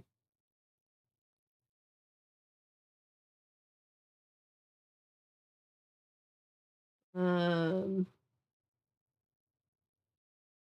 one hand, children shouldn't drink or smoke, but on the other hand, this is so funny. Like, ooh, cigarettes, scary. Yeah, it is sad though with her mom. That is sad. And then for your friend to just be like, oh yeah, her mom's dying. She doesn't want a cigarette. It's like, Jesus Christ. Here you go, try this, one said. Then they walked away. I looked down at the cup in my hand. I sniffed at it. I could smell something vaguely fruity, also something strong. Oh no. Well, down the hatch, said Sunny. And she chugged the entire cup, her head tossed back. Maggie took a sip of hers. Interesting, she said slowly. I took a sip of mine. I spit it out. Ew. Oh, that's disgusting. Sunny, how did you drink yours? It tastes like strawberries and insect repellent. That's the rosé for you. I would have been surprised if my throat had... I wouldn't have been surprised if my throat had caught on fire. How had Sunny drunk hers? I think this isn't Sunny's first rodeo, you know? In all honesty, Sunny's eyes looked sort of watery, but that was it. Her head wasn't spinning around or anything. In fact, in a vaguely hoarse voice, she said, I think I'll go get a little more. See you guys. Ciao. That was the last I saw of Sunny for quite a while. I looked at Maggie. What do you think this stuff is? I asked her. Maggie considered. Strawberry wine, she suggested. I shrugged. Maggie set her cup down. I set mine down too. It was a good thing we'd eaten at Jill's house. Ugh, I said. We left the mostly full cups and wandered away from the pool. Suddenly, Maggie gripped my arm. Hey, is that Justin Randall? Why do I think they're going to say Justin Bieber? Was Justin Bieber even born yet? He probably was. I think he's older than me. Oh my god. About the bots? I got the bots. I got the bots. I think that's our third one we've thrown out tonight. Who was it? Somebody just posted a really good video. Oh, I'm always blanking on her name. I can see her face. Really good video on the bot problem on YouTube, and I was like, someone's saying it. I commented, I was like, but how do I know I'm live if I don't have Find Girls in Your Area 69 coming to remind me? Wandered away from the pool. Suddenly, Maggie gripped my arm. Hey, is that Justin Randall? She whispered loudly. Whispering loudly seems kind of counter... it seems like an oxymoron, you know? I peered at the guy she was pointing to. I don't think so, I said. Oh, Maggie sounded disappointed. We stood around then for a long while, until, Dawn? Maggie? I heard someone say. It wasn't Sunny. I turned around. Standing behind us was an 8th grade girl I sort of recognized. The new girl. The one who might be named Amelia or Amalia. She has a book. I know that she's on one of the books because I put her name on the poll. Hi, I said. It's Amalia, she said. Amalia Vargas? I'm in your study hall. Oh, sure, I replied. Hi, well, I guess you know us. Kind of. Amalia looked as nervous as I felt. So you got one of the invitations too? She looked around at the party. This is kind of weird, isn't it? I nodded. Did you come by yourself? Yeah, I was supposed to meet. Amalia stopped talking. She was stopped by someone who grabbed her arm and then burst out laughing very, very loudly. What? Amalia started to say. Sonny, I cried. Oh, Dawn, how nice to see you. Sonny exclaimed. She wobbled slightly. Isn't this fun? Oh, man, I thought. Sonny? Well, I need another little drink, said Sonny. No, you don't, said Maggie. Sonny looked directly into Maggie's eyes. In a slow, careful voice, she said, Yes, I do. You see, I'm very, very thirsty. Sonny turned and walked away, listing to the right. I looked at Maggie and Amalia. Suddenly, Amalia grinned. She sloshed, she cried. I'm sorry, but it's a little funny. Maggie was smiling too. She's not sloshed, she's sloshed. She sloshed, said Amelia. Sloshed, I said. That hurt me a little bit. It's like a stage whisper, you know? Yeah. Yeah. Sunny is going to throw up. Yep. Yeah, generally when 13-year-olds drink a bunch of rosé, it doesn't go well. See, we can talk like that without drinks, said Amalia. I decided I liked Amalia. Maggie and Amalia and I hung out for half an hour or so, goofing on people, gossiping, turning down drinks, and cigarettes. Finally, just when I realized we better pay attention to the time, I heard a pathetic voice say, Dawn, it's me. Sunshine. You know where the bathroom lives? I mean, where the bathroom is? I need it this badly. That's me trying to spell things. Like you give up. You're like, fine, I'll use a different word. Honey, how much have you had to drink? I demanded. Oh, a fair amount. That nice boy keeps refilling the bowl, but you know what? I feel a little. Oh. That was when I noticed the awful shade of green Sunny's face had become. Green and pale at the same time. I'm trying to think if I've ever actually noted that somebody was green, like had a green tint to their face. I understand what that means, but I don't know. Usually people just look very pale, you know? Oh, ew, you're not going to barf, are you? Shrieked Amalia. She shrieked it loudly enough so that a bunch of older girls all turned around and looked at us with horror. I realized they were Mandy Richards and her friends. Barf fest, called Mandy gleefully. We got one. I realized that Mandy had been hoping us 8th graders would drink enough to get sick. I don't think Sunny heard her. Dawn, there isn't much time. Where is the bathroom? This is extremely important. I can't. It's hurt. I struggle as it is. This is very hard, Sunny. The house looks locked, Sunny. Oh no. Sunny put her hand to her mouth. Amalia stepped back. Get her to those bushes, cried Maggie. I yanked Sunny over to some bushes at the side of the house, just in time. Sunny let loose, spewing all over the bushes and her shoes. I patted her back. After a minute or two, I peered out from the bushes. Mandy and her friends were standing nearby, smiling. Honestly, Mandy looked sort of evil. Amalia and Maggie hung back, humiliated. It must be her first time, I heard Mandy say. Which figures? She's here. With Puppy Pal. This was followed by laughter. I ducked back behind the bushes. Sunny? I said softly. After a pause, she replied, Yeah, are you okay? No, I just barfed all over everything. I've never barfed so much in my entire life. Wait, I'm not done yet. That's not really how being drunk really works. You don't become way more so. I don't know. I'm not an expert. I don't know. Thought it was just a weird way of saying pale. Yeah, that's what I thought too. And then it said green and pale, and I was like, huh, interesting. Wonder what gives it the green tint, you know?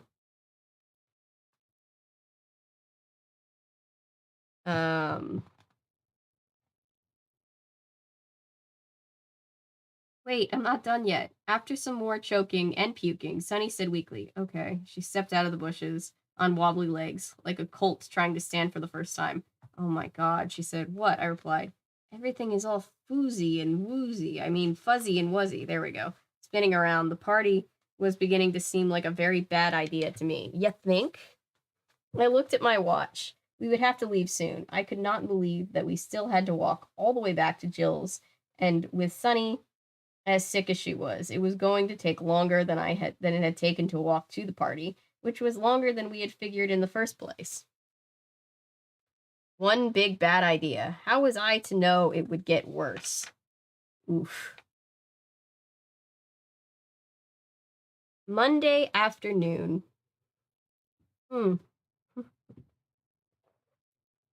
It's like one of those refillable things that you get at like the theme park. And I got it at Six Flags, and now it's just like my I'm trying to get enough hydration while I'm working bottle. Monday afternoon, 10:06. Well, school is over. I made it, and I survived somehow, but the trouble isn't over. We're going to have an assembly tomorrow, which is bad enough. Worse, though, just like I thought, Miss Kruger wants to see Sunny and Ducky and me in her office. We still don't know who Ducky is before the assembly. Now, this is where trouble could lie. But back to Saturday night, so I can explain who Ducky and Miss Kruger are. Freddy Krueger's mom, maybe?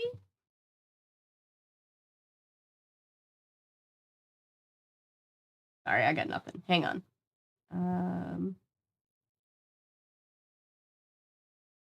Oops, hang on. I gotta shut down Firefox and start it up again.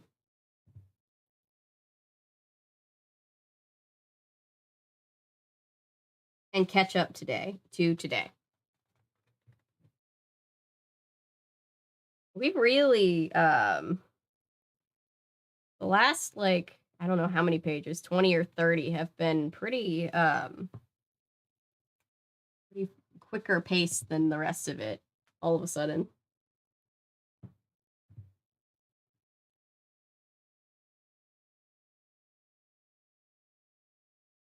Okay.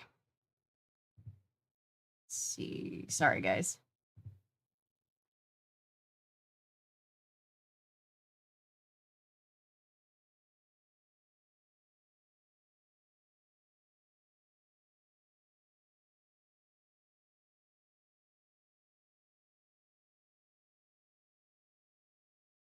Okay.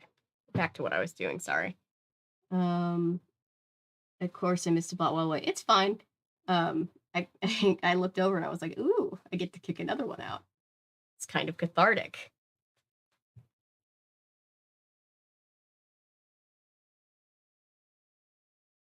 I get to pretend that all of them are that guy that said I was racist against white people, and then I'm just like, I feel better. No, I'm just kidding. Anyway, Sunny lay down on the front stoop of the house. She said she couldn't even think about walking back to Jill's until she had recovered. I tried to get her to at least sit in a lawn chair, but she said that was too much effort. She was like a limp noodle, and she needed to lie down. While Maggie and I waited for Sunny, we edged away from Mandy and her friends. Amalia stuck with us. Does the music seem louder to you? To you guys, Amalia asked. She had to shout to be heard. Yes, I screeched back. Definitely.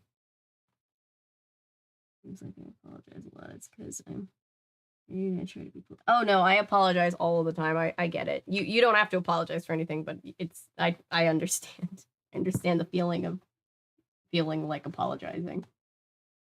The volume had been cranked up to an eardrum-shattering level. The bass was so loud that the earth seemed to be pulsing beneath my feet. More kids had arrived at the party. They brought beer. The louder the music got, the louder the kids got, and the air around us was a haze of smoke. It stung my throat and eyes. Oh, it sounds so unfun, doesn't it? Hey, there's Justin Randall, Maggie suddenly shrieked. This time, I really do see him. Someone else sees him too, I remarked. Mandy, look. Not far from us. Okay, I don't want Mandy to win, but also, he's too old for you. Maggie, he's too old for you. Not far from us, Mandy eyed Justin, turned, whispered something to one of her friends, then gazed at Justin again. It was at this moment, this precise moment, I'll never forget it, that I heard the cry of everybody in the pool. That was it. It was like unexpected lightning on a summer night. The sky is clear, no storm clouds, then without warning, lightning flashes and hits a tree. Same thing at the party. Everyone was just standing around. Then someone yelled, everybody in the pool, and in the very next second grabbed a nearby girl and threw her into the pool. Then he reached for another person and another. The first girl came up sputtering. Hey, my watch, she yelled. No one paid attention to her. The boy who had, my cousin had that happen. I think somebody pushed him into a pool and he had his phone on him, so his phone got destroyed.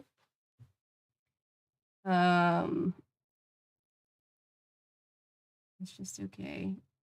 Cool. I'm excited to do Blinky Bill Christmas. I hope that's not a bad like starting place since I've to start covering them. I just know that that's been a request for a while. The boy who had thrown her in the pool was still grabbing other kids and flinging them into the pool. They didn't look any more pleased about it than the girl had. 3 of them were scrambling out while more kids were being thrown in. And the next thing I knew, a pair of hands had grabbed me, and I felt myself being lifted into the air. Hey, I cried. Next to me, someone had grabbed Maggie, and in the next moment, we were flying through the air. I nearly landed on Maggie. But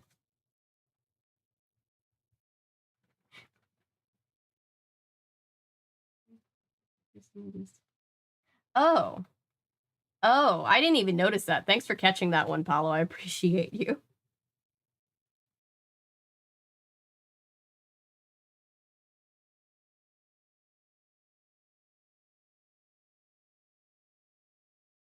Where was I? Now I want to know what he said. No, I'm just kidding.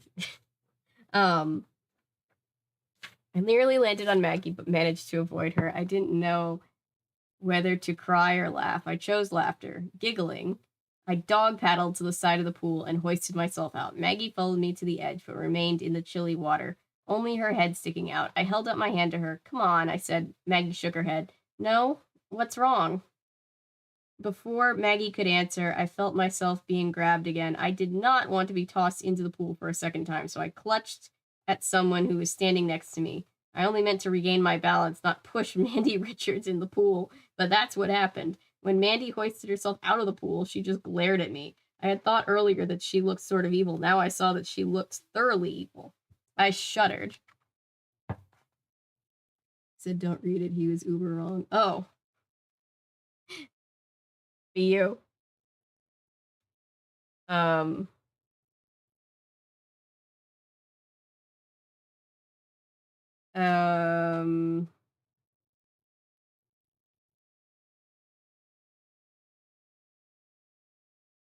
Where was I? When Mandy hoisted herself out of the pool, she just glared at me. I had thought earlier that she looked sort of evil, and now I saw that she looked thoroughly evil. I shuddered. Then I turned back to Maggie. Come on, I said again. This time, my voice was shaking. I can't, she hissed. I'm only wearing a t-shirt, and it's really thin. You can see right through it. You can see everything, and I mean everything. I'm not wearing a bra.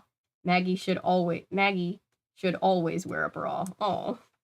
Maggie, you can't stay in there forever. Although, frankly, I thought she looked safer in there out of Mandy's reach. Yes, I can, said Maggie, but only lasted for about 3 minutes. Then she climbed out of the pool, stood up, and found herself face to face with Justin Randall. Oof. I watched the expression that crossed Justin's face, the one I expected, and that Maggie expected. The leer that would have humiliated her never showed up. What I saw first was simple surprise as Maggie suddenly stood up before him. Then more surprise when he saw her t-shirt, and then admiration. His eyes widened. Whoa, he said. Oh, God. Oh. I was standing next to Maggie in my big old jean jacket. Not that there would have been much to see even without it, and I watched Justin. I suppose I should have stepped aside, just like I should have hung up the phone when Carol's doctor called, but I couldn't, which is why I saw Mandy standing next to us in her wet dress, which was now as tantalizingly clingy as Maggie's t-shirt, but Justin never noticed her. He couldn't drag his eyes away from Maggie. Well, from her ample chest, they were glued to her. I smiled to myself, and I almost shot a triumphant smirk at Mandy. Oh no, I don't like this. Then I realized that she was looking at me. I don't think she had even noticed Maggie. Her look chilled me. Why couldn't I have grabbed at someone else? At anybody else but Mandy. She will never forget what I did to her. I turned away. Someone jostled Justin, and then the moment ended. I took Maggie by the arm. We better go. It's going to take forever to walk back to Sunny with Sunny in her conditions. Give her the jacket. She needs the jacket. Dawn? She's getting creeped on.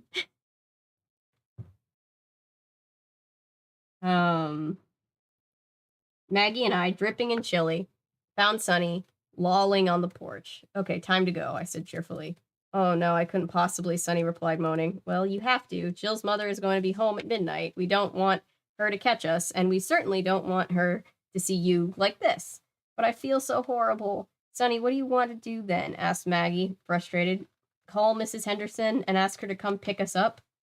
While Sunny and Maggie argued, Sunny weakly and Maggie urgently, I looked around. Something seemed wrong. It took me about half a second to figure out what the party was ending abruptly. The upperclassmen were all hustling out of the yard. The punch table had been abandoned, and the only thing in the pool were the things that had been thrown in after the people were thrown in. Lawn furniture, a bicycle, a number of unidentifiable objects that were sinking to the bottom. The yard was empty except for most of us. 8th graders, and a whole lot of trash. Cups and papers were everywhere, trampled into the yard and gardens. Hey, you guys, I said cautiously and quietly. The music had ended too. I think the party's over. You're not kidding, muttered Maggie. Look. And I didn't have to look. I could hear sirens and slamming doors as 2 squad cars pulled into the driveway and several officers stepped out. The police, I shrieked. I heard that in the voice of Mr. Toad, where it's like, the police. Bum, bum, bum, bum, bum, bum, bum, bum, bum, bum.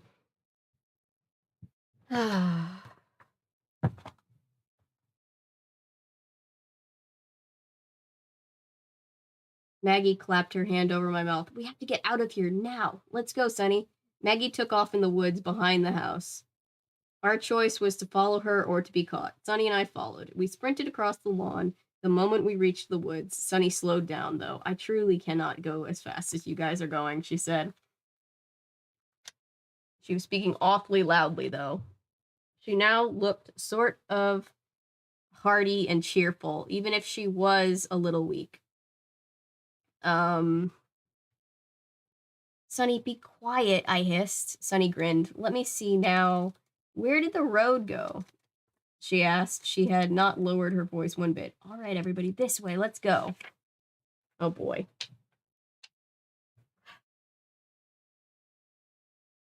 Like being an extra in fake high school parties. They're all just so anxiety inducing, you know?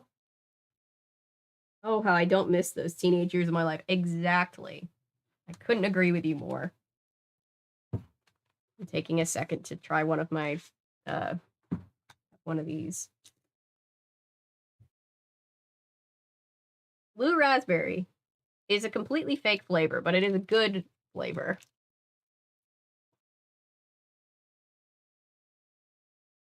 Sorry. This probably sounds like weird ASMR.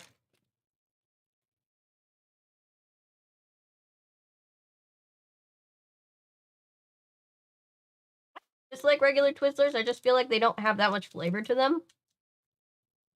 But these are good. These just taste like Sour Patch Kids.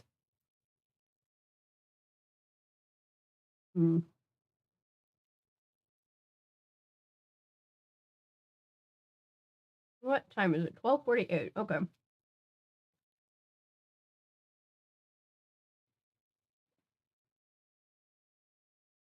The fridge, Avery, the fridge. I should put some in the fridge.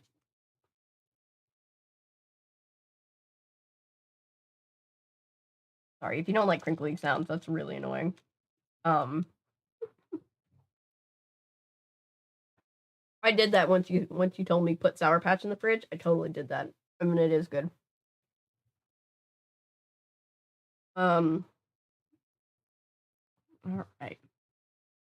Where are we? Who am I? You know those questions you ask yourself when it's almost 1 o'clock in the morning. Let's see.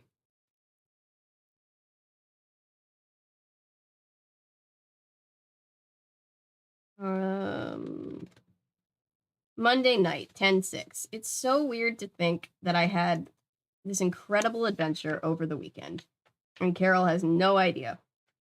Not a clue. All she knows is that I went to a sleepover at Jill's, and I don't like that. I mean, I don't want to be in trouble with Carol. On the other hand, it kind of bothers me that I got away. Never talk to myself past midnight or during the day. I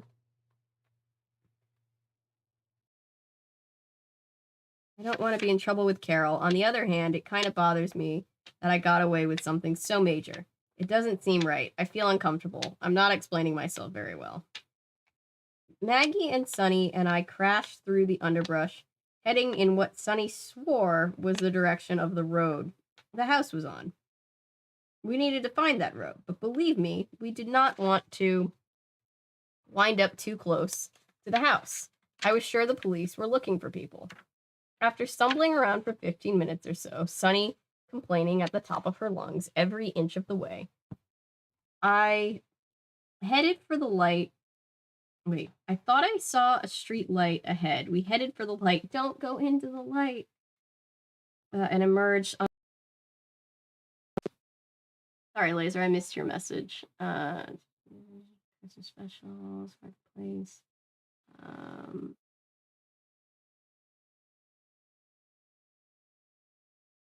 Mean season 2 and 3. Copy. Headed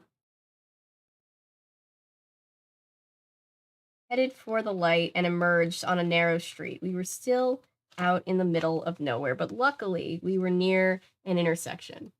One tiny dark road crossing another. A street sign was lit by the lamp. I read the 2 names aloud. I don't recognize either of them, said Maggie nervously. I do, said Sunny. Let me see.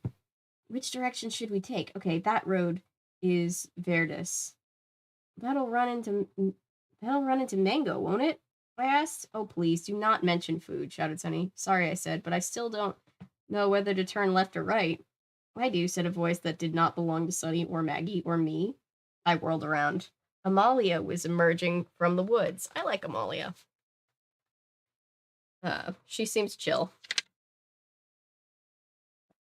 Doesn't matter, Amalia continued, because I am dead meat. You are? I asked. Absolutely. I left my house 3 hours ago saying that I had a babysitting job, and I'd be home by 11:30. It's after midnight now. It is? Shrieked Maggie. I had no idea. I guess my watch stopped when I was thrown into the pool. Well then we must be dead meat too, cried Sunny. Hey, headlights, exclaimed Amalia. Get out of the road. It might be the police. Get back into the woods. But Sunny stumbled, and we all fell over. We were still recovering from our pileup when the car slowed down and pulled over, and a familiar-looking guy leaned out and said, Are you all right? When we didn't answer right away, he said, Hello? Excuse me, can I help you? I was trying to remember where I'd seen this guy before. I was still struggling when Amalia said timidly, Oh, hi, you're in my study hall. I mean, in ours, Amalia pointed to me, I think. Then I remembered. He was the nice guy, the one everyone seemed to like. The guy leaned further out of the car. Oh, yeah, the nice guy. Oh, yeah, he said. That's right. Anyway, I saw you at the party. Can I give you all a ride? This isn't... He was interrupted by a shriek from Sunny, and Amalia turned to her in alarm. You're not going to barf again, are you? She asked. No, cried Sunny, but I just realized that my wallet's gone. You sure? I asked. Yes, it's probably back at the party. Oh, great, I said. And now the police are at the party. If they find your wallet, they'll know we were there, too. Or at least that you were. It's full of identification. Hello, said the boy again. We are in so much trouble, Maggie said slowly. Excuse me, hello, the guy said. How far did we come from the party? Sunny asked him. Let me see, about a quarter of a mile. A quarter of a mile? You're kidding. I feel like we walked 2 miles at least, said Amalia. Can you drive us back there? Sunny asked the guy.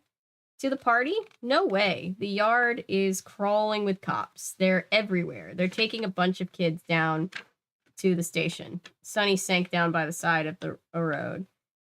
I think she meant to sit on a rock, but she missed it and sat on the muddy ground instead. Well, this is it, said Sunny. My life is over. Ah, high school. A terrible time in everyone's life.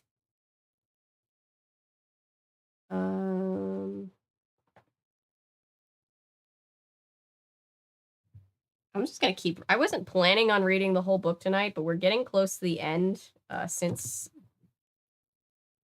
those pages were interesting and they just kind of flew by, and so if you guys are still here, I'm just gonna keep reading. No, thank you, as my mom would say. I don't... Taking rides from strangers is really risky. They're 13. I'm gonna be here. Okay, I'll finish. As long as you guys aren't like, ew, stop. I'm here, as are 9 others. Yeah, there's still 10 people listening, and we basically were robbed of an hour because, tech issues, so... if it weren't for that, we'd probably be about to be done anyway. I mean, we're getting close, but we'd probably be done by now. Later Monday night, 10:06. I have turned into an insomniac. The same. I've been trying to fall asleep for the last hour and a half. Nothing is happening. Finally, you know that something big has happened in your life when it's the next day and you're still... or it's the day, 2 days after, and you're still, like, journaling about something that happened 2 days before. Animated Skippy theme song, way catchy than 19... Revivals theme. Interesting. I decided... Wait. Finally, I decided to get up and continue the story in my journal. At the moment, I wish it were a made-up story. Unfortunately, it's true. Unfortunately, it's true can be said for a lot of things. Hey, said the guy. I very much doubt that your life is over. Come on, get in the car. I'll drive you where you need to go. Okay? I mean, as a start. It's a start. He pointed to his beat-up old car. Come on, climb in. I might not get you guys wherever you need to go on time, but it'll be better than stumbling around in the woods in the middle of the night, won't it? Cold and wet. It's not fun. He reached across the seat and opened the passenger door. Maggie, Sunny, Amalia, and I all did the same thing at once. In unison, we started for the car. Then we hesitated. We nearly had another pileup. I mean, who was this guy we were about to trust with our lives? At least they're getting a little street smart. This girl's so stupid. Number the pages so we can read your thought. I know, right? Number the pages. Please. I get the immersion. I appreciate the effort. But number the pages. I like to know how accomplished I am. Familiar face from study hall. That was all. The guy must have read my mind. Oh, sorry. You don't even know my name, do you? Well, it's Christopher McCrae. Guess what everyone calls me, though. Chris, I guess? He shook his head. Nope. Ducky. Oh, he's Ducky. He's Ducky. Interesting. From that Molly Ringwald movie, Pretty in Pink. I saw it when I was a kid, and everyone in my family thought I was a young Ducky, so they started calling me that. And the name just stuck. Anyway, I'm 16 years old, and I'm in the 10th grade at Vista, and I enjoy speed reading, gourmet cooking, and fly fishing. I giggled. Ducky seemed okay. He does seem okay. He certainly seemed more okay than wandering around in the woods or getting arrested. Maggie, Sunny, and Amalia must have thought so too, because the next thing I knew, the four of us had piled into his car. Evening, ladies, said Ducky, and put a baseball cap on his head.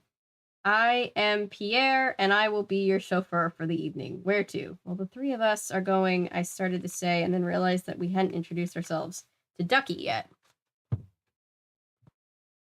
Oh, wait, Ducky, I'm Dawn Schafer, and I'm Amalia Vargas, Amalia interrupted. We're the ones who are in your study hall. And that's Maggie Bloom, I said, pointing. And that's Sunny Winslow, the one who's currently wallet-free. And ill, Sunny croaked. I turned to Sunny in alarm. She was sitting in the back seat between Maggie and me. Now are you going to barf again? Amalia asked her. Maybe. The car's making me... Ducky stopped the car with a little screech of the brakes. Why don't you sit up front, next to the window? I mean, since I just had the car cleaned and all. Sunny, Amalia, and I slid out of the car and traded places so that Sunny could sit next to Ducky. Then he helpfully rolled his window all the way down for her. When we were settled, Ducky took off again. So where are we going? He asked.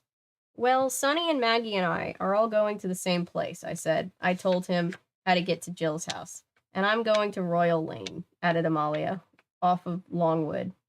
When do you have to be home? I asked Ducky. No particular time. It doesn't matter. My brother's out late tonight.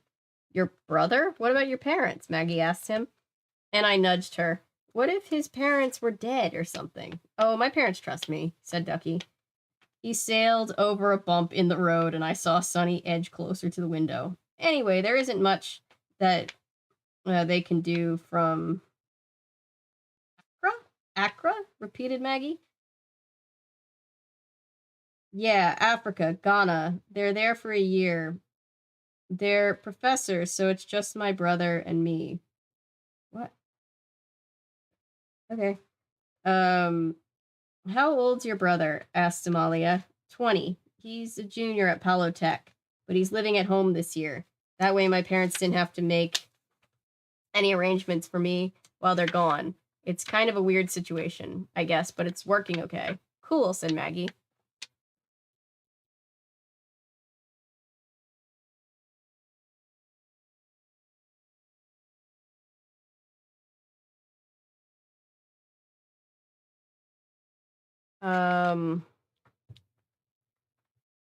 Said Maggie. How long have you had your car? Asked Amalia. I got her the day I turned 16, said Ducky. She's a 1972 Buick, so she's older than I am. I paid $450 for her. She was worth every penny. She's beautiful, I said, as I nearly lost my hand down an enormous hole in the seat. Very retro. I was so fascinated by Ducky and his car that I had almost forgotten about the troubles we were in. Then Ducky said, Okay, Amalia, here's Royal Lane. Where's your house? Amalia closed her eyes briefly. The third one on the left. She opened her eyes and leaned forward to peer ahead. It's dark, she said. I don't know what that means, whether it's good or bad.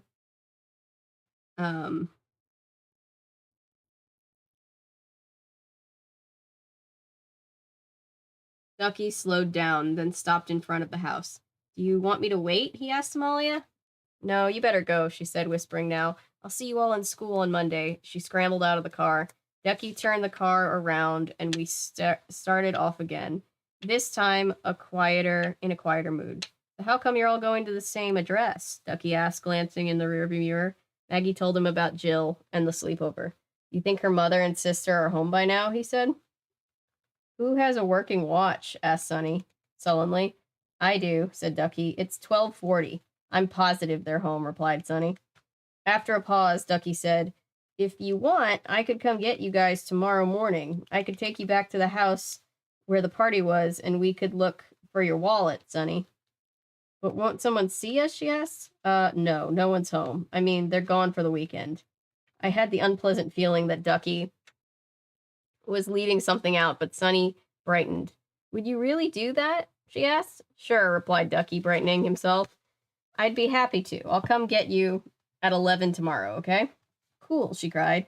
Well, here we are, Ducky said a few moments later as he stopped in front of the Hendersons. I peered out the window. Like Maggie's house, Jill's was dark, not a single light on. Maybe they're not back, I suggested. No, they're back, said Maggie. If they were still out, the porch light would be on, at least. We slithered out of Ducky's car and waved at him as he pulled away and drove down the street. Then we headed for the front door. Oh, gosh. Remember the one with the wedding? Yes. Boarding school, old lady. Yes.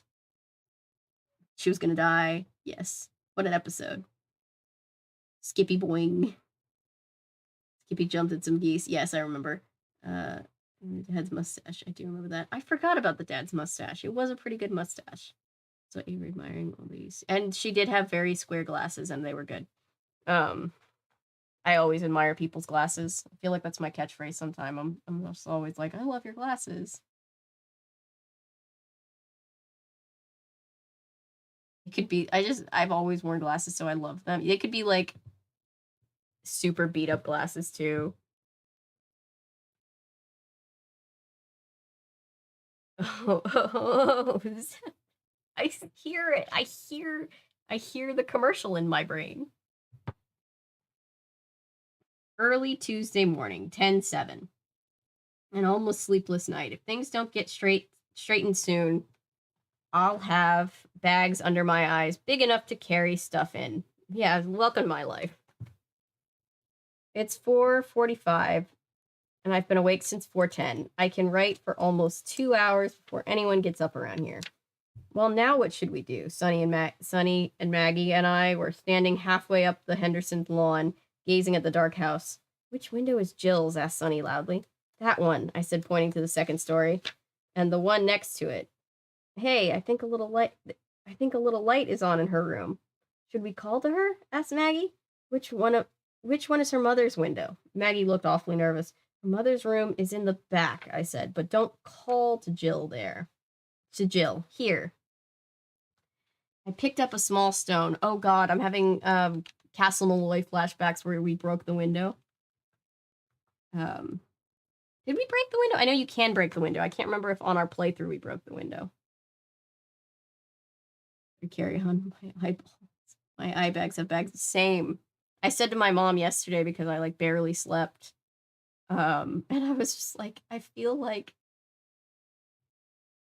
because like I was up late because I don't sleep well, and then there was a big storm. So I said to my mom, I'm like, I look like that little kid that gets beat up at the baseball game in Meet the Robinsons. That's how tired I am.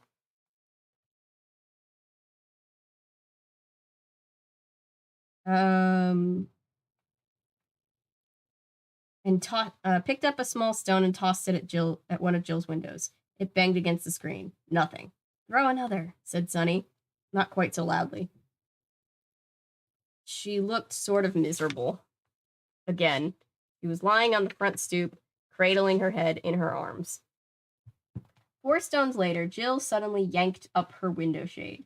She waved crossly at us, then disappeared. Oh boy, she's still mad, said Maggie. Still mad, repeated Sonny. No, I think she's mad again. She has way more things to be mad about now. Sonny sat up. Oh, do I ever feel sick again? 2 minutes later, Jill quickly unlocked the front door and opened it, just in time to hear Sonny retching in the bushes. What? Ew. What is... Oh, ew. Jill closed the door in our faces. If it hadn't been so late at night, I think she would have slammed it. I stood there, staring at the door. Finally, I called, Jill? The door opened a crack. What is going on? Whispered Jill. Where have you been? Is Sonny finished throwing up? Why is she throwing up out here? Couldn't she at least have waited until she got inside? That's not how throwing up works, Jill, to be fair. This is so disgusting. I looked at Maggie. I didn't know which question to answer first, so instead, I asked Jill a question. Where is your mom? She's here. She's in bed. Well, where does she think we are? Jill glanced at Sonny, who had finished puking and had sunk down on the porch steps. She thinks you're here too, asleep. I left a note for her that she found when she came home. It said we were tired and had gone to bed early. I had to lie to her for you.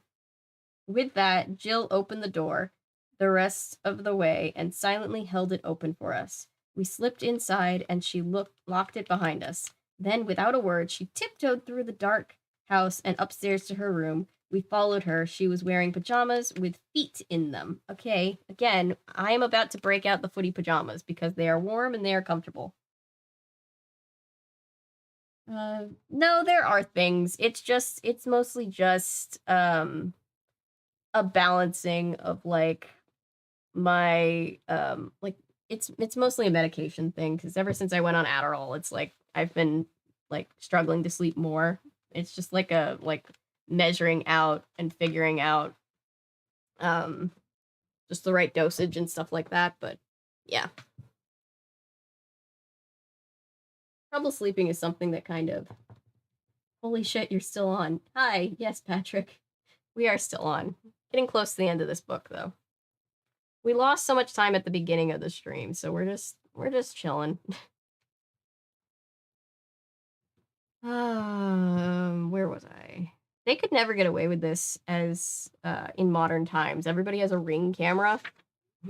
Their mom would know exactly when they came back to the house. Or Jill's mom. You want to know what happened to us? Maggie asked her. Not really. Jill turned on her light. It was a big overhead light. Oh man, that's so bright, said Sunny, moaning. She crawled onto the bed and put Jill's pillow over her head. Jill grabbed it off. You have been barfing, she cried, and I don't want your face all over my pillow.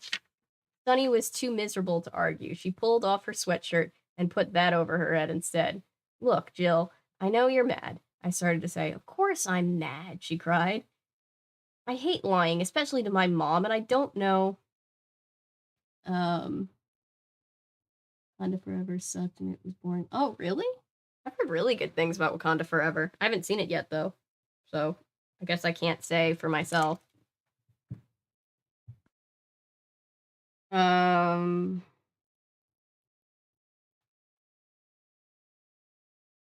Hate lying, especially to my mom, and I don't know why I bothered anyway. I should have told her the truth. Why did I even cover for you? We appreciate it, said Sunny in a small voice from under her sweatshirt. We really do. That seemed to make a difference to Jill. You do? She said. Of course we do. Poor Jill, Maggie and I said together. We really did try to get home on time, I added, which wasn't exactly true. But then things got a little out of control at the party. Yeah, the older kids started throwing people in the pool, said Maggie. So then we were trying to dry off so that we wouldn't be quite such a mess when your mom came home. But it was getting later and later, I went on. And then just when we were ready to leave, the police showed up. The police, exclaimed Jill, managing to look both amazed and disapproving. Whoa. Yeah, we don't know why. Probably because it was so loud and there was underage drinking. Which they wouldn't have been alerted to unless it was so loud, you know? The party was too noisy, mumbled Sunny. Well, anyway, we didn't want to get caught, so we just ran out of the yard. It was an outdoor party, I said, and into the woods. Sorry. But we didn't know where to go, so we sort of got lost. And even when we finally came to a road, we didn't know where we were. Luckily, Ducky McCrae, he's a sophomore, drove by and gave us a ride over here, and that's why we're late. Boy, said Jill, now looking aghast, sympathetic. And I lost my wallet, said Sunny, briefly lifting up her shirt. What? Said Jill. I lost my wallet at the party. I think Ducky is. You lost it at the party? Jill interrupted her. Oh, that's just great. That is wonderful. When the police discover it, they'll call your house, and in 2 seconds, everyone will find out where you all really were tonight, and my mom will know I lied to her. Jill, this is so not about you, exclaimed Sunny, as loudly as she could. This is about me. How did you manage to turn the conversation around to you, huh? How did I? Jill repeated. Because it is too about me.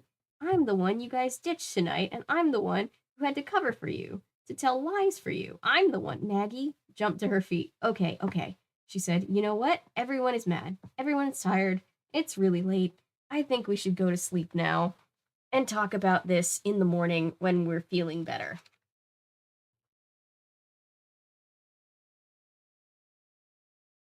Do, do, do, do, do, do, do, do, do. Sorry, ADHD moment.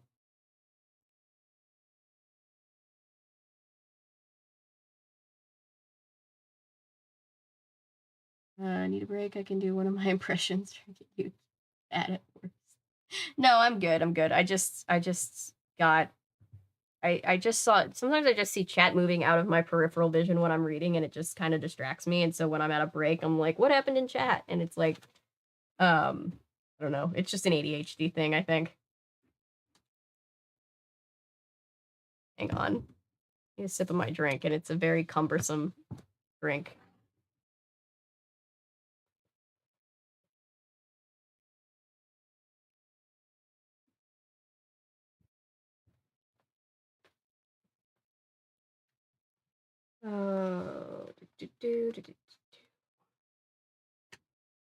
Thanks, Paolo. I just realized you're the only mod out here fighting the good fight, and I appreciate you for being here. I hope it's not super stressful. To me, Dawn. And then you bully all of your friends.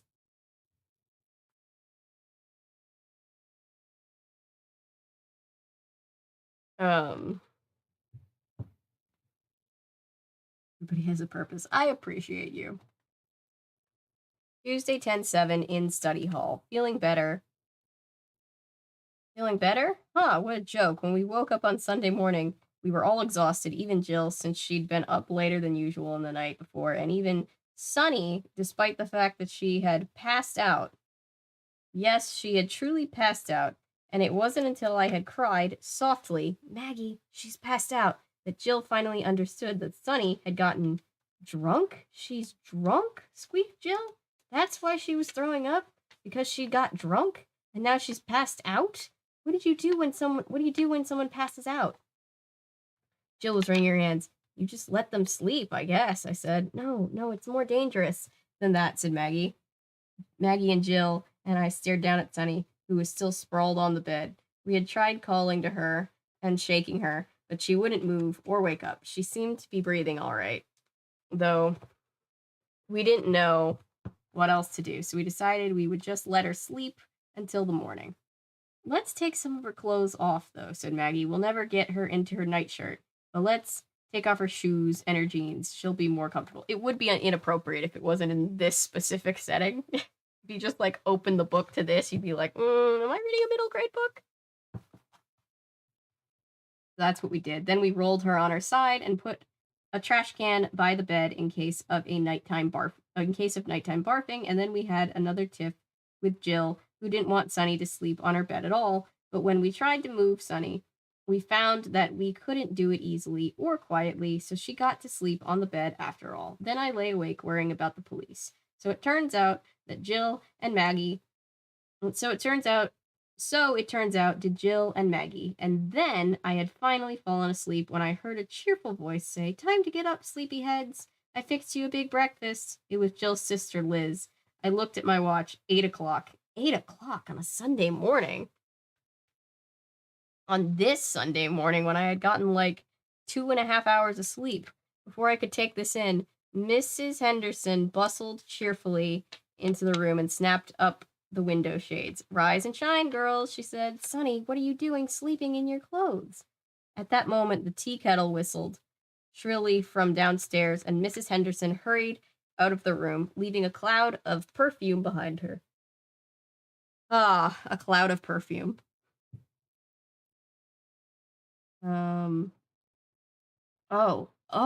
Sunny was moaning loudly on the bed. Oh my god, the light, the noise, that smell. Oh, ew. Jill's head snapped up. Sunny, are you going to barf? I don't know. Someone pull the shades down. Make that smell go away. Luckily, the tea kettle had stopped whistling. Jill eyed her through a curtain of tangled hair. You're hungover, aren't you? She said. Disgusting. Jesus. Look, you can't, there's no help in being mad at her now, Jill. I get it, but still. They woke up at 8 a.m.? Fuck to the no, thank you. Right? On Sunday. That's just, that doesn't sound fun.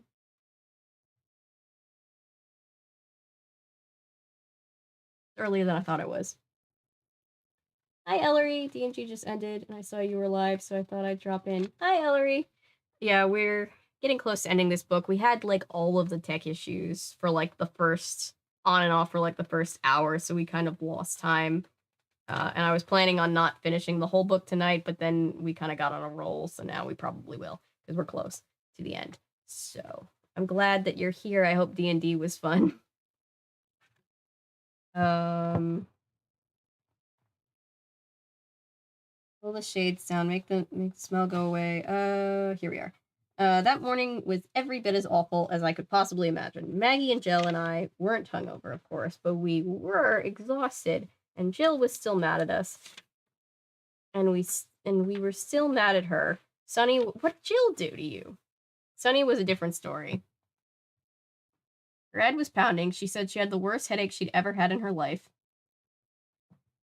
Light bothered her, noise bothered her, and smells made her feel sick to her stomach. So Liz's big breakfast was torture for her. The kitchen was lit by sunshine and large fluorescent lights. Liz banged pots, the kettle whistled again, timers buzzed and rang, and the air smelled of bacon, frying, butter, coffee, and Mrs. Henderson's gardenia perfume. I thought that Sunny was going to pass out again right on the table. Right at the table. Somehow she managed not to, and not to barf, but she couldn't make it through breakfast. So she had to tell Mrs. Henderson that she couldn't eat because she just isn't a morning person, which certainly looked believable. And then she returned to Jill's bed. The morning passed. Sunny seemed to feel better. By 11 o'clock, she said her headache was going away, which was good, since it was time for Ducky to pick us up and take us back to the scene of the party. I can't go with you, said Maggie. Unfortunately, I have to go to some charity event with Mom and Dad today. One of those huge parties with tons of celebrities at which Dad will probably hustle around making deals and Mom will be so wrapped up in what everyone's wearing she'll forget what the charity event is for, which always makes me mad. Maggie sighed. Oh well, this party's outside. Maybe I'll find a stray cat or something.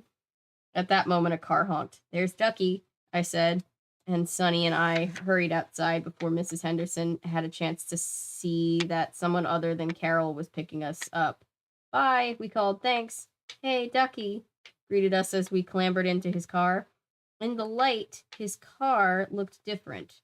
Worse, actually. It was the oldest car I'd ever seen that wasn't an antique. Not that you'd mistake it for one of those nice antique cars. What looked like... Wait, I'm missing something.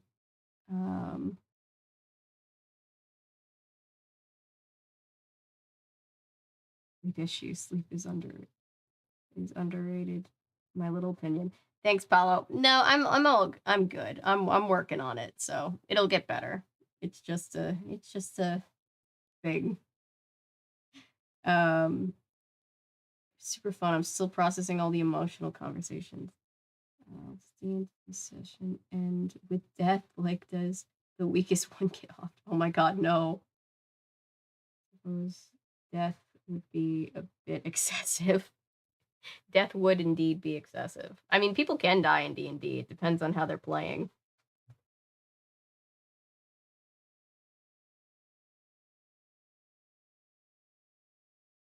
So how'd you guys make out last night? Ducky asked us. He was wearing clean blue jeans and a t-shirt with a picture of Elvis on the front. Oh, okay, said Sunny. Hungover? Ducky asked her. Yeah, but now I'm better. I try never to get drunk, said Ducky, as he left Jill's street and turned onto a main road. In fact, I don't drink at all, or smoke. My body is a temple. I put only the purest of things into it, like Mountain Dew and Pez. I smiled. Thanks again for driving us home last night. Did you have any trouble when you got home? Nope. Like I said, my brother was out, so he never knew. Besides, he trusts me. So do my parents, even long distance. Ducky drove along, concentrating on the road, and I took a good look at him now that he was now that it was daylight.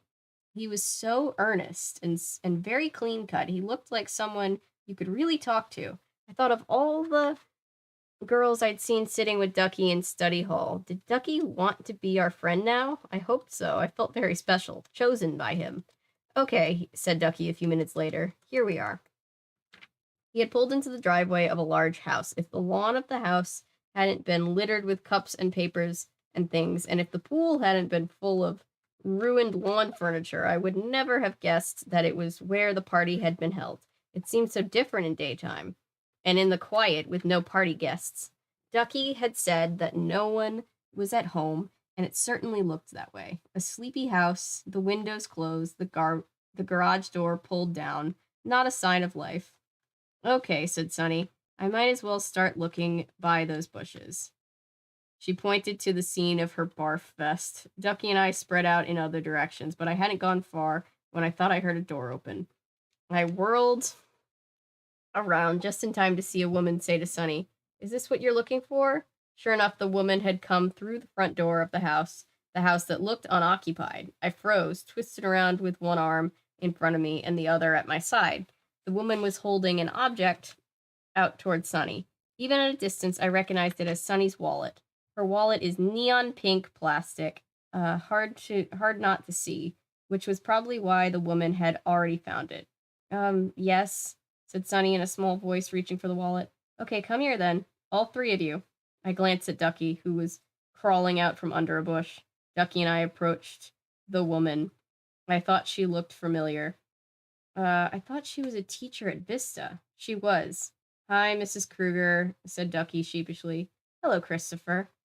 Ms. Kruger, honestly, we did not know this was your house, said Ducky. Not before the party and not now. I mean, I guess you know that some of the other kids knew. My mouth dropped open. What?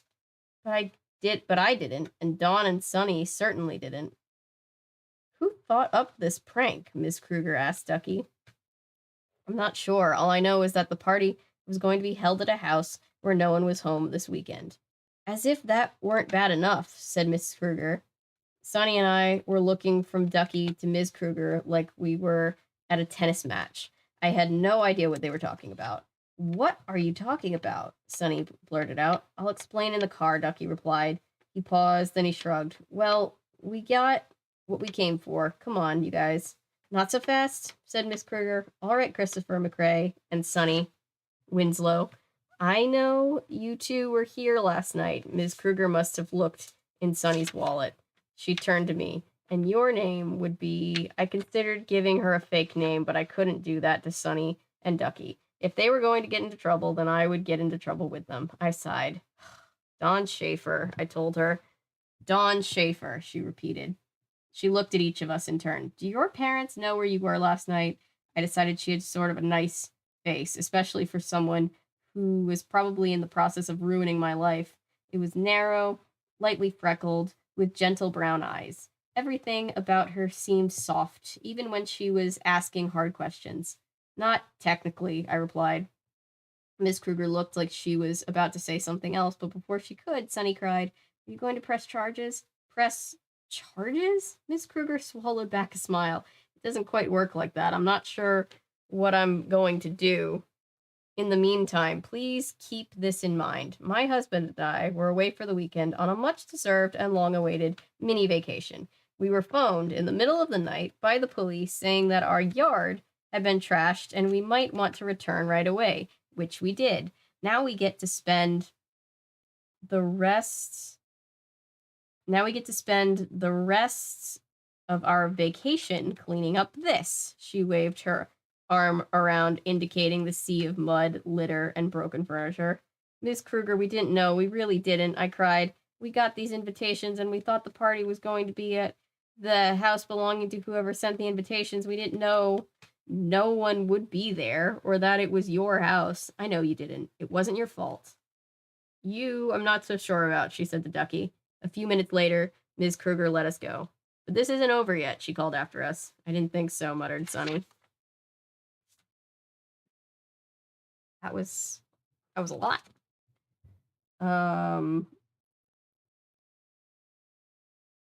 One death per session would be insane, yes.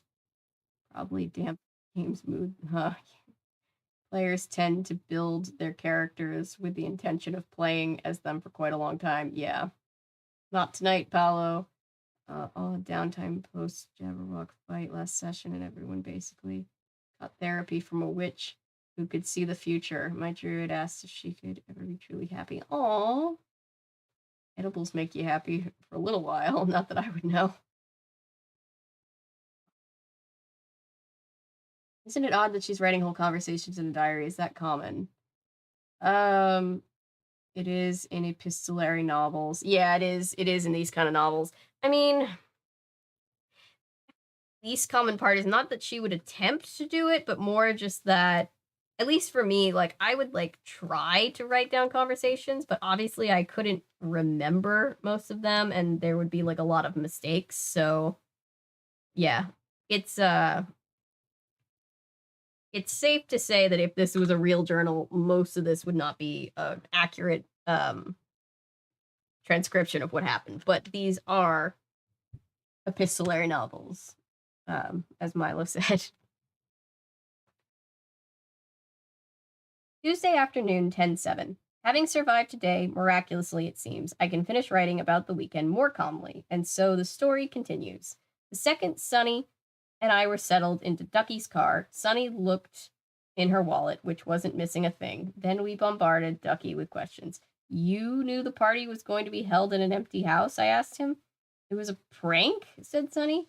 Are you sure you didn't know this was Ms. Kruger's house? I said. Ducky answered that last question first. No, I honestly didn't know this was Ms. Kruger's house. I wouldn't have come over here if I'd known. When Sunny and I didn't say anything, Ducky added even more seriously. The party was a prank thought up by the upperclassmen. It was their way of hazing the 8th graders. They planned this mysterious party, and they decided to hold it at Ms. Kruger's house because they knew she wouldn't be home this weekend. They served liquor at the party, and they waited until things got just out of control enough, and then they called the cops. I'm not sure who made the call, but the plan was for the caller to say he was a neighbor and complain about the noise or something. Then all the upperclassmen left, only the kids who got caught were a bunch of 8th graders, but I didn't know half of this until I got to the party. Sunny slumped in her seat. Oh, man. We got tricked, I added glumly. Our parents are going to know what we did last night, said Sunny. That's all my mom needs right now. Ducky glanced at Sunny in the rearview mirror, but all he said was, I don't know, Miss Kruger's okay. Let's just wait and see what happens. Easy for you to say. If you get in trouble, your parents won't hear about it for months. And what are they going to do from Ghana anyway, muttered Sunny. The rest of the ride was pretty quiet. At last, Ducky pulled up in front of my house. And Sunny and I climbed out. See you tomorrow, called Ducky. Everything's going to be okay, really. Bye, I called back. Sunny was halfway across the lawn, on her way to her house, when suddenly I remembered something. Hey, Sunny, I yelled. Yesterday I promised Jill I'd go back to the mall with her. I better keep the promise. You don't want to come with us, do you? Sunny shook her head. Nah, Jill's kind of driving me crazy right now. Besides, I should go visit my mom. Okay, see you later. Well, there's nothing like a bad secret to cause a little resentment. The moment I walked through the front door and saw Carol, I thought about the baby and all the questions I wasn't allowed to ask anyone.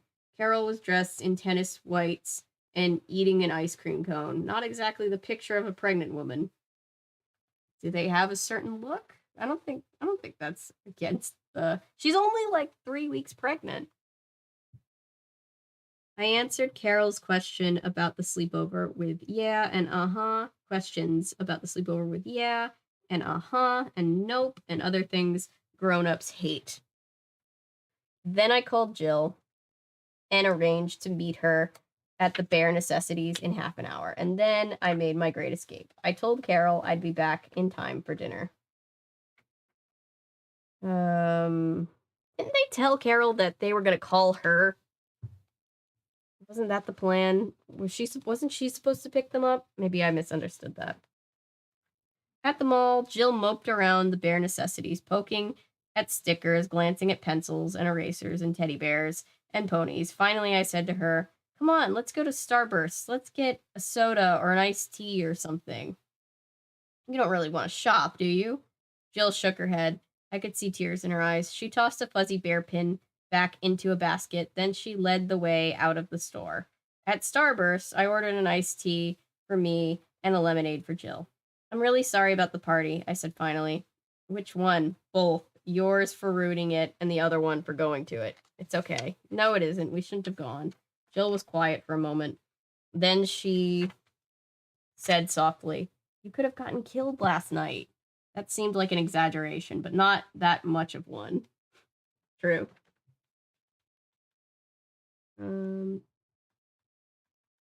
I'll catch up with chat when I'm at the next stopping point. Walking all the way over there in the middle of the night, you could have been murdered. You're right. Dawn, you're my friend and I care about you. I don't want anything to happen to you. Anything bad, I mean. I know, I said again.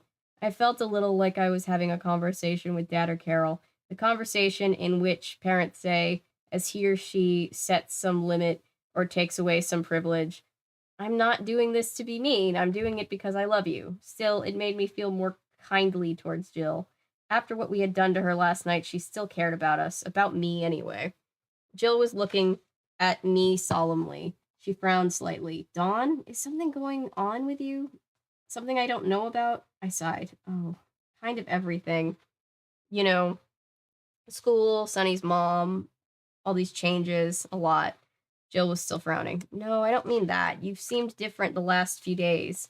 Suddenly, I remembered one of the many reasons Jill and I had been such good friends, because Jill is sensitive. She could practically read my mind. It was uncanny, but I liked it. Well, I began. You can tell me, said Jill. All right, but it's a huge secret. You cannot tell a soul. Ugh. 3 people is not a secret. Dawn. And I mean, not one single solitary soul, because I promised Carol I would not tell anyone the secret. Okay, Jill was still as solemn as a cat. Carol, I said, is pregnant. Jill's eyes widened. Her mouth opened. Then she grinned. But, I hurried on, somehow it's not a good thing. I tried to describe Carol's reaction, how she hadn't told Dad and seemed all nervous and frankly not very pregnant. Oh, what if it's like an ectopic? That's gonna be so sad. Jill frowned again. Wow, that is strange, she said. I don't like the way Carol is handling things. I went on, not telling Dad, making me keep it a secret anyway. Remember, Carol told me this in confidence. Well, your secret is safe with me. Jill pretended to zip her lips together, then to lock them and throw away the key.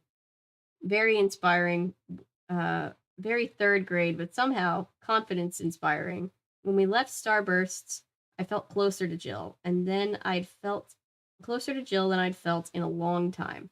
I still thought that I was outgrowing her, but I wanted to be her friend anyway. Harsh, but somewhat heartwarming.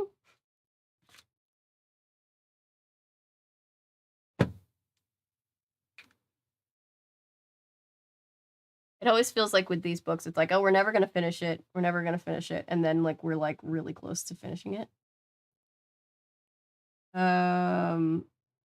Wait, where was I?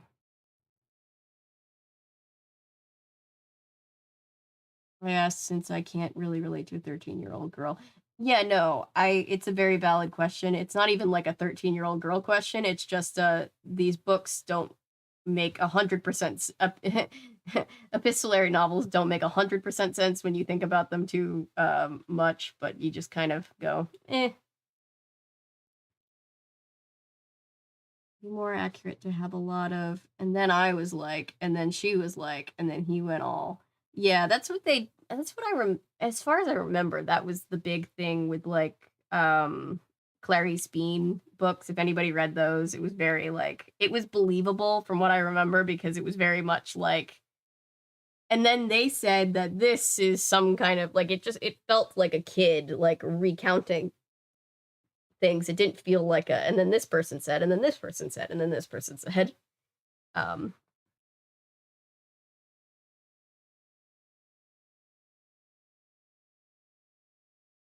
He was like, what's stopping you? My druid was like super resistant to the idea of having because she can't accept that she's actually safe from Monster Hunter. Monster Hunters, plural. Monster Hunters sounds scary. It does. Also funny you mention edibles, Paulo. There's this funky little plant my druid had brewed, into tea before the DM created. It's called Sage's Patience, and it's basically the fantasy equivalent. Oh, cool. Druid is super paranoid, so like Sage's Patience is 100% medical for her. That's understandable. I'm half asleep but paying as much attention as I can. Don't feel free to go to bed if you want. You're in my time zone, so I know it's getting late over there for you too.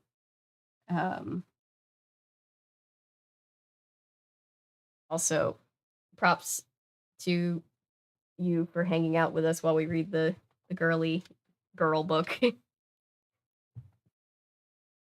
think tomorrow night, assuming that I get to stream tomorrow night, I want to read one of my Nancy Drew Files books, like the Nancy Drew from the 80s books. I think that'd be kind of fun. We haven't read a Nancy Drew book at all since the very first stream I did. And that was like before this camera and like before, I know a lot of you guys have gone back and watched it. A lot of you were there, but like, I don't know, it just feels like we didn't have like the Goodreads thing going up yet.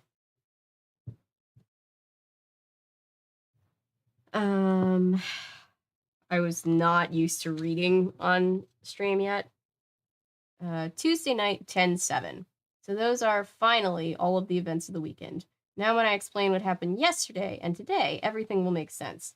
Here's one of the many good things about keeping these journals. When you read about the bad stuff, you remember how horrible everything seemed. Then you keep reading the next entry and the next entry and the next and the next, and you see that you survived, that life goes on. Not only that, but the bad things seem less bad, and they seem that way very quickly. Maybe it's good that our feelings don't have the long, accurate memories our brains have. I guess this is a self-protection device, like the spots on a fawn, or maybe it's healing for our minds. Whatever. Anyway, here it is, only Tuesday, and already Saturday, Sunday, and Monday don't seem so bad. Yesterday morning, Monday, us stupid 8th graders had to show our faces at school, had to look into the eyes of all those upperclassmen who didn't really like us at all, who probably didn't want us in their building or their lives, who had used our eagerness to join the big leagues to put us right back in our unenviable little places.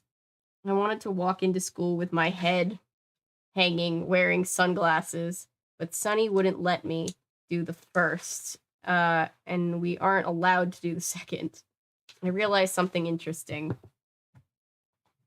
the moment Sunny and Maggie and I did enter our building. It was the upperclassmen who couldn't look at us. They were in trouble too. They set us up and called the police on us, Maggie said. I felt a tap on my shoulder and turned around. Ducky was standing behind us. Hey, he greeted us. Hi, we said. Have you heard? Ducky went on. There's big trouble. That much I knew. The mood certainly was tense. What kind of trouble? I asked. I mean, specifically, Ducky shrugged. I'm not sure. Just a lot of rumors right now, but heads are going to roll. Ducky pulled something out of his shirt pocket. Gum? He said, holding it out to us. Sunny took a piece, and Ducky said, the administration has figured out exactly what happened. The kids who organized the party are in deep trouble with their parents. What about the kids the police picked up at the party? Sunny asked. They're in equally deep trouble. Hey, you guys. I turned around to find Amalia hurrying towards us. Amalia, how are you? I cried. What happened after we dropped you off? Asked Sunny. I got busted. Mom and Dad were waiting for me in their bedroom. They'd already found out that I hadn't been babysitting. I'm grounded for a month, except for school, of course, said Amalia. Whoa, I said. Wow, said Ducky. During homeroom that morning, Mr. Dean, he's not the dean. His name is Mr. Dean. Okay, continuing on. It's easier being on the phone with spell check, and I still can't spell. I understand that feeling very much. I did originally devise these streams as kind of like a thing to fall asleep to, because I feel like people should do more of these types of streams. Glad you guys also like them. During homeroom that morning, Mr. Dean made an announcement. He sounded mad. This was the entire announcement. Will all 8th, ninth, 10th, 11th, and 12th graders report to the auditorium at 10 o'clock sharp tomorrow morning, please? Do not miss the assembly. No excuses accepted. That was it. The entire announcement. I glanced at Trey Farmer. Our eyes exchanged a look. It meant, uh-oh. When homeroom ended, I hurried into the hallway. I was making my way to my next class, making my way downtown, walking past my homebound, sorry. When I nearly ran into Ms. Kruger. Oh, hi, I said. Hi, Dawn. I've been looking for you. Sonny, and Christopher, too. I wanted to tell the three of you, in person, to meet me in my office before tomorrow's assembly. 9:45, please. I'll see you then. Oh, okay. Fine. See you then. I babbled as Ms. Kruger hurried away. 9:45, I called after her. I was a nervous wreck by lunchtime. Sonny, did Ms. Kruger find you this morning? I asked. Yes, said Sonny hotly, and she can't do anything about us. We didn't break the law or anything. We were just looking for my wallet. On her private property, I pointed out. The scene of a wild party she did not give us permission to have. I know, muttered Sonny. Oh, somebody stopped on this page because it's very dog-eared. Sonny, Maggie, Jill, and I sat at our usual table in the cafeteria. The four of us looked sick with fear. Even Jill, because she knew that if our parents ever learned that some of us had been at the party, she would be in big trouble, capitalized, for covering for us.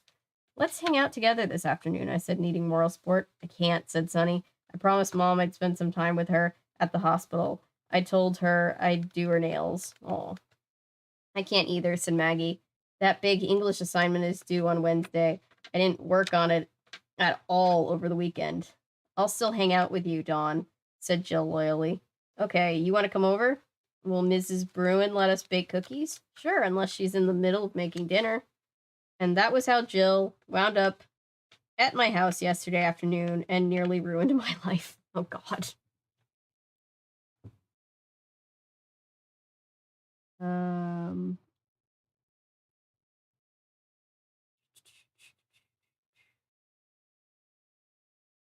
Okay, making sure that we're...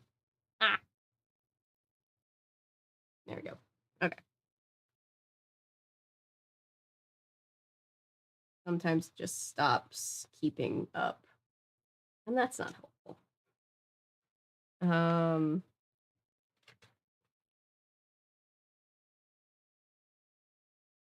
Okay. What am I doing? There we go. Bedtime. Tuesday night, 10/7. I swear, just when things look their bleakest, which is how this girl must have like carpal tunnel starting. She's writing so much. I swear, just when things look their bleakest, which is how they still looked yesterday, something comes along and makes them look totally black. This time, the something was Jill. What gets into her? Jill and I walked to my house after school yesterday. We were exhausted, well, I was, and the assembly was hanging over our heads like a storm cloud. What do you think Mr. Dean is going to say tomorrow? Asked Jill. Can't imagine, I replied. Jill looked at me sideways, trying to tell whether I was being sarcastic. I really can't, I added quickly. It depends on how much he knows, I guess, and on how big a stink he wants to make of it. After all, this doesn't look very good for Vista. Jill brightened. That's true. But still, I said, yeah. When we reached my house, Mrs. Bruin was hanging clothes on the line in the backyard. She said she didn't need the kitchen for a while and that Jill and I could use it. We'll clean up, Jill called over her shoulder as we ran inside. We found Carol sitting at the kitchen table. Hi, I said. How come you're home from work? It was only then that I realized that her car was parked in the driveway. I decided to work at home this afternoon, she told us. Do you mind if we make cookies? I asked her. Nope, go ahead. I'll be in the den. Jill and I set to work mixing and stirring. I wonder what it feels like to be grounded, Jill said after a while. Grounded? What do you mean? Why? Well, I've never been grounded. But my mom finds out about the party and that I lied. Jill, shh, I hissed. Do you want Carol to hear us? Jill lowered her voice. I guess if we all get grounded, it won't be so bad. Of course, we wouldn't have to worry about this in the first place if you guys hadn't snuck out. Is that Jill's way of saying if I go down, I'm taking you with me? Jill, I cried again. Shh. Carol is coming. The queen is coming. Sorry. I think I spent half my life making quotes to things that very few people understand. At that moment, Carol entered the kitchen. She was carrying a box. It was labeled Pro Max 220 fax machine. A fax machine. Whoa, new technology. Jill leapt to her feet. Carol, you shouldn't be carrying that. Not in your condition. It's too heavy there. Let me. Jill reached for the box. She realized too late what she had said. She dropped her arms. Carol looked at me, eyes flashing. Jill looked at me nervously. I looked back at both of them. Finally, I said, Good one, Jill. I'm sorry, she whispered. Carol set the box on the table. Well, I thought I could trust you, Dawn, was all she said. Then she left the room. You can't keep your mouth shut, can you? I said to Jill. What is it with you? Don't you ever think? I mean, think like an adult? She's 13. You're not adults. Princess Diaries. Yes. Thank you.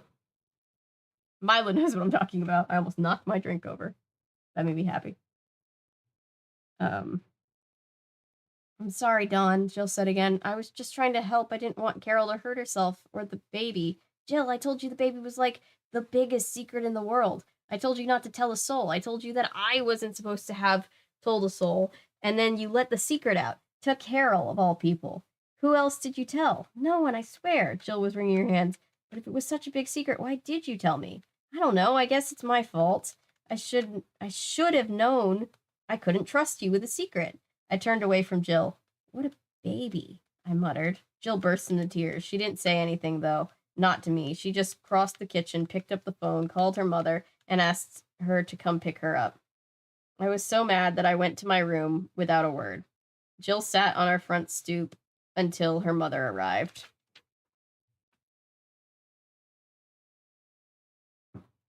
They walked there. Dawn, how can you blame that on Jill? I know, right? It's not Jill's fault. Jill didn't ask to get brought into this. She was just trying to help.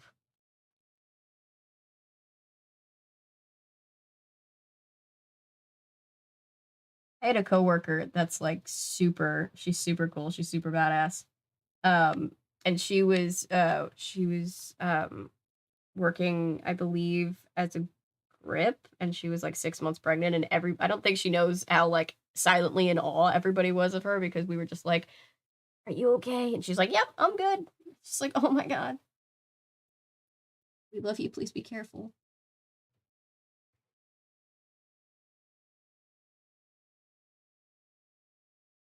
Wednesday morning, 10:08. I stayed in my room for quite a while. I thought about Jill and Carol and the baby and Dad.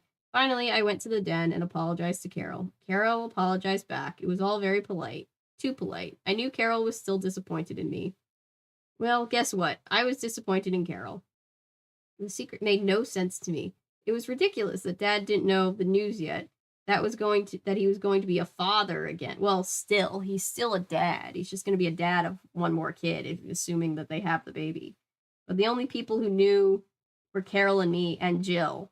That night, Dad called. Jeff spoke to him first. He told him an elephant joke and complained about his soccer coach. And then I got on the phone and told Dad about Sunny and Mrs. Winslow and my homework. And lots of other things, but not that he was soon going to have another son or daughter.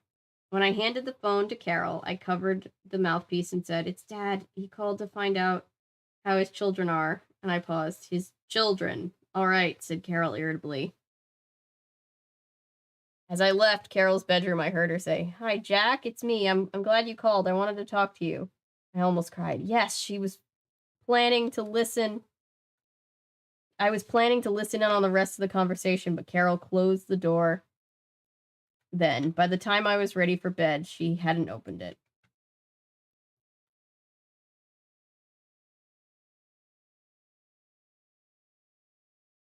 Dawn is a poopy head. Yeah. Yeah. Literally spills an extremely personal and important secret. Jill, how the fuck could you spill this extremely personal and important secret? Right, and she did it just because she wanted to gossip about it, but Jill just did it by accident because she was just trying to help.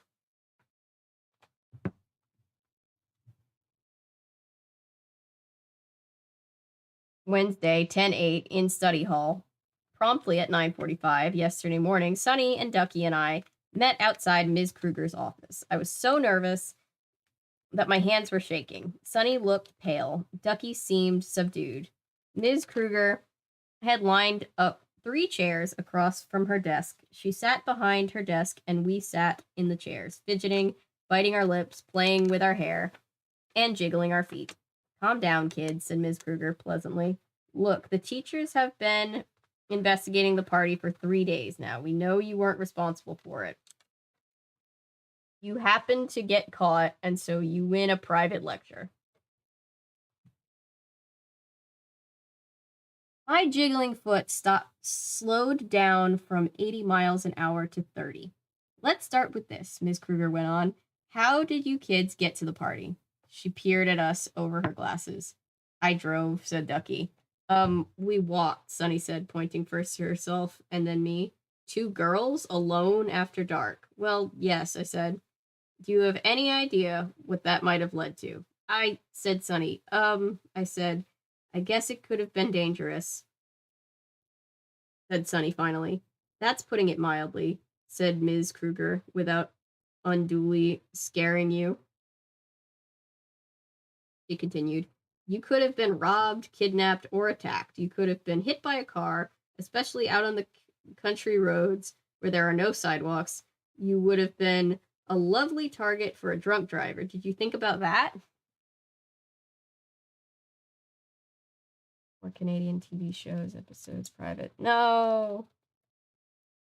Tomato stuff. The Christian Beauty and the Beast went down off of YouTube again. I found out today. I was really sad.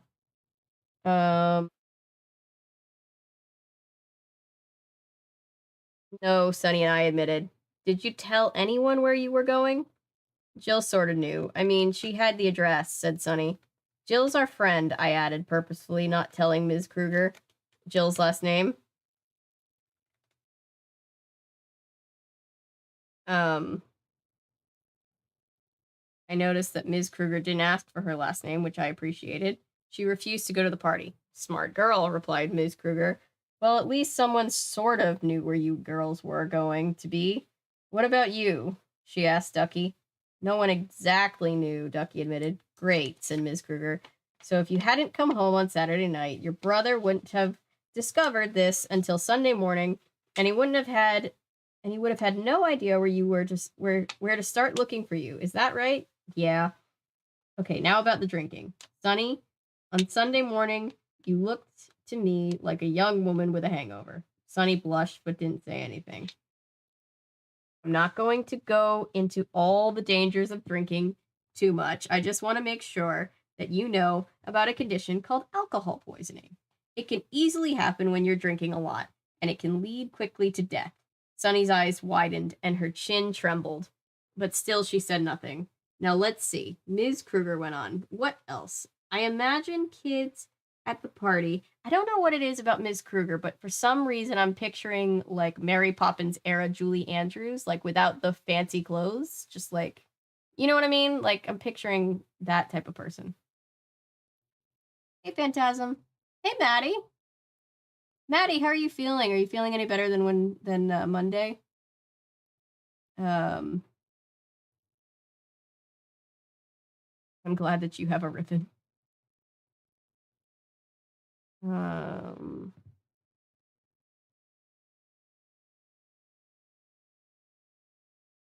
Better, but still not great. I'm sorry.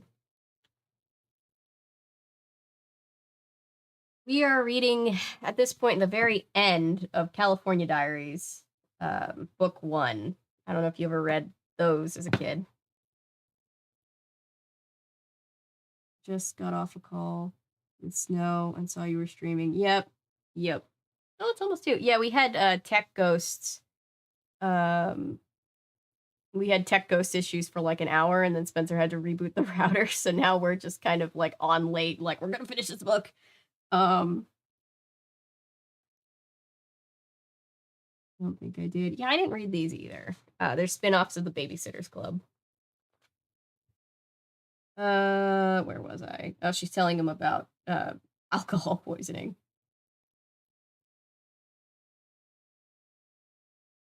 Now let's see, Ms. Kruger went on. What else? I imagine kids at the party were smoking, but you probably know about the dangers of smoking. Also, the party was held at a house that was unoccupied. I'm sure you've thought about how you would have summoned help if it were needed when you couldn't get to a phone. Ms. Kruger, said Ducky. The party was really stupid. We know that now. We did a lot of stupid things that night.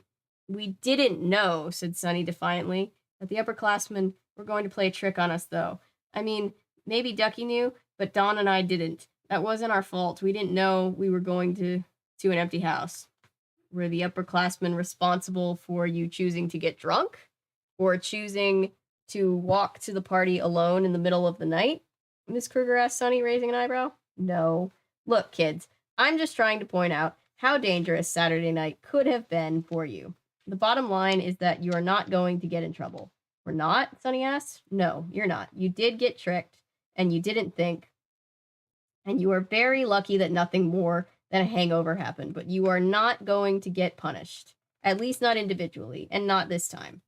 Thank you, I said. What does not this time mean? Sunny asked suspiciously. It means if I hear about this sort of thing in the future, I'm going to come down hard on you three. I'll be in touch. With your parents, even yours. Christopher, so fast your heads will spin. Is that understood? Yes, it was understood. And at that moment, I decided Ms. Kruger was a very cool adult. I understand exactly what she was doing, scaring us. It worked, giving us one warning. I knew it truly was exactly one warning, and then letting us off the hook. I hope I get Ms. Kruger for a teacher one day. When Ms. Kruger let Sunny and Ducky and me go, we exploded into the hall. Head directly for the assembly, Ms. Kruger called after us. Okay, I called back. Whoa, exclaimed Ducky. Oh, man, said Sunny, shaking her head. What? I asked. She's such a dork. Who, Ms. Kruger? Asked Ducky. Who else? Said Sunny. She let us off the hook, I said, incredulously. She could have called our parents. You know, instead of talking to us, she could have sat there and dialed our parents while we watched. I know, but scaring us with all that stuff about drinking and smoking and walking around at night, I feel so stupid. I think that was the point, said Ducky. Don't drink, kids. You can't smoke until you're married. Sorry.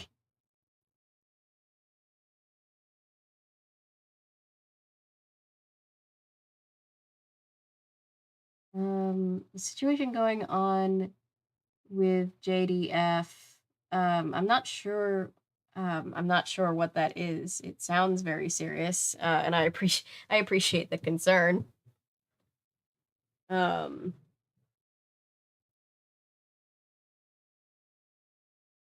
um,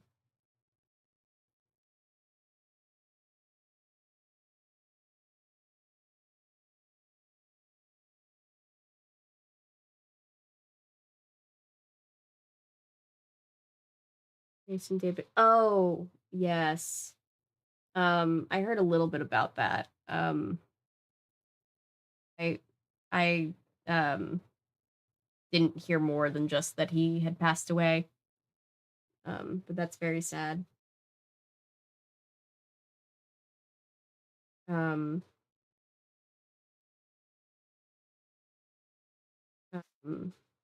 yeah. Thank you for the concern. It's just sad when we lose creators that are, well, it's sad when we lose anybody, but especially creators that we all know, you know.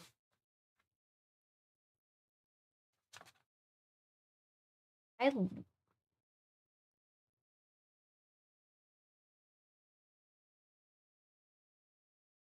case anybody's wondering, we have like probably less than 20 pages left, which is good because it is 2 o'clock in the morning, at least for me. IP Red Power Ranger. Oh. I am still up. I'm going to bed in a minute. We're almost done. We had a bunch of tech issues in the beginning, and then I was stubborn and wanted to finish this book. Yeah.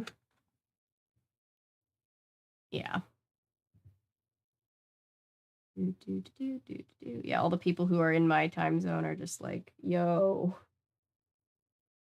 Past 6 p.m. Yeah, I'm gonna get off in a second.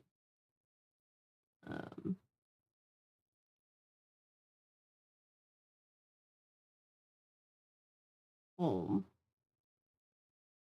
Thanks, Phantasm. Hey, Sammy.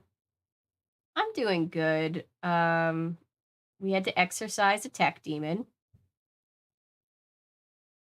Oh no, you're not. I hopped in chat to force you to watch Gravity Falls since we didn't after last stream. Oh, that actually wouldn't be a bad idea. God knows my insomnia. I'm probably not going to sleep soon anyway, but I probably should try. I still am. So who am I to say? We're all up. We're all vampires. Good to hear you're good. Yeah, how are you, Sammy? I hope you're doing all right. You should already know I don't care how late it is. Just don't make me wait to find a fucking sewer. Not the sewer exit. Oh my god. The next time it comes around to playing that game again, that's the game we should make Maddie play.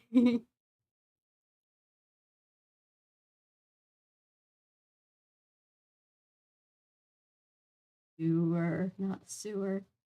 I'm good. Thanks, Avery. Had work today. That's good. I'm glad you're good. Cameron's having a flashback in real time. Not the sewers. Not that. Night, everyone. Good evening, Laser. Good night, Anton.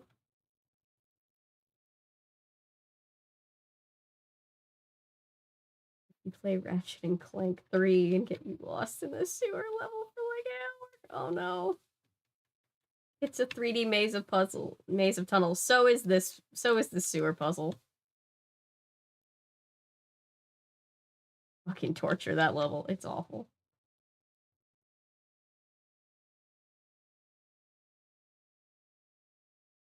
Really watching your own live stream. Oh, as far as like, I'm just monitoring it here just so that I know if anything goes down. I always do. If you're talking about this, me watching it here, yeah, I always monitor it. If I'm not using the screen, if we're not like playing a game, I always use this to monitor it. And if not, I'm just monitoring it over here so I have a secondary chat. Night, Ellery. 20 pages, but I really need to go to bed. That's fine. We'll see you next time. You all rested for it. Good night. Enjoy the last 20 pages. Thank you. Taking nap and found you still on that level. That level was hell. It was awful. Yeah,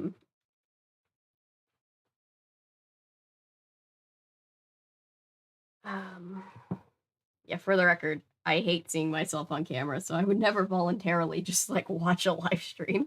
I'm not sure how you guys voluntarily watch a live stream sometimes, but I appreciate you for being here. Wednesday afternoon, 10:08. The assembly wasn't what I had expected. Since all the teachers knew that the mean upperclassmen had tricked us poor 8th graders, I had come to believe that the principal or someone would have the kids who had dreamed up the party onto the stage and lecture them publicly, then ask them to apologize to us, and especially to the kids who were picked up by the police. That wasn't exactly what happened. This is what happened. Sonny, yeah, in your dreams, is that what happened?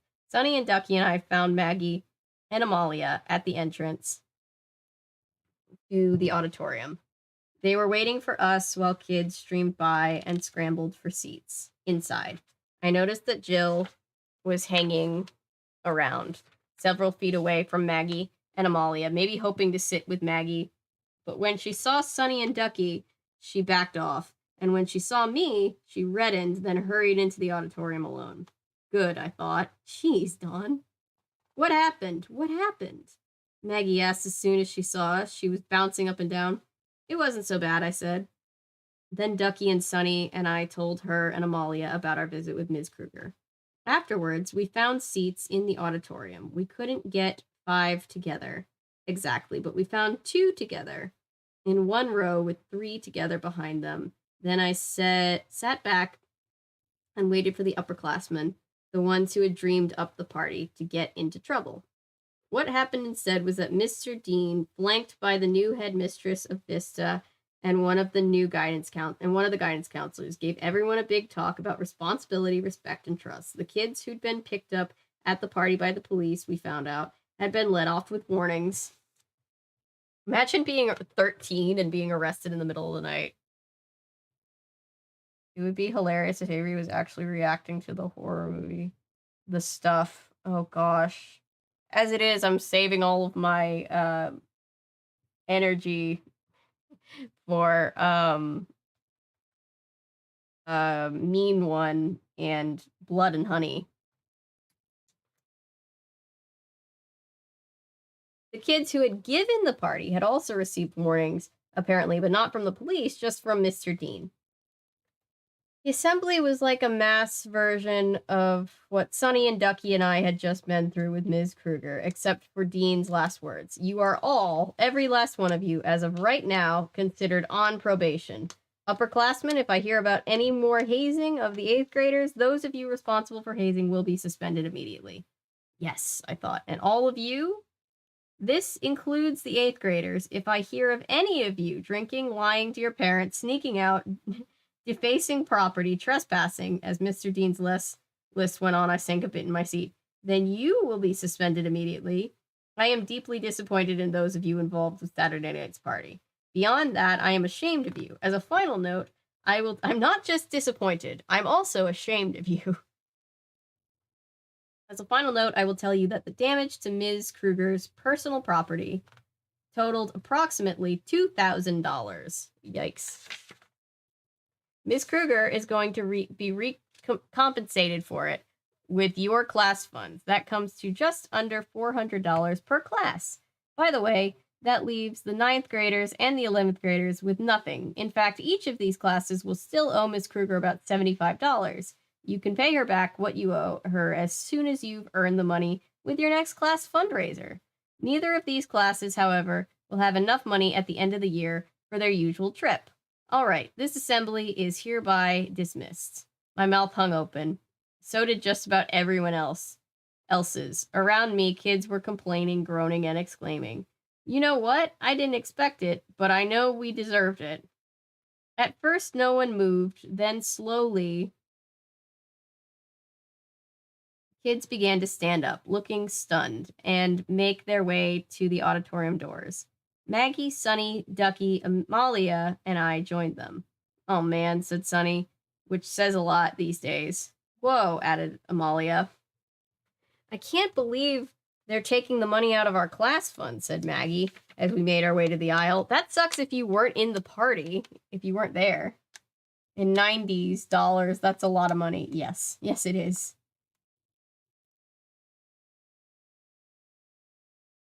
It's a gross movie. I don't like it. I've never seen it.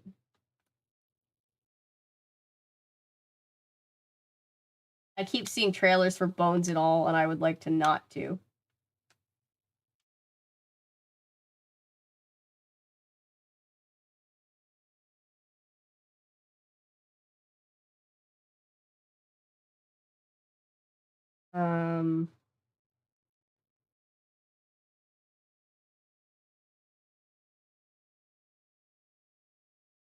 Oh.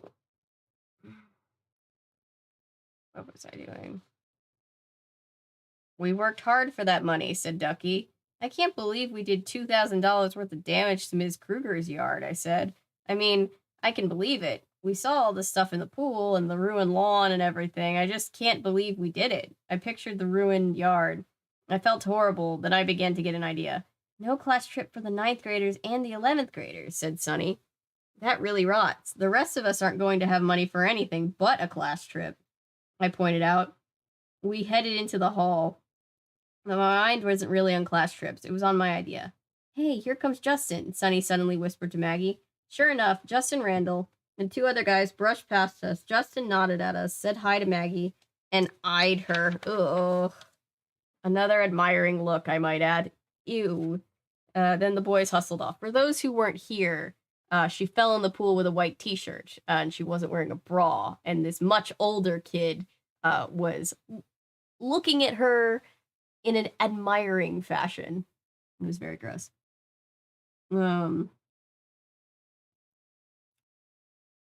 Oh, yes, this is Dragon Bean from Tale of the Bunny Picnic by Jim Henson, and it was made by Noah Hutchins, who is a great member of the community, who I think all of us know. And I love him very much. I love Noah as a member of the community, but I also I love I love Bunny. He also did these.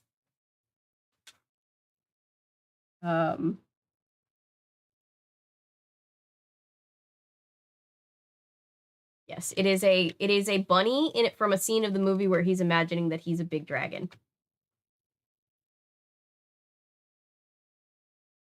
Where was I? And that was when I caught sight of Mandy and her friends. Uh-oh, I said under my breath. What? Asked Amalia. Before I could answer, Mandy planted herself in front of Maggie and said, So did you find your wallet? Sunny narrowed her eyes. How did you know anything about a wallet? And it was my wallet, by the way. Mandy looked disappointed at first, and then confused, but just for a moment. Oh, was it yours? The little kids are so hard to tell apart. I can't believe you planted my wallet, Sunny started to say at the same time. Amalia said, Justin Randall doesn't think so. Once again, I wanted to smirk, but didn't. Mandy scared me. I could tell she scared the others, too. Amalia already looked sorry that she'd made that remark, but remembering what Mr. Dean had said about the upperclassmen and hazing, I figured Mandy wasn't going to do anything horrible to us, at least not right now. Rabbit imagining its dragon. Pretty much, like, if you ever seen, it's a Tale of the Bunny Picnic. We did a video on it a while back. And yeah, it's a little Jim Henson bunny. That actually, the same bunny puppet shows up in a bunch of Henson things. And there's a scene where he's imagining that he's a dragon and he looks like this. Remarkably like this. Noah got it perfectly. I clashed trats at Denny's after a party my group left before it got ratty, but like people broke plates and stole things and a bunch of kids dined and dashed. Oof. Yikes.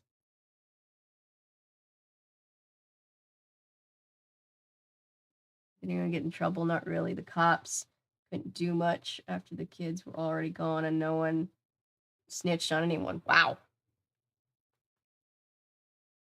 I was right. Mandy didn't do anything horrible. She let the matter drop. She and her friends turned and walked away. I looked at Maggie and Amalia and Ducky and Sunny. I smiled uncomfortably. Maggie and Amalia and Sunny smiled back at me. But Ducky was staring after Mandy and her friends, an odd look on his face. What is it? I asked him. What's wrong? Ducky shook his head slightly. Then he said, I know them better than you do, that's all. He frowned. What's that supposed to mean? Asked Maggie. Nothing, replied Ducky. Come on, we don't want to be late for class. Ducky turned on his great grin and extended his elbows to Amalia and me. We took them behind us. Maggie and Sunny linked arms. We headed for our classes on our big adventure, as our big adventure was over. Thursday, 10/9.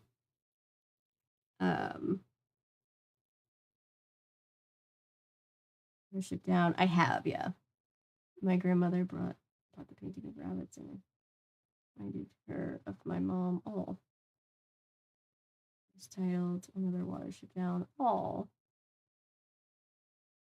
Hope they would be busted. I thought the same thing, Sammy. They learned young that snitches get stitches. Yeah, I've never been able to watch it because I'm just scared and I know that I would just cry. Right at the end. Okay. The adventure was over, but the day wasn't. There was more to come, and it was directly related to the party and the weekend. Related only, though. When I think about what happened on Tuesday afternoon, I don't entirely understand it. Maybe I never will. People, friends, relationships, they're all very confusing things. Actually, There are a lot of things that I don't understand, like why couldn't Carol tell Dad the news about the baby over the phone? I mean, eventually she did tell him over the phone, but why did she think she couldn't at first? And why are Mandy and her friends so mean to me and my friends? It must be more than the swimming pool and Justin Randall and the locker mix up. The swimming pool was an accident. Justin didn't come along until later. And Mandy had already decided she hated me, and most people would have been understanding about the locker mix-up. They would simply have said, "Excuse me, this is my locker. Yours is in the next hallway. Why did Mandy get so mad? I know I broke her mirror, but still." There are some nice things I don't understand either. Why do most people go along with their same old group of friends and then, bang, suddenly they have some new ones? I started out last weekend with Sunny, Maggie, and Jill, and by Sunday I had two new friends, Ducky and Amalia. I feel like I've known them all my life when really I've known them less than a week. It's great. And another mystery. Circles of friends widen and narrow, widen and narrow. My circle widened over the weekend. Then, on Tuesday, it narrowed. I lost Jill. It was my own fault, mostly. It was entirely your fault. You know what? I ran into a lot of trouble over the weekend and before, with Monday and after, with Ms. Kruger and the assembly and everything. But writing about all of those things rolled up into one enormous tangled ball is nowhere near as painful as writing about Jill. I'm going to do it, though. Write about her. I mean, well, about us, because I know that afterwards I'll feel better. Worship Down is one of the most beautiful children's books, in my opinion. Dawn is such a bad friend, yeah. Looks like you're reading your own diary with the page format. Yeah, that's the point, because it's like, it's the California Diaries, so each book is like a diary from one of the girls, like a full diary.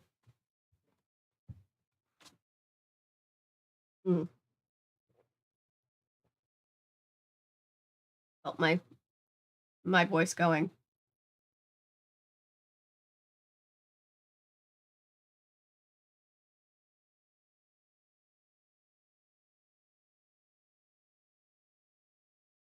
You should read the book, then your imagination gets to control the amount of blood and gore.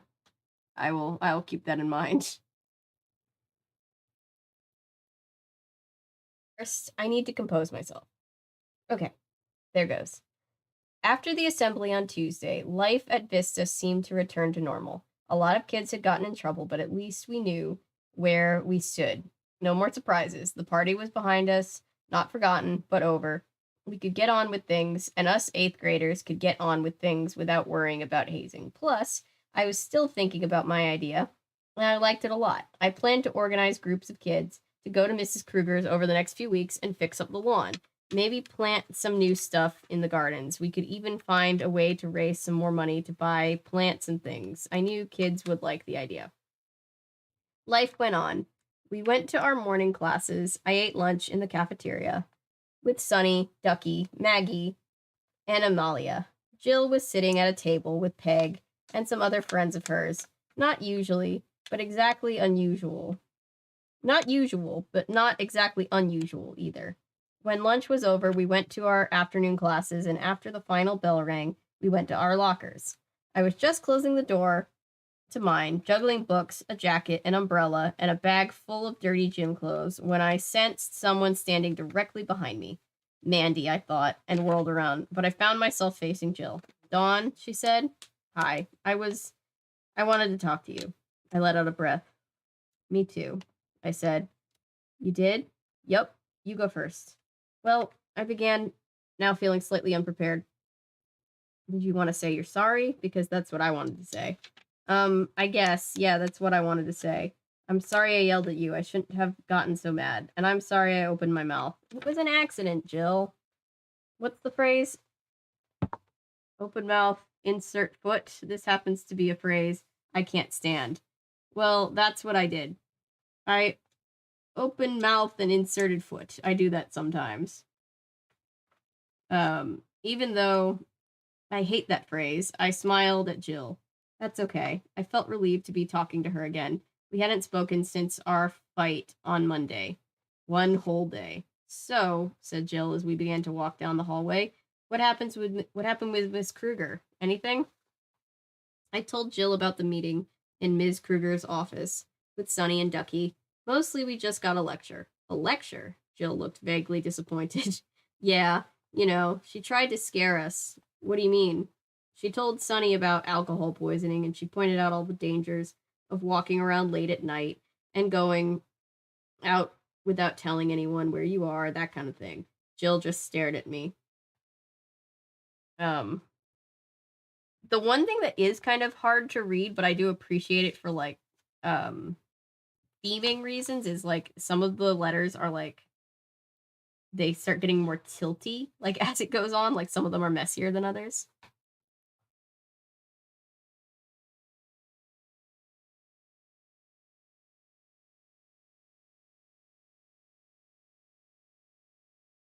Crocheted shirts. Oh,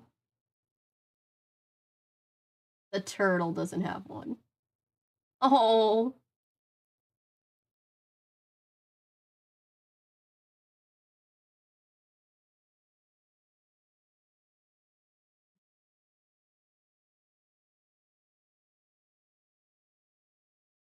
because they're in a book, it's a little less brutal to experience. Ah, I understand that. Why is making a turtle sweater any weirder than a dog sweater? True. True. I mean, I know the turtle has a shell, but that doesn't count. It's not a sweater.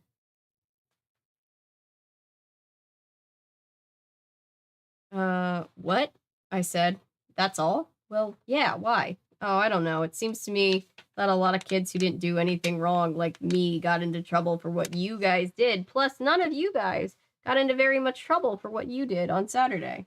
Do you want us to get in trouble? Well, Jill said slowly, not quite looking at me. She stopped walking. Oh, that's nice, Jill, I said. That is very nice. Nice. You call ditching your friends nice. No, I don't call it nice. But I already apologized to you for that. What do you want, Jill? What do you want from me? I want, Jill stammered. Whatever it is, I'm not sure I can give it to you.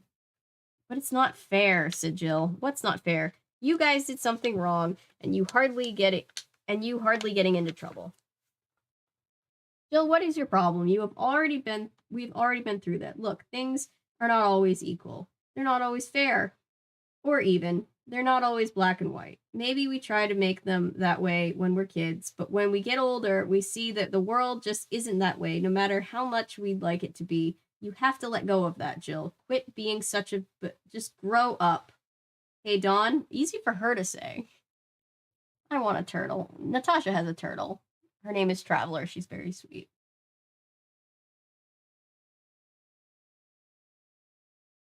The aquatic turtle anyway, lol. Fair. If it's mostly aquatic, the sweater probably wouldn't be appreciated as much. Bathing suit?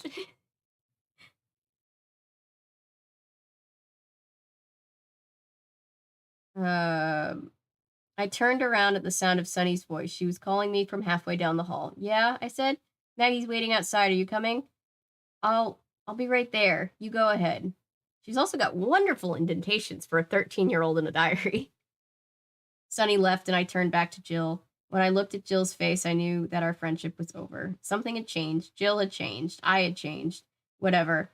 Our lives had veered off in different directions, and we were simply no longer friends. I have to go, I said to Jill. Yeah, me too. And that was that. I walked away. I knew Jill was standing where I'd left her. I'm sorry, I called over my shoulder, and I was sorry, just not sorry enough to work things out with her. And tiny goggles. The end. We made it to the end. 2:30. So I motioned to not writing our full Goodreads review tonight. But what happened, Dawn, is that you became literally evil. I know, right? Very easy for Dawn to say when she got off with very little punishment for what she did, and the entire class is penalized for her actions. Right, because Jill literally did nothing. It's 2:30 in the morning. But I want Dawn. Is Dawn our new Jane? This chat can really root for the demise of fictional children when they're awful. Or just fictional people in general.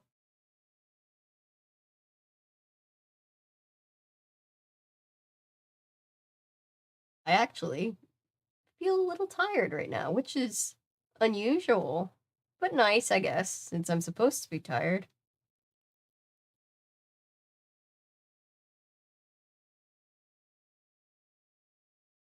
I'm still messed up for the girl who cried monster. Oh my god.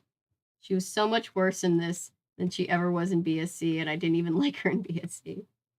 Well, yeah, fictional children should always die. Get the Goodreads and get rest. Death penalty. And I have no idea what we're voting for anyway. Death penalty. She's just very mean. She was like Milo can attest. She wasn't even really in the one babysitters club that we read on stream. It was mostly Christy, but like Dawn is also mean, but she's very mean here. But let me log. I will, even if we don't write the review, I still want to log that we read our book. Oh, whoops, that's just gonna be Streamception. Hold on.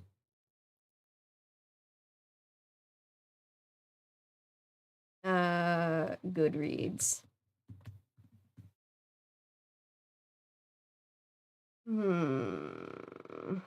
If my internet will actually take me there. Even further evidence for execution.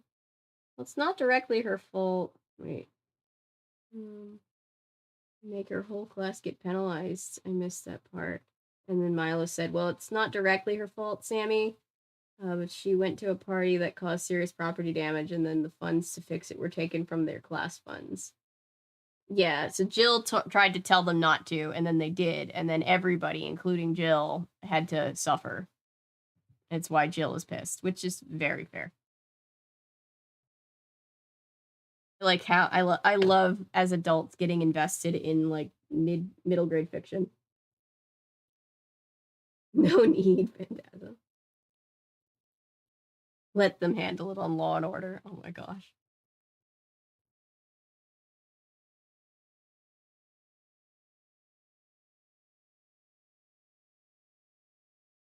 Let's see.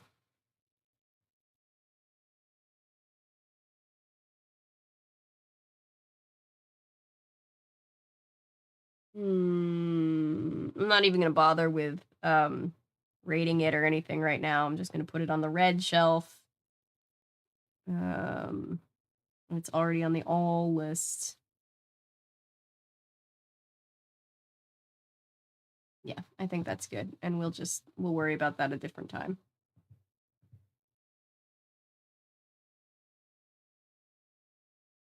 Oh my gosh.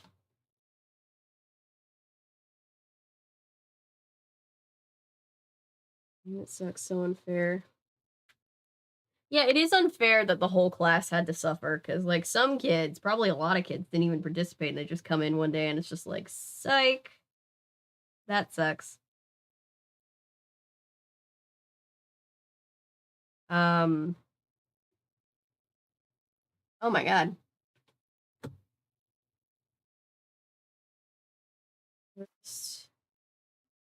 You turned 30 this year.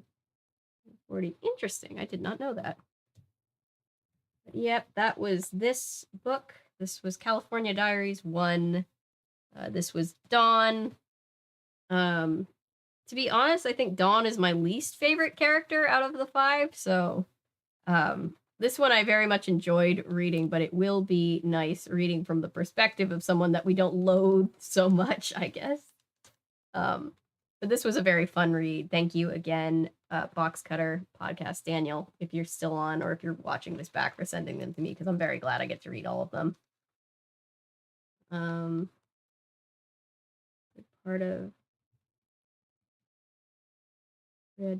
Yes, this is a spin-off of the Babysitters Club. This takes place after Dawn goes back to California for the school year. Yeah, Dawn is the same Dawn, and then all the other characters, I guess, are technically new characters. I don't know if they show up in any Babysitters Club books, but I think they're new. Oh, the rest of the characters are original to the series. Okay.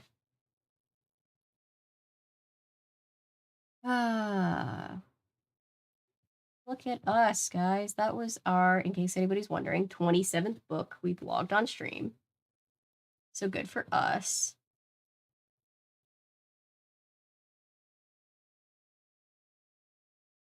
And yeah. Dawn of the Dead, lol. I see, I thought so. Yeah, I barely remembered most of the Babysitter's Club. Like I still only really know in the forefront of my mind what's from the book that we read on stream, and we'll read more because I have a bunch of those that you guys have been sending to me, more to read. But Daniel sent me these, and we were all really excited about them because we were talking about them on stream, and I think a lot of people didn't read them, so it's nice to actually get to read them. Bill, Maggie, and Sunny had some brief mentions in BSC. Then Sunny and Ducky are in one of the super specials. Okay. I like Ducky. Babysitter's Club movie one day. Oh, I definitely will. Yeah, definitely will do that.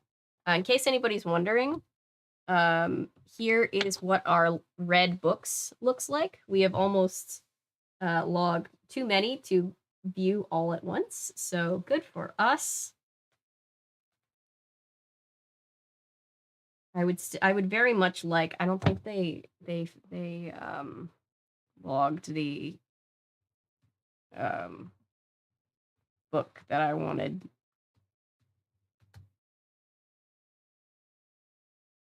Yet, but hopefully one day they will. Nope, still not here yet. But hopefully it will be soon. The next one on their Worm. Oh my god, can you imagine if we read, like, a stream ends when I finish reading Worm? Only take 2 stream stops. I've actually considered reading Worm. I just know that Worm is a very it gets very dark and can be very triggering, so I just didn't want to, like, I didn't know if that would be, like, too much for people, like, on live, but Worm is very good. I need to just read Worm, I think, of my own accord.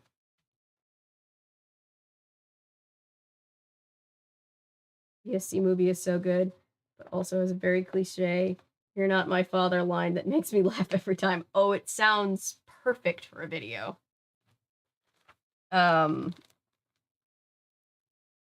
Holiday time is, like, a weird time where I feel like I'm constantly behind because there's, like, it's like, oh, I should get these out before Halloween, Thanksgiving, Christmas, and then, like, when we hit the new year, it feels like a reset because then it's just like, oh, anything can go out whenever. And some for chat's reference, Worm is as long as all 5 Game of Thrones books, and similarly dark. And then Pale is even longer than that.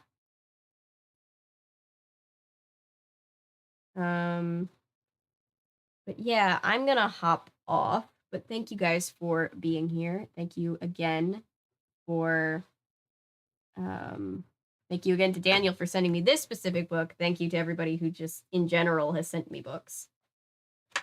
Annabelle's Wish this Christmas, nothing else. Yes, I finally need to do it. I feel so bad that I haven't done it yet. I literally, like, had pre-watched it last year because I really wanted to do it, and then just, like, it always gets crazy in December, and I just didn't get a chance to do it, but I'm going to do it. I promise. Tale is like twice as long now. Too long. I want you to talk about the cow movie. I'm gonna talk about the cow movie. It's adorable. And a lot of people remember it, but not a lot of people have made content about it, so that should probably change. But yeah, thank you guys for being here. I appreciate all of you.